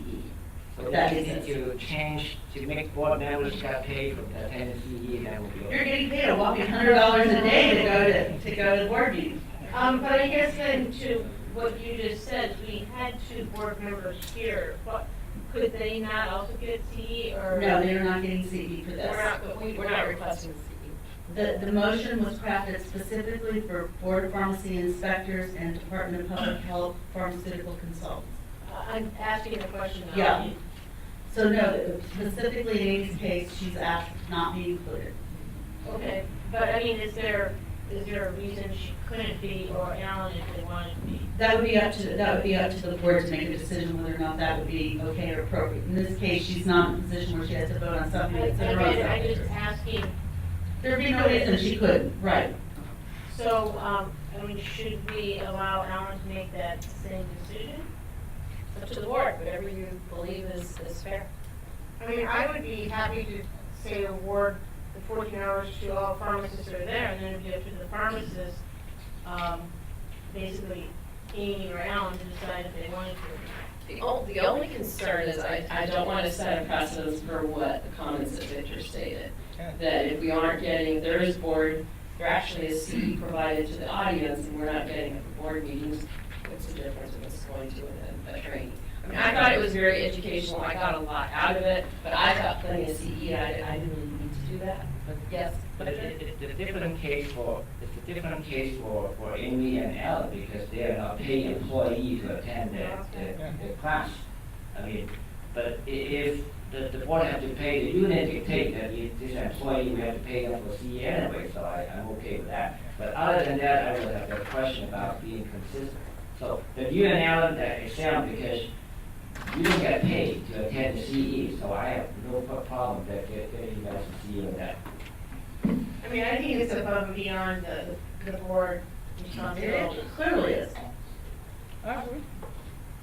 I personally believe that if we're going to be involved in sterile compounding regulations, we should have as much skill and knowledge as possible. And that's the reason that Alan and I both felt it was important for us to be there during the training session. And also to interact with the inspectors. I mean, I got to go up there and introduce myself and let them know that we are all very supportive of them, but we are concerned about sterile compounding safety in the community. So that was another opportunity was to also see what was going on, in terms of communicating with the inspectors. I don't know, so I kind of have two kind of motions. I mean, what's the wish of the board? Do you want me to? Some motion will do. Well, I mean, so do you want it to be all pharmacists, or do you want it just to be the board of pharmacists? Well, or pharmacy and Department of Public Health pharmacists? Separate. All right, two separate. No, If all pharmacists attend the CE credit anyway, but then the board inspectors and the pharmacists working for the Department of Public Health, those are another instance. So we need to do is two motions. no, I would say it would be just one motion if you're okay with it being all pharmacists. I mean, does anyone have any problem with the board members? All pharmacists. I think all So my pharmacists. motion is going to be, that we would like 14 hours of continuing education credit awarded to all pharmacists who attended the training. Second. Where do you sign up for this one? Your opportunity's gone, sorry, Stan. Okay, so there is a motion second. Someone second. Someone second? Stand. Second, okay. All right, any public comment? Okay, all those in favor? All pharmacists. Okay, and I abstain. All right, item D, for discussion and possible action. Sunset oversight review of the Board of Pharmacy for 2015-2016. On April 30th, 2014, the board staff received notice that the Senate Committee on Business Professions and Economic Development and the Assembly Committee on Business and Professions will begin its sunset oversight review this fall.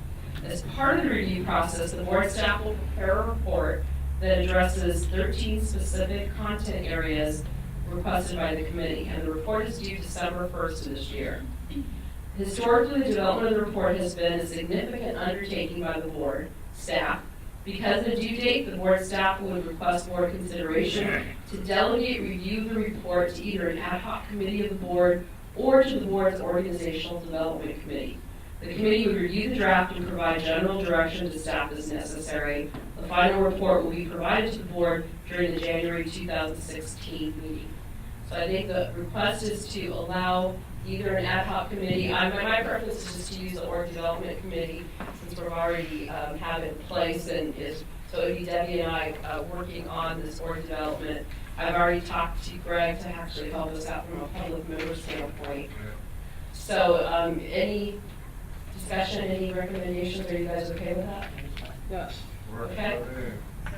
Do we need a sorry, motion? Just a council clarification, so do you envision the feedback that you're getting to be the board members would approve, or just kind of informally getting feedback or general direction? General direction. Yeah, the board staff will prepare it, but we'll just give them general direction and then review the draft. Independent. That's how we've done it in the past. Yeah. You want to talk about how we did it in the past? In the past, basically, we've developed the report, we've given it, the board an opportunity to look at portions of it, typically we work right up until it's due, we submit it, and then, you're provided with an opportunity to discuss it in detail afterwards, and then typically 2 or 3 months later, we have the hearing before the, joint committee, at which point they'll have a series of questions that they're gonna ask us or issues for us to address. And so at that time, there will be additional ideas or things. But in our case, what basically the Sunset Report defines is a whole series of statistical, how long did it take you to do this, how many of these did you, basic statistical things. And then they ask us what are our major issues and what are our problems and what are our impediments. And more importantly, legislatively, what would advance us to a higher level of consumer protection. So those are the things we typically talk about anyway, and are pretty much what the drivers are for all of our committees. So, if there's time, we certainly would bring the report to the board, but the problem is too much review just slows everything down. And this is really a report, it's a term paper discussing what we do is how I see it. To call it a significant undertaking is a significant understatement. That's part of the reason I'm a little concerned with the lengthy review process on the front end. Were you involved in the previous ones? Yeah. Yeah, he and I were the testifiers. So we don't need a motion. Well, I think we could have a motion. I think it should, we should. So moved. Okay, is there a second? Second. All right, second. Any board comments? Public comments? Okay, all in favor? Aye. That looks unanimous. Unanimous. No, it's just 100%. That's an accounting talking for you. Yeah. Yeah, actually. All right, moving on to item 17, which is the opportunity to provide comments on the U.S. Food and Drug Administration draft guidance documents.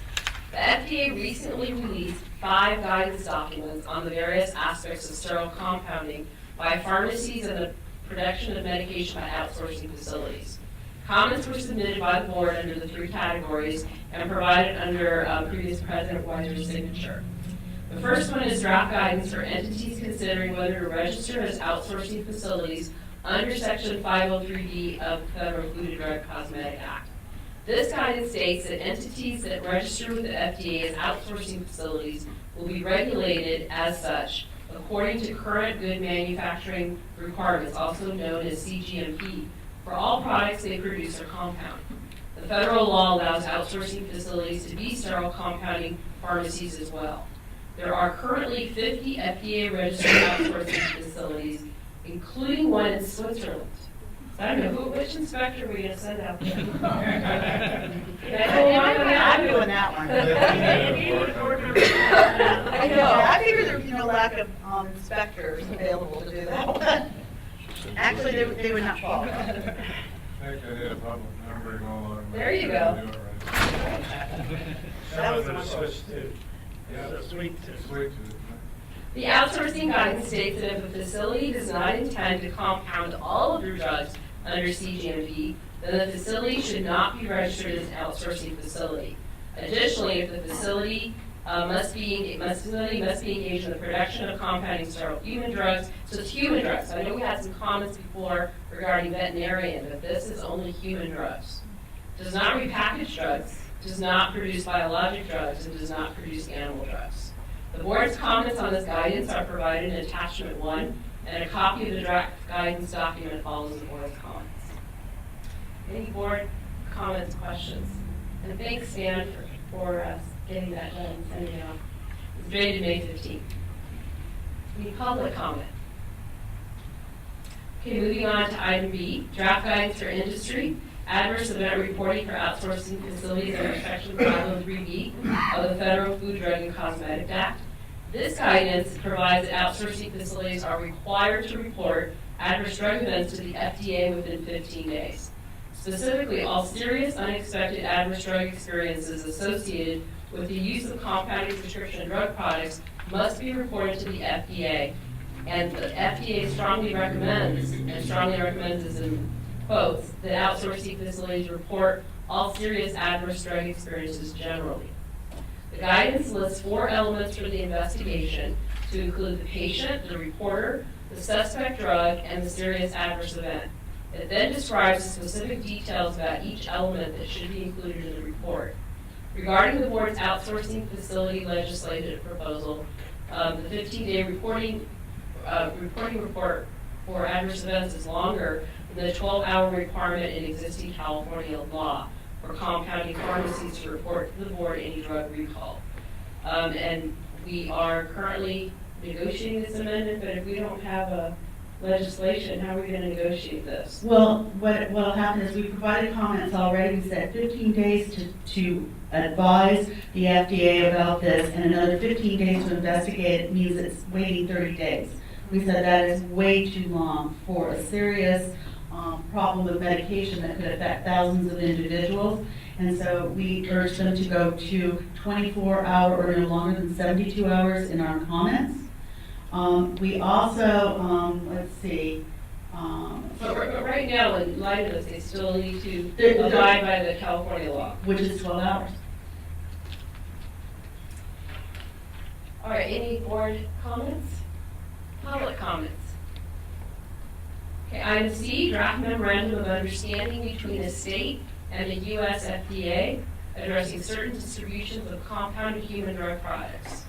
And this is a quote from page 1 of the document.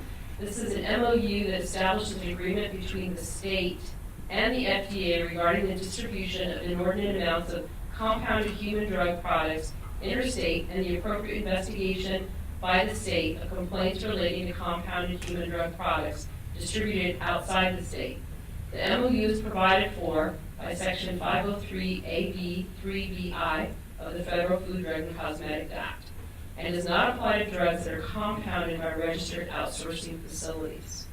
The MOU exempts the compounded products of pharmacies under specific circumstances, including providing the state has entered into the MOU from complying with CGMPs, labeling with adequate directions for use, and possessing FDA prior approval of the drug product. So this is in relation to 503A pharmacies who wish to send patient-specific prescriptions interstate. Correct. And the emphasis on patient-specific. Because if not, they're 503Bs. In the FDA's world, yes. Okay. If the state has entered into the MOU, then the MOU requires the home state to investigate issues arising from the interstate distribution of compounded drugs by a pharmacy and to identify the root cause of the problem and take response to the action. It also requires the state to review compounding records during the inspections of compounding pharmacies to ensure that the compounding pharmacy has not distributed an inordinate amount of compounded drug products interstate. And I know we had a lot of discussion with the enforcement committee about what actually is considered inordinate amounts. Right now, this current regulation defines an inordinate amount as not more than 30% of the total number of compounded and non-compounded drug products distributed or dispensed, both in-state and interstate. The board's comments are provided in attachment 3, and a copy of the draft guidance follows the board's comments. At some point in the future, once this is finalized, the board will need to determine whether it wishes to enter into such an agreement with the FDA.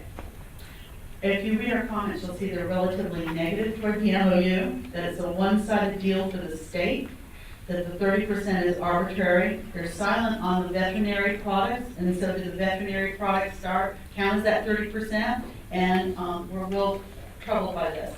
The FDA just recently extended the comment deadline for the MOU for another 2 or 3 months because they're getting a lot of comments.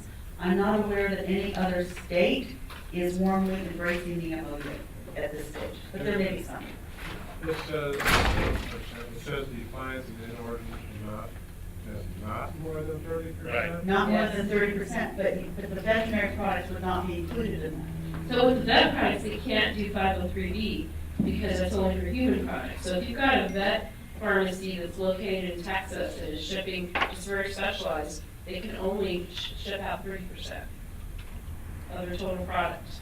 And a lot of our large sterile compounding facilities do a lot of compounding for prescriber offices. Government amount is more than 30%? Not more than 30%? I know 30% seems like a lot. No, but it says No. it has not more than 30%.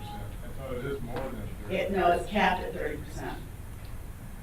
But inordinate amount, you're right, is defined as over 30%. And keep in mind that the 503A is really pharmacy practice, not outsourcing facility.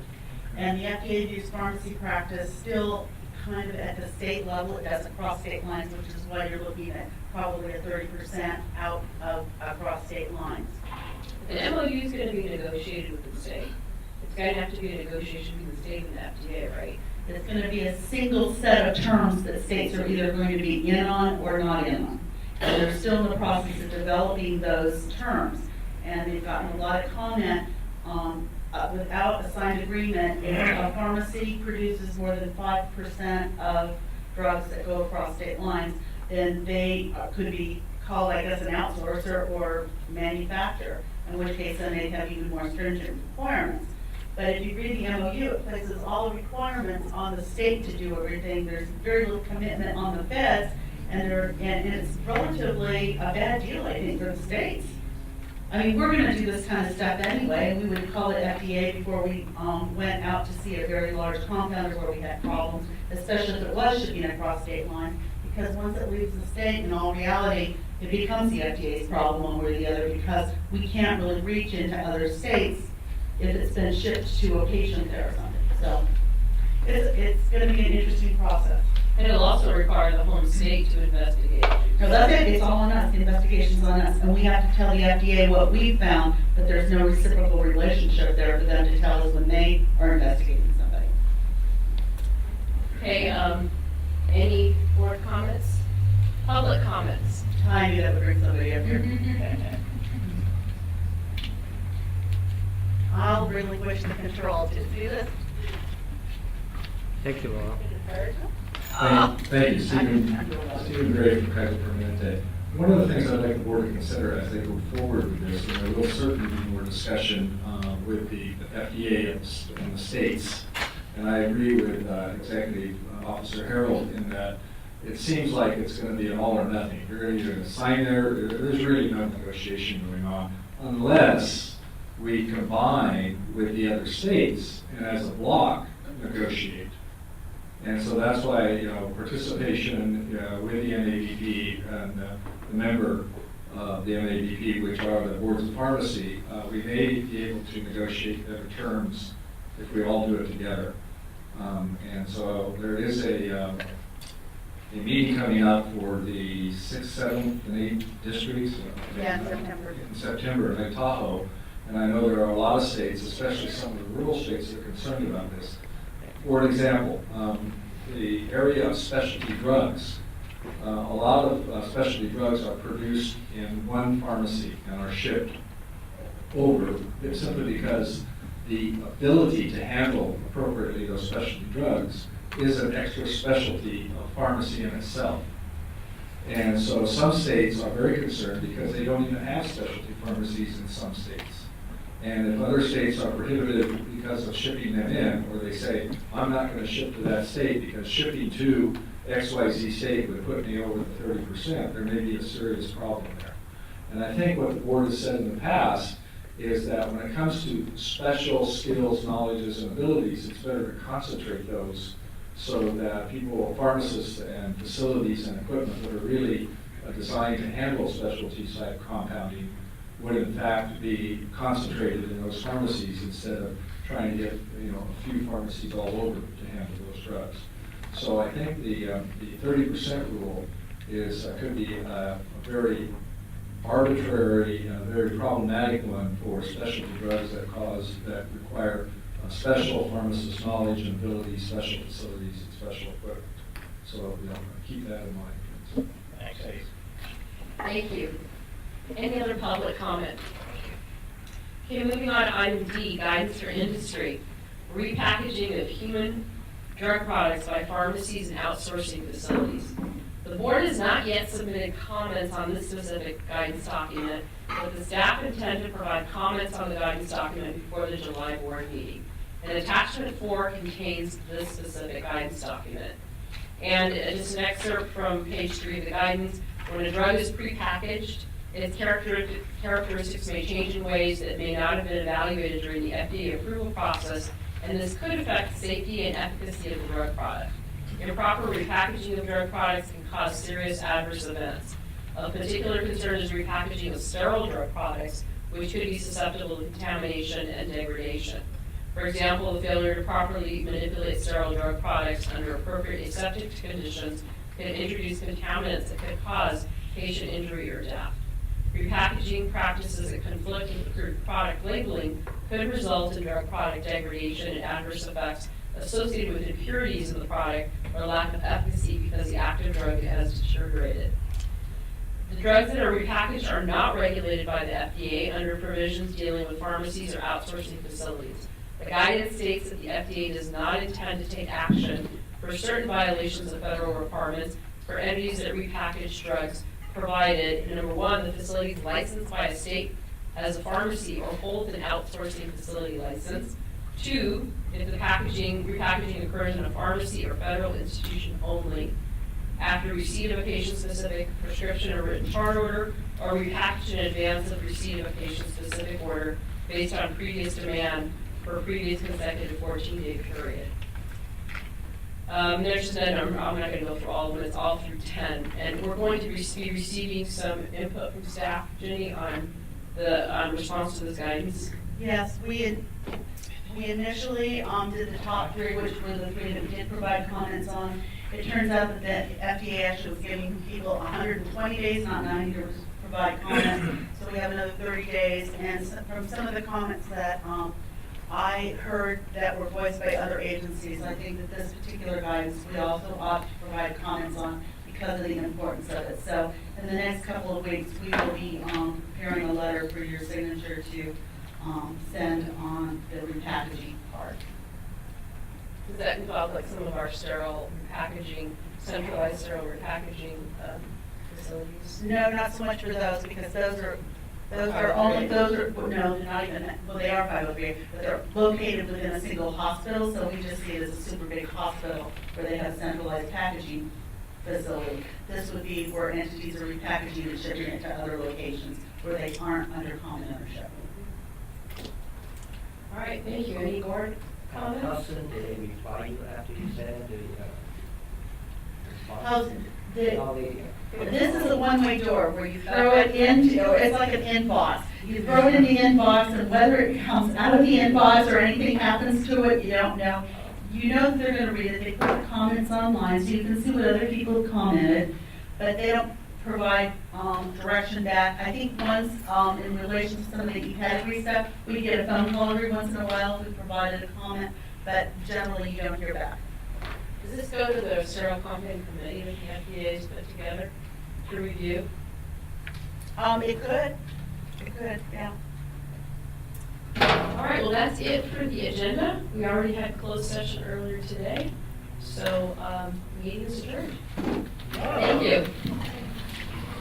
Good job. And you didn't think it was going to